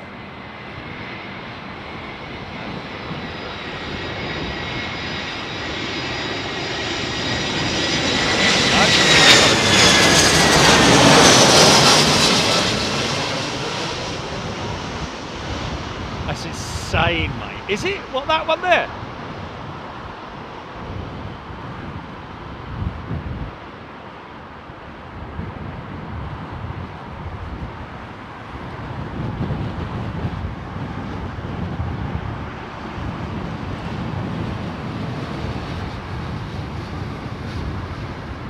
We have got a new member, Alex Lingard. Welcome, Alex. Great to see you here. A very warm welcome to Big Jet TV. Welcome to all our new members and everyone who has gifted memberships. Thank you very much indeed. Of course, today's show is not the midweek show, ladies and gentlemen. It was just an opportunity to come out and do a test. Yorkshire Homemaker has gifted 5 memberships as well. Thank you, Yorkshire Homemaker. What a lovely thing to do. Yeah, like I say, it's just a test, folks. Well, precursor to tomorrow. Of course, winds are expected to be a somewhat, well, conditions are actually expected to be a bit more intense tomorrow. Wind and rain.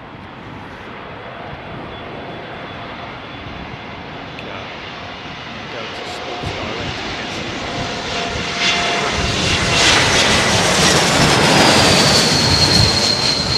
This is the AIRBUS.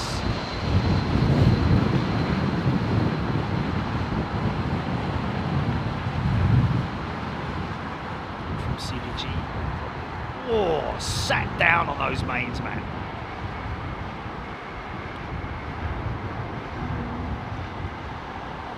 Super Galaxy just gone over, flown south of you, Alpha Bravo. Wow, how cool is that?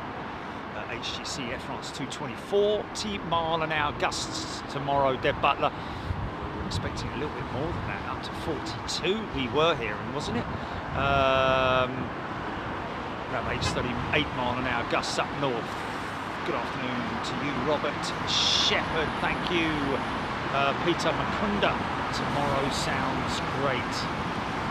Yes, it does, doesn't it?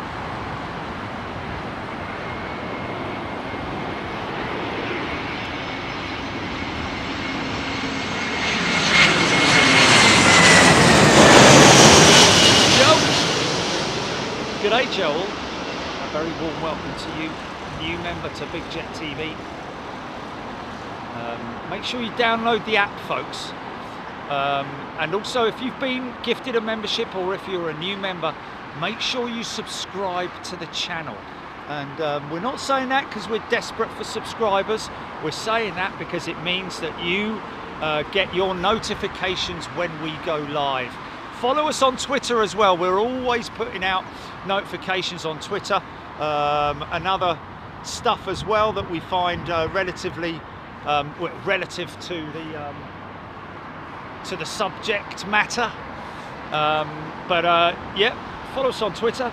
Download the app, free of charge. Big Jet TV Live, and you can also make sure you subscribe. But if you do subscribe, turn on your notifications. And also hit the all button as well for all notifications, because otherwise what happens if they don't do that, Chili? Does that mean they receive random notifications? Rab H Met Office showing heavy rain showers and gusts close to 40 mile per hour to London Heathrow tomorrow. Yeah, well, we'll try and get out before it before the poo hits the fan. But We've tried and tested the live element in terms of getting here, so we will probably do that again tomorrow. If you've just joined us, folks, scroll back to the beginning of the show, and you'll see the trip to the airfield. Yes, earlier on yesterday.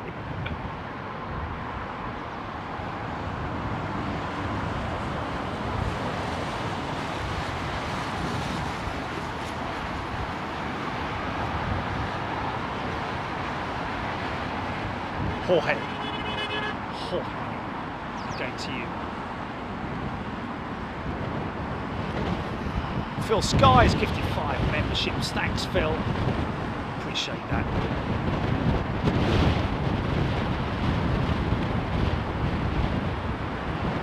This looks like Saudi Arabian Airlines. Again.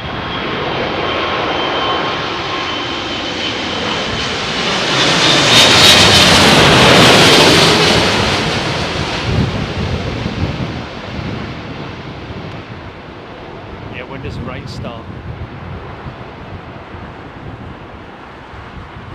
Perfect. Oh, that means we can go live in the dry and let the rain. Yeah, perfect.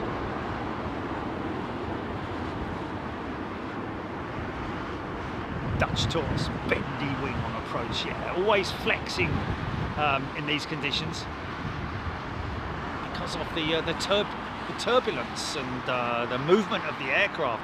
You know, they're such a big implement in it, the wing. It's just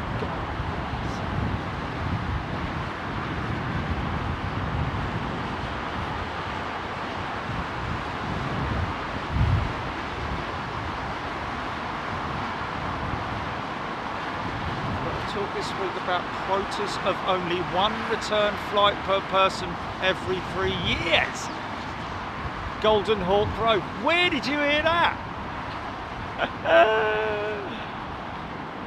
Where did you hear that? Yeah. The Daily.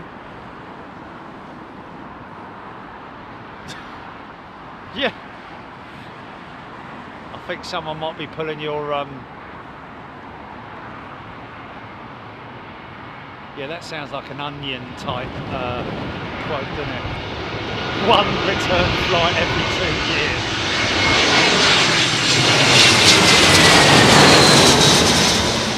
Flipping industry would go bust, wouldn't it? In about 5 minutes flat.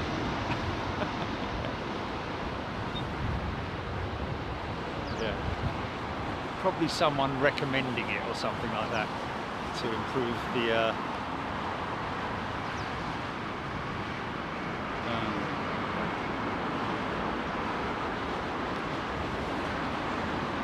the dream of the 747 is landing in Anchorage 10 minutes, Kevin Beasley noticed as I was wandering around flight radar. We always miss it, don't we? One of these days we're going to be in Anchorage and it'll turn up.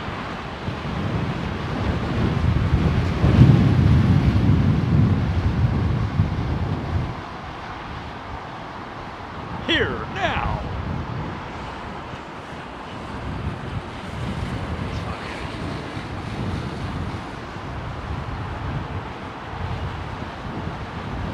Sorry mate, you've had your quota. Oh, what's that then? Well, you flew to, yeah, you went to, yeah. I can't remember when we last flew. Leave it out. That's a little rubbish. Yeah. Can I walk back? Yeah, all right. Okay, cheers. Yeah. Live stream my bicycle ride back from Los Angeles.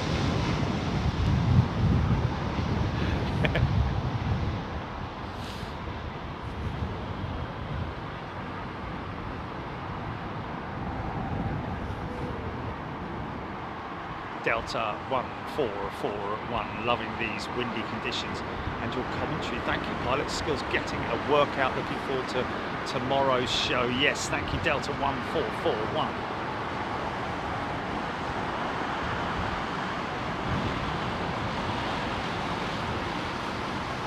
think we're well overdue an Anchorage show, would you? Only joking. Only joking.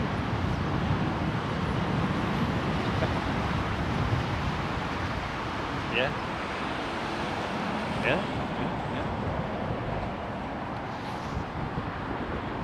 Fred Vernals. It might be a good idea to make holidays nice and long. Yeah, it's like a Virgin jet.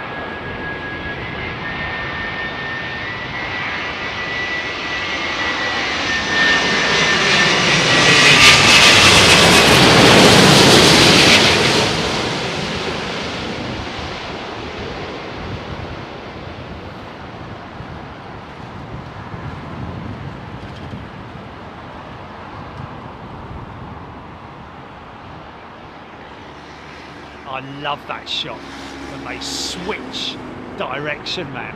Well, I say switch direction, they kick the rudder, forcing the front of the aircraft, well, forcing it straight down the middle. Irrational geographic. I travel to New York City from ALK every 6 weeks, so I'll be out of business, yes. No, folks, we're not going to Anchorage, not just yet. Calm down, take it easy, they say. Chrissy, you've got a clean nose on a One Aviation Clips. Jenny Sadler, Omid Atlanta. Good day to you. Peter Makunda, no, I think I'm just going to come out here in my Speedos, if that's all right, and flip-flops. Oh, is he? Well, that'll be an easy one to do. Tell him to hold on. Don't stop waving, just wait a minute. Actually love the Frankfurt show.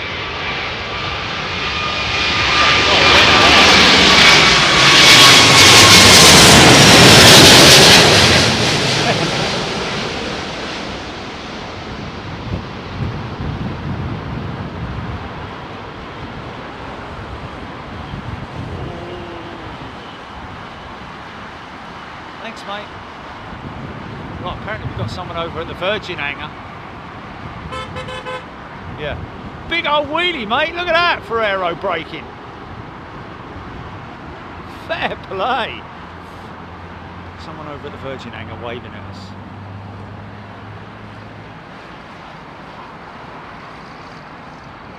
Someone over at the Virgin. You can hardly see anything over the Virgin.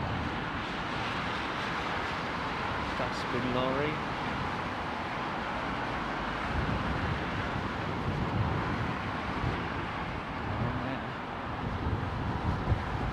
Not in the loo, is he?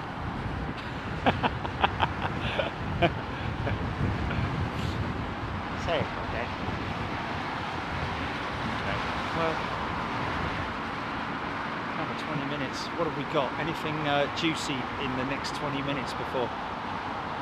Oh, he's gone inside, is he?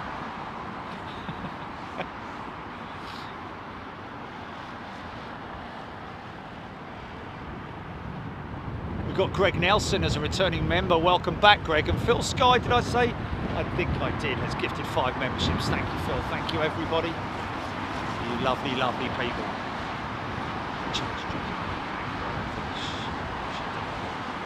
Superfly Steve. Could be an option for when I retire, Jilly. Go and live in Anchorage.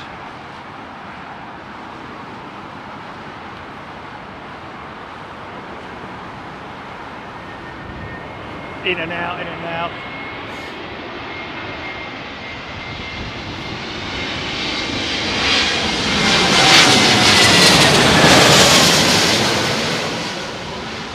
I never will retire though, mate, will I? I can't retire. I can't retire, mate.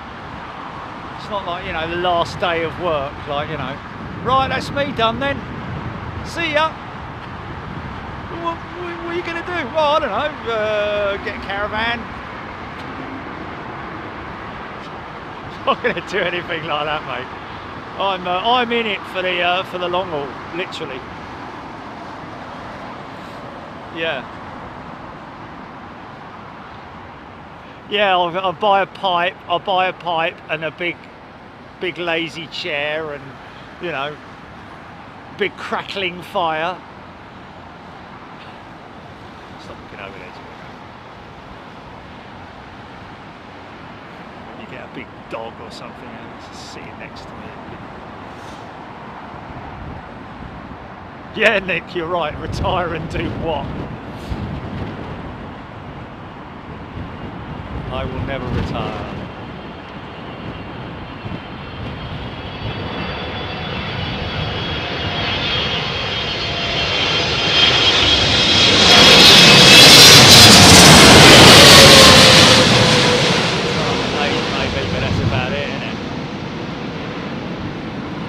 Surprised if I get that far. Right.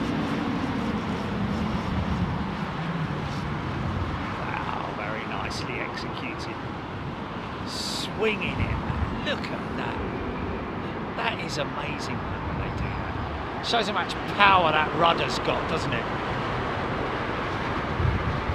Jeanette Haynes just watched back this morning Jerry getting in the paddock. Well, I've got to be honest with you, Jeanette, there's half of it. Because those two fellas that were there, they were having to do the work that I have to do on my own, and it is it's quite comical, it has to be said. Might get a bit of it on the way out.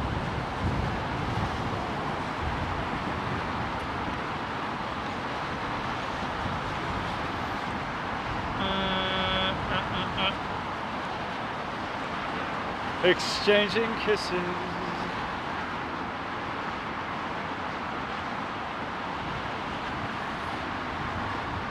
Dean go plane surfing. Dave Lee, Kim Kinzer. Boeing Airport Fields. Brilliant. Big Al. Welcome back, Big Al. So that's Big Al and not Big Al's plane. So we've got two Big Al's. One's playing, the other one's not. I don't know. British Airways 380 coming in 30 minutes next star. Gonna miss that one. Don't forget, folks, we've got the switchover coming in 20 minutes. And when that happens, we're gonna break everything down and get ourselves in the and anyone who fancies experiencing the horse, because it is literally a repeat of what I have to go through.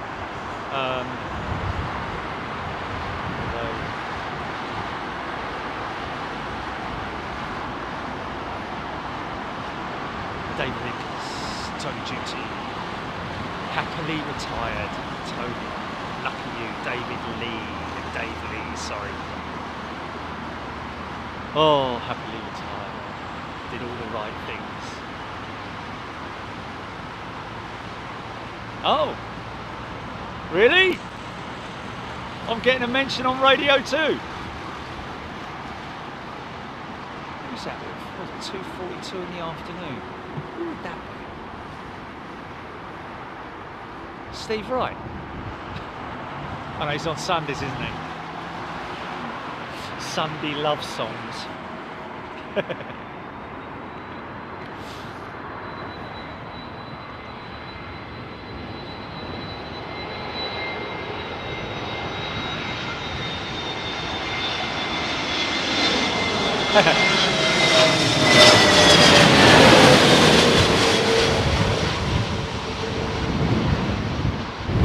Wind's having a go all of a sudden.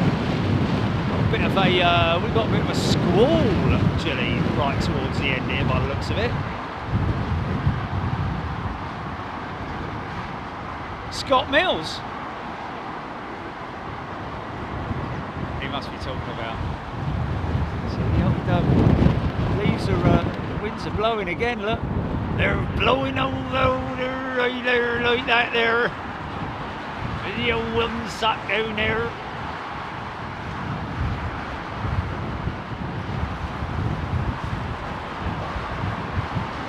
Dave Rutherford, just curious, have you noticed Heathrow's schedules? What's that?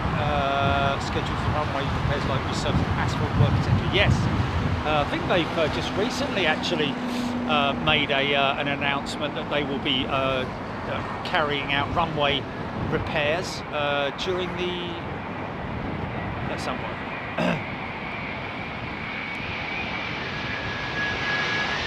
on the UK. That's it, 100,000 coming in. Big shout out to Scott Mills on Radio 2 as well, for some reason, whatever.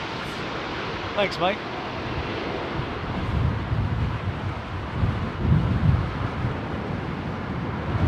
Easy, son.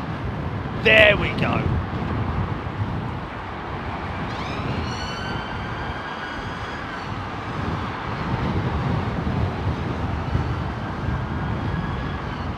What's that? Ramsey Street, Mad Monk 33. Mavis? What you mean, like? I don't really know. Oh my God, no, I'm not even going to say that. Alexandra Hargreaves, good afternoon to you. A very warm welcome. Bits and Pieces UK. No, that's fine, that's fine. Welcome everybody, hope you're doing well. We are in the last 15 minutes of our show, our impromptu show today, just because of the wind. Ha! I heard that. Fair play, Scotty.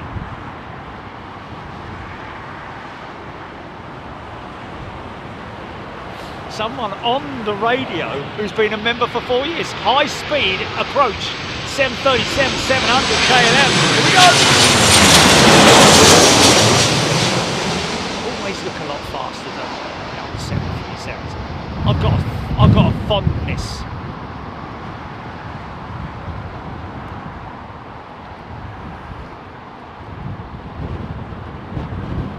Oh God, yeah, I forgot all about that. Oh, so they're not even talking about today, they're talking about the rain on Sunday.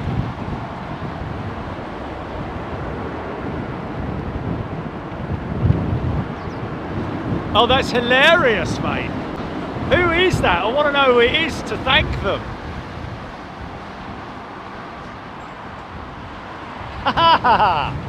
That's crazy, mate. We're going to have anything decent before them.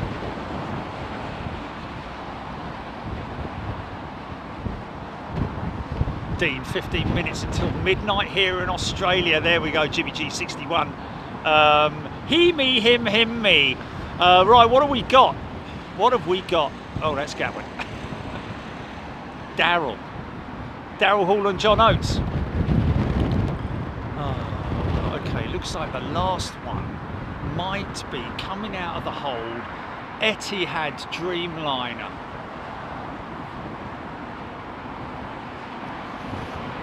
Yeah, we've got an Etihad Dreamliner. Just joining the back of the glide slope now. Always called it a stack right from the get-go, folks. When I started Big Jet TV, I know it's not the official term. I know it's the glide slope. So around about, they did increase the glide slope in terms of its angle about a year ago, I think it was, 2 years ago maybe. Yeah, so as to so lengthen the length of the approach, but then at a higher altitude, and then decrease altitude at a lesser distance, if you see what I mean. What's going on up there? Why are all these cars stopping on the road? Are they all listening to radio too? I don't know. Anyway. Yeah, thanks, mate. Whoever that was, he's got to come on the chat, hasn't he? Eldon Murray, they may not switch the runways if it's too windy. That was class, whoever that was that called into Radio 2. Stevens obviously just listened to it. Daryl, thank you, Daryl. Crazy, man. Dave Airplane. Alan, Robin Silvermiss, Chucky Spotter. Good afternoon, everybody. Oh, Scott Mills said that, didn't he? Oh, fair play, Scotty. They've got it on standby. They've got me on standby. That's insane, mate. Oh dear, oh dear. Yeah.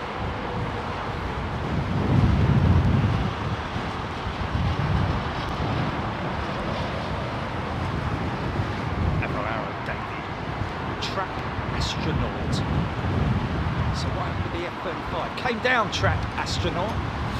Oh, look at this American jet lining up. First departure to go out of 27 left.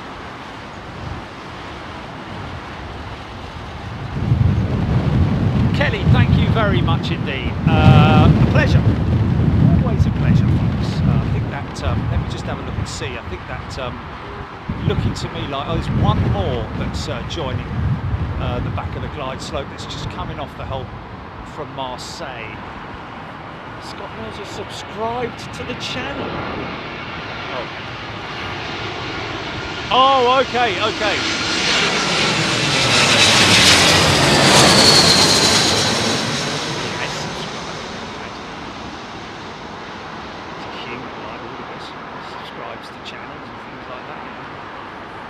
Yeah, he does follow us on Twitter, yeah.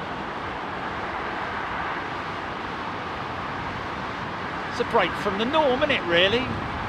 When you think of what we do versus all the other normal sort of like mundane, day-to-day sort of like stuff.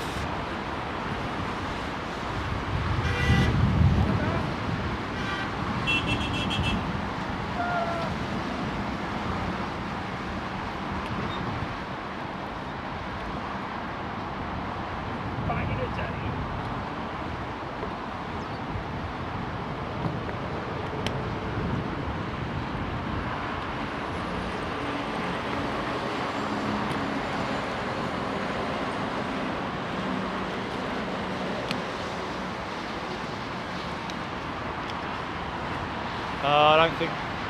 Yeah, he's not going to make it, mate. He's not going to make it. No, he's not going to make it, mate. He's definitely not going to make it. He's way up there, man. The one from San Fran. No way, he's not going to make it.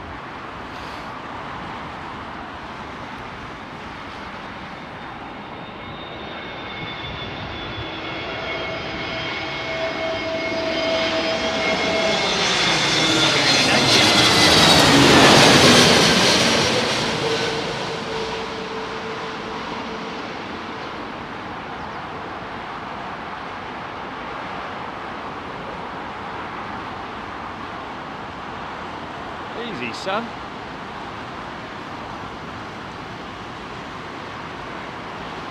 Jenny said, let anyone answer Wesley's question.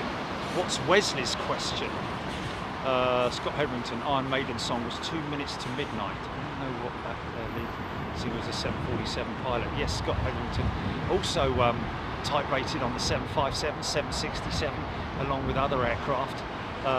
Very, very knowledgeable fella in the aviation world. His old Bruce Dickinson.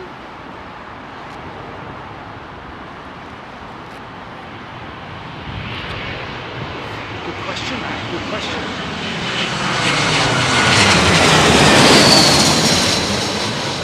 Rear wheel steering. Well, mid gear. It's the body gear on the 747 that has the rear set of wheels that have steering capability on them, isn't it? The mid gear, the body gear. 380 does not have. Well, actually, it might be a bit conflicting. That, you know. I seem to recall saying that the 380 doesn't have it, and then somebody saying, "Oh, but it does." So I don't quite know whether that's true or not. But as far as I'm aware, the A380 does not have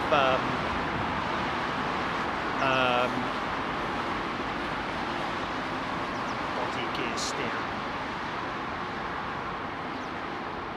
Stephen, tomorrow is going to be awesome. I just know it. Sounds great. This looks like our last.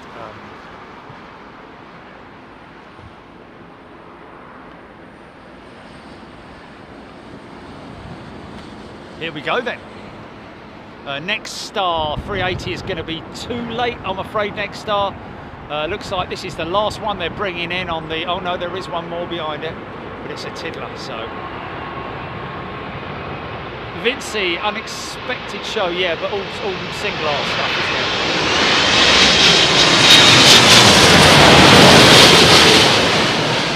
So we could start the breakdown.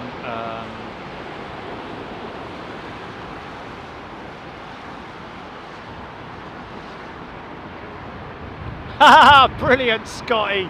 Fair play, mate. Live for another 2 minutes. Thanks, Deborah. Mic off to hold. Welcome anybody who's tuning in from Radio 2 from the Scott Mill Show. Just lost him a few thousand viewers, listeners.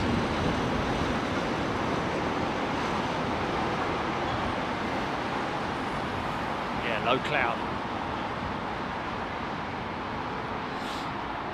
Cheryl Howard, another 3 lined up for 2.7 left. Rab saying, yes, can't see him because the trees in the way.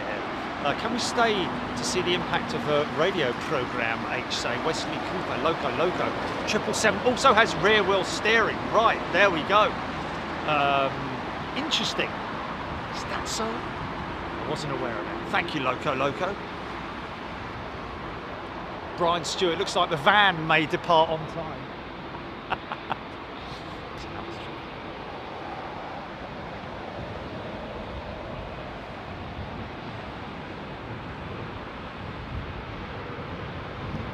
Of course, anybody who's unfamiliar with the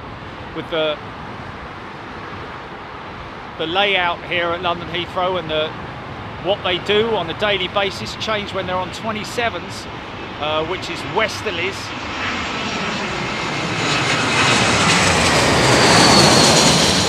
Same procedure, funky shot. Same procedure every day. They will switch runway operations, which is based on the Bosch, on the Cranford Agreement. Sure they're going to... All right, mate, wait, leave. Hold on a minute, you know, he was here first.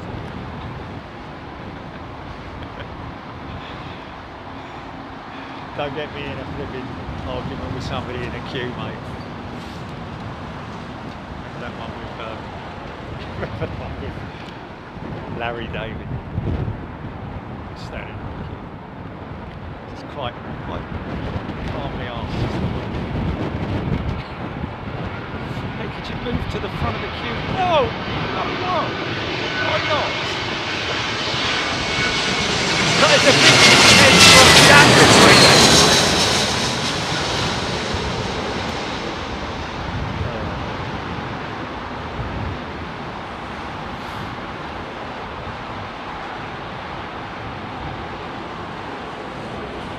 Uzbekistan. Is it the Uzbekistan jet in? Okay. So these 3 jets here, folks, as you can see, all lined up. 2 intersections there. The furthest 320neo, the closest 320neo, and the American jet going full length. Joe Thompson's winds look quite high tomorrow. That's an understatement. Yeah, we're expecting... Jim, why do some planes when coming into land follow a different line? Like as I noticed last week coming over Bucks. Oh, okay. Are you talking about flight radar when you're tracking the aircraft? Yes, it does from time to time. Comes into the UK, goes into a holding pattern. Is this the Uzbekistan jet? This is the last arrival for 27 left this afternoon, folks. They go into holding patterns, my friend.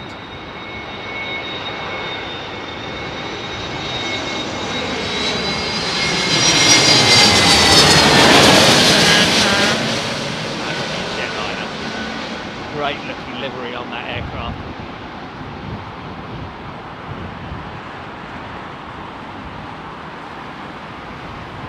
Go on, son. Get it down, get it down. There you go.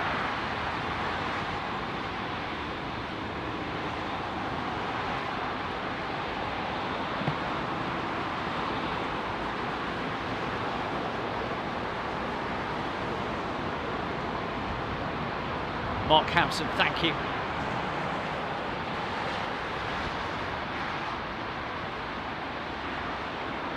Arrow. Right, okay, here we go then.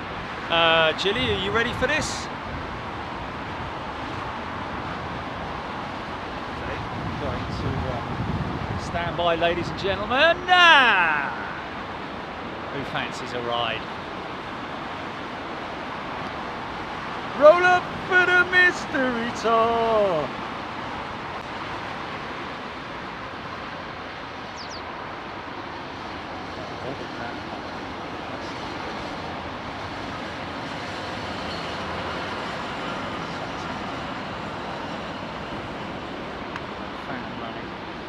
Okay, stand by, folks.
So what I'm going to do is, I am going to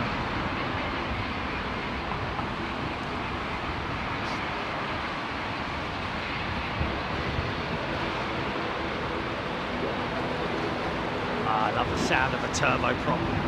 Listen to that.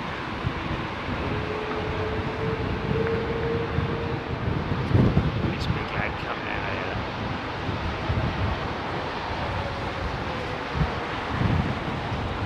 So unfortunate about the lampposts and all that, because if it wasn't for the lampposts, I would do more 27 left departures out of Heathrow from this position.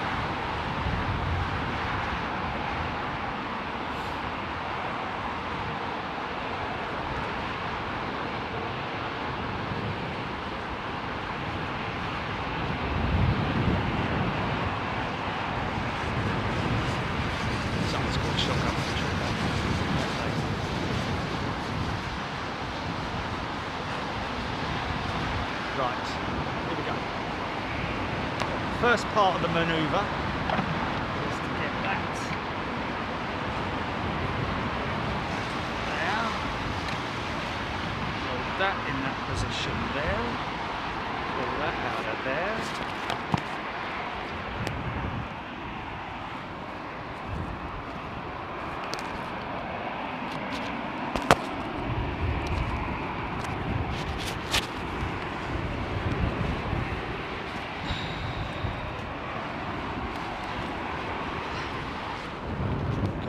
In two parts, am I really? Let me just get this thing.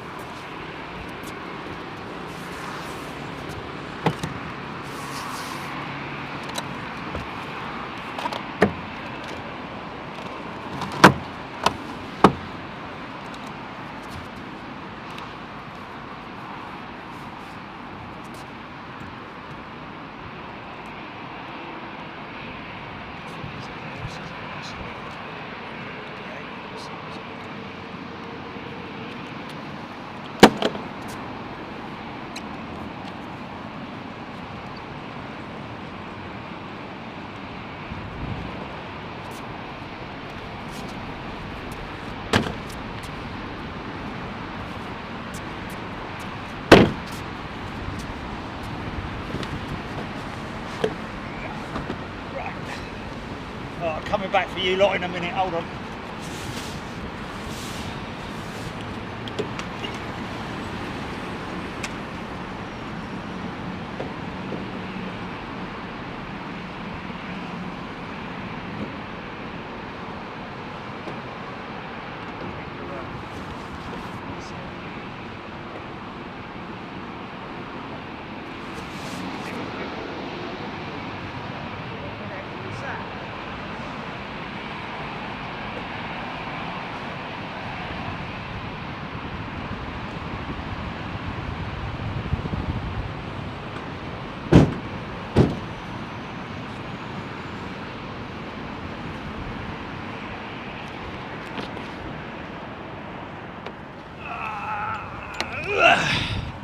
Right, double check, nothing on the roof.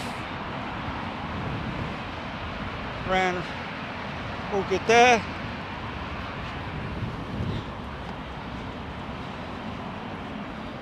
Right, yeah. And the thing is, right, we all good? You happy? Stand by. Oh, where's the keys? Oh, for God. I've put them in the jacket, haven't I? Oh, hold on a minute. And I feel like a...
Light coming on now.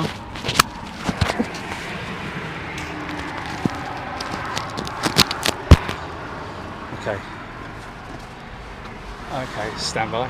Yeah. You are on the headset. Yeah, I'm just going to give this geezer a sticker here. Hold on a minute.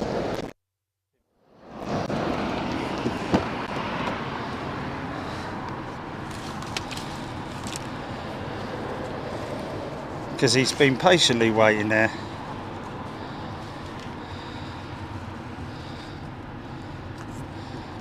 Put one on his camera.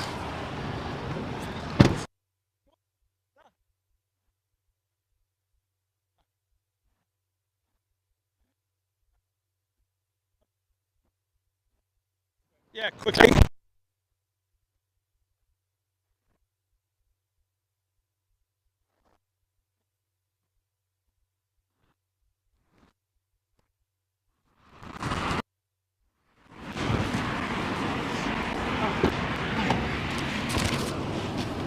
Really? Really?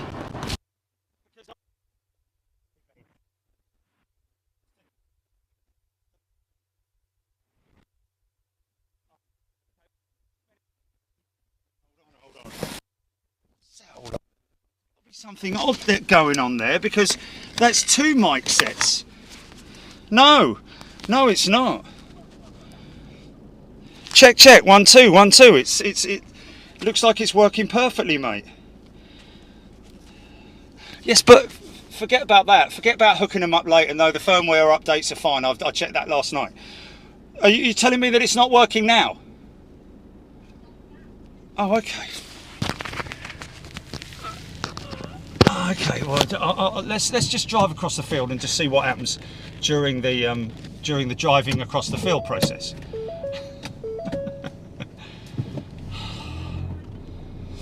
Yeah. Listen. Yeah. Okay, folks. So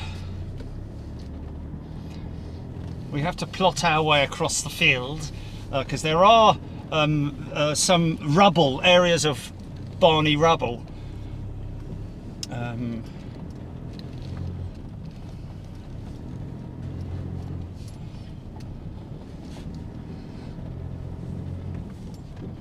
So we have to avoid those headers. Now, if I can creep up on these horses, I might get away with it because they are preoccupied with the new hay that they've been fed this morning. He's a cheeky one, that black one on the left there, he's a bit naughty. It's Black Beauty, isn't it? Black Beauty. Oh, look at him, little one, indeed. Look at him, look. Uh-oh.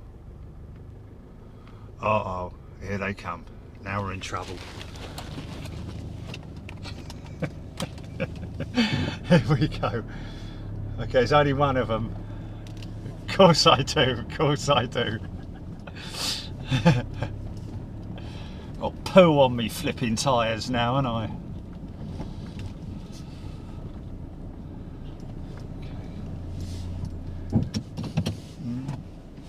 Okay. Well, there we go. No interest at all in the uh-oh. Stay there.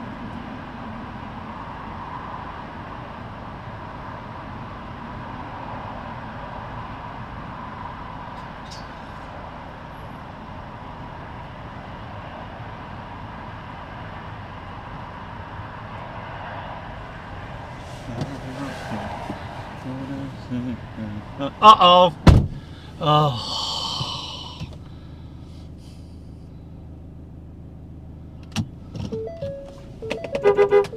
Go on. Go on then. There's only 3 of them. It's okay. It's only 3 of them. I should be able to get them out. Oh, quickly, hurry up. There's another one coming. So this is the bit. Go on.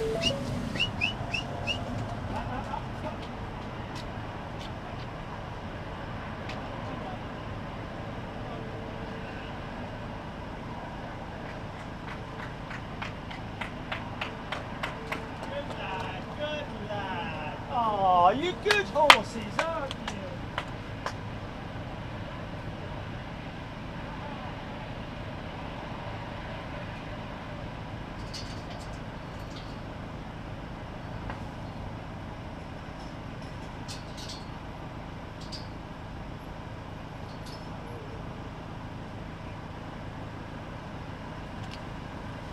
Kick on to the earth.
asking me if I want to buy 5 dozen TVs.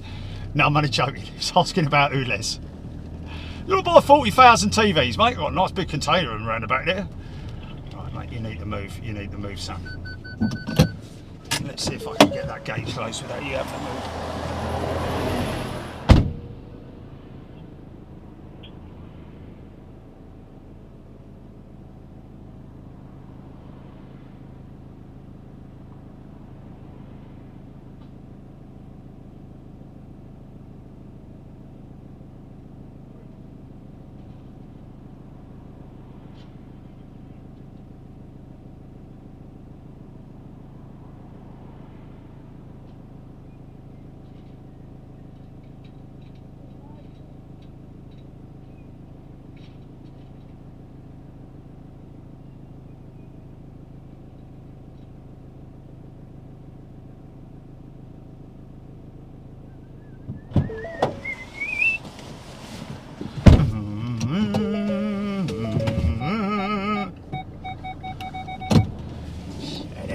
Shut up, I'm telling yous.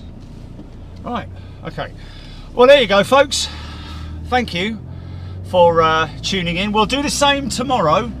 I think we'll probably have a few more shenanigans tomorrow. Luckily, I'm hearing that the rain doesn't start till around about midday tomorrow, which is a good thing for us. Always nice to set up in the rain.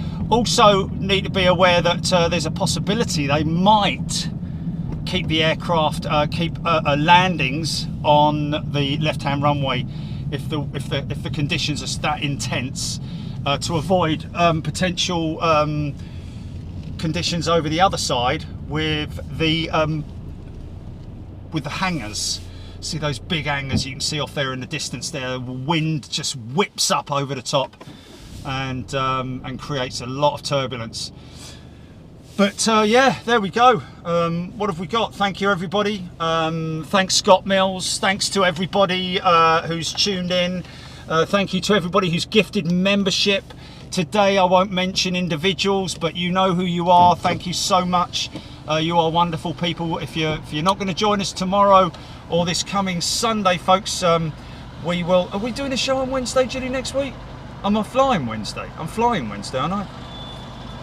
Okay, yeah. Oh, I fly on Tuesday. Yeah, of course. Wednesday next week is Miami. Wednesday and Thursday is Miami. I've got an interview with the Border Force folks for my global entry, which basically means when I get there in the future, I don't have to. This is the geezer on the left here, look. I don't have to wait in long lines, basically. Let me go out there, mate.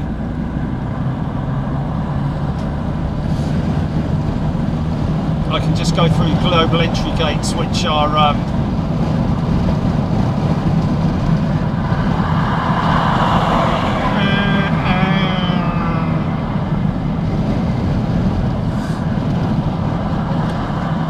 so there you go.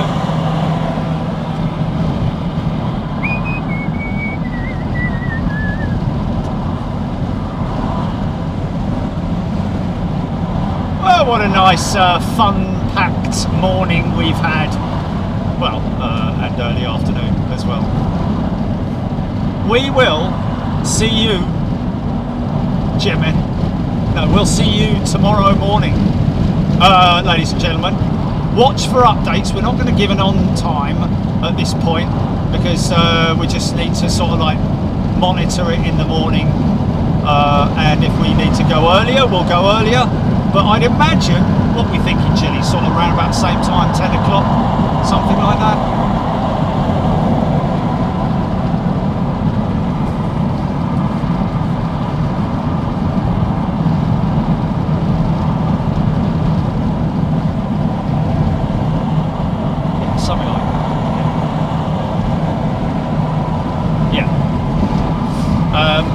Come and join me on the road to windy London Heathrow, folks. We're going to cut the feed now. Look after yourselves, enjoy the rest of your day, be safe wherever you are. tie everything down and get everything ready. If you've got an old dodgy fence post that you're a little bit unsure about, then go and shore it up with a big bit of 4x2 or something like that, because it will blow away. Look forward to tomorrow, folks. Take care, all the best, see you later, bye bye.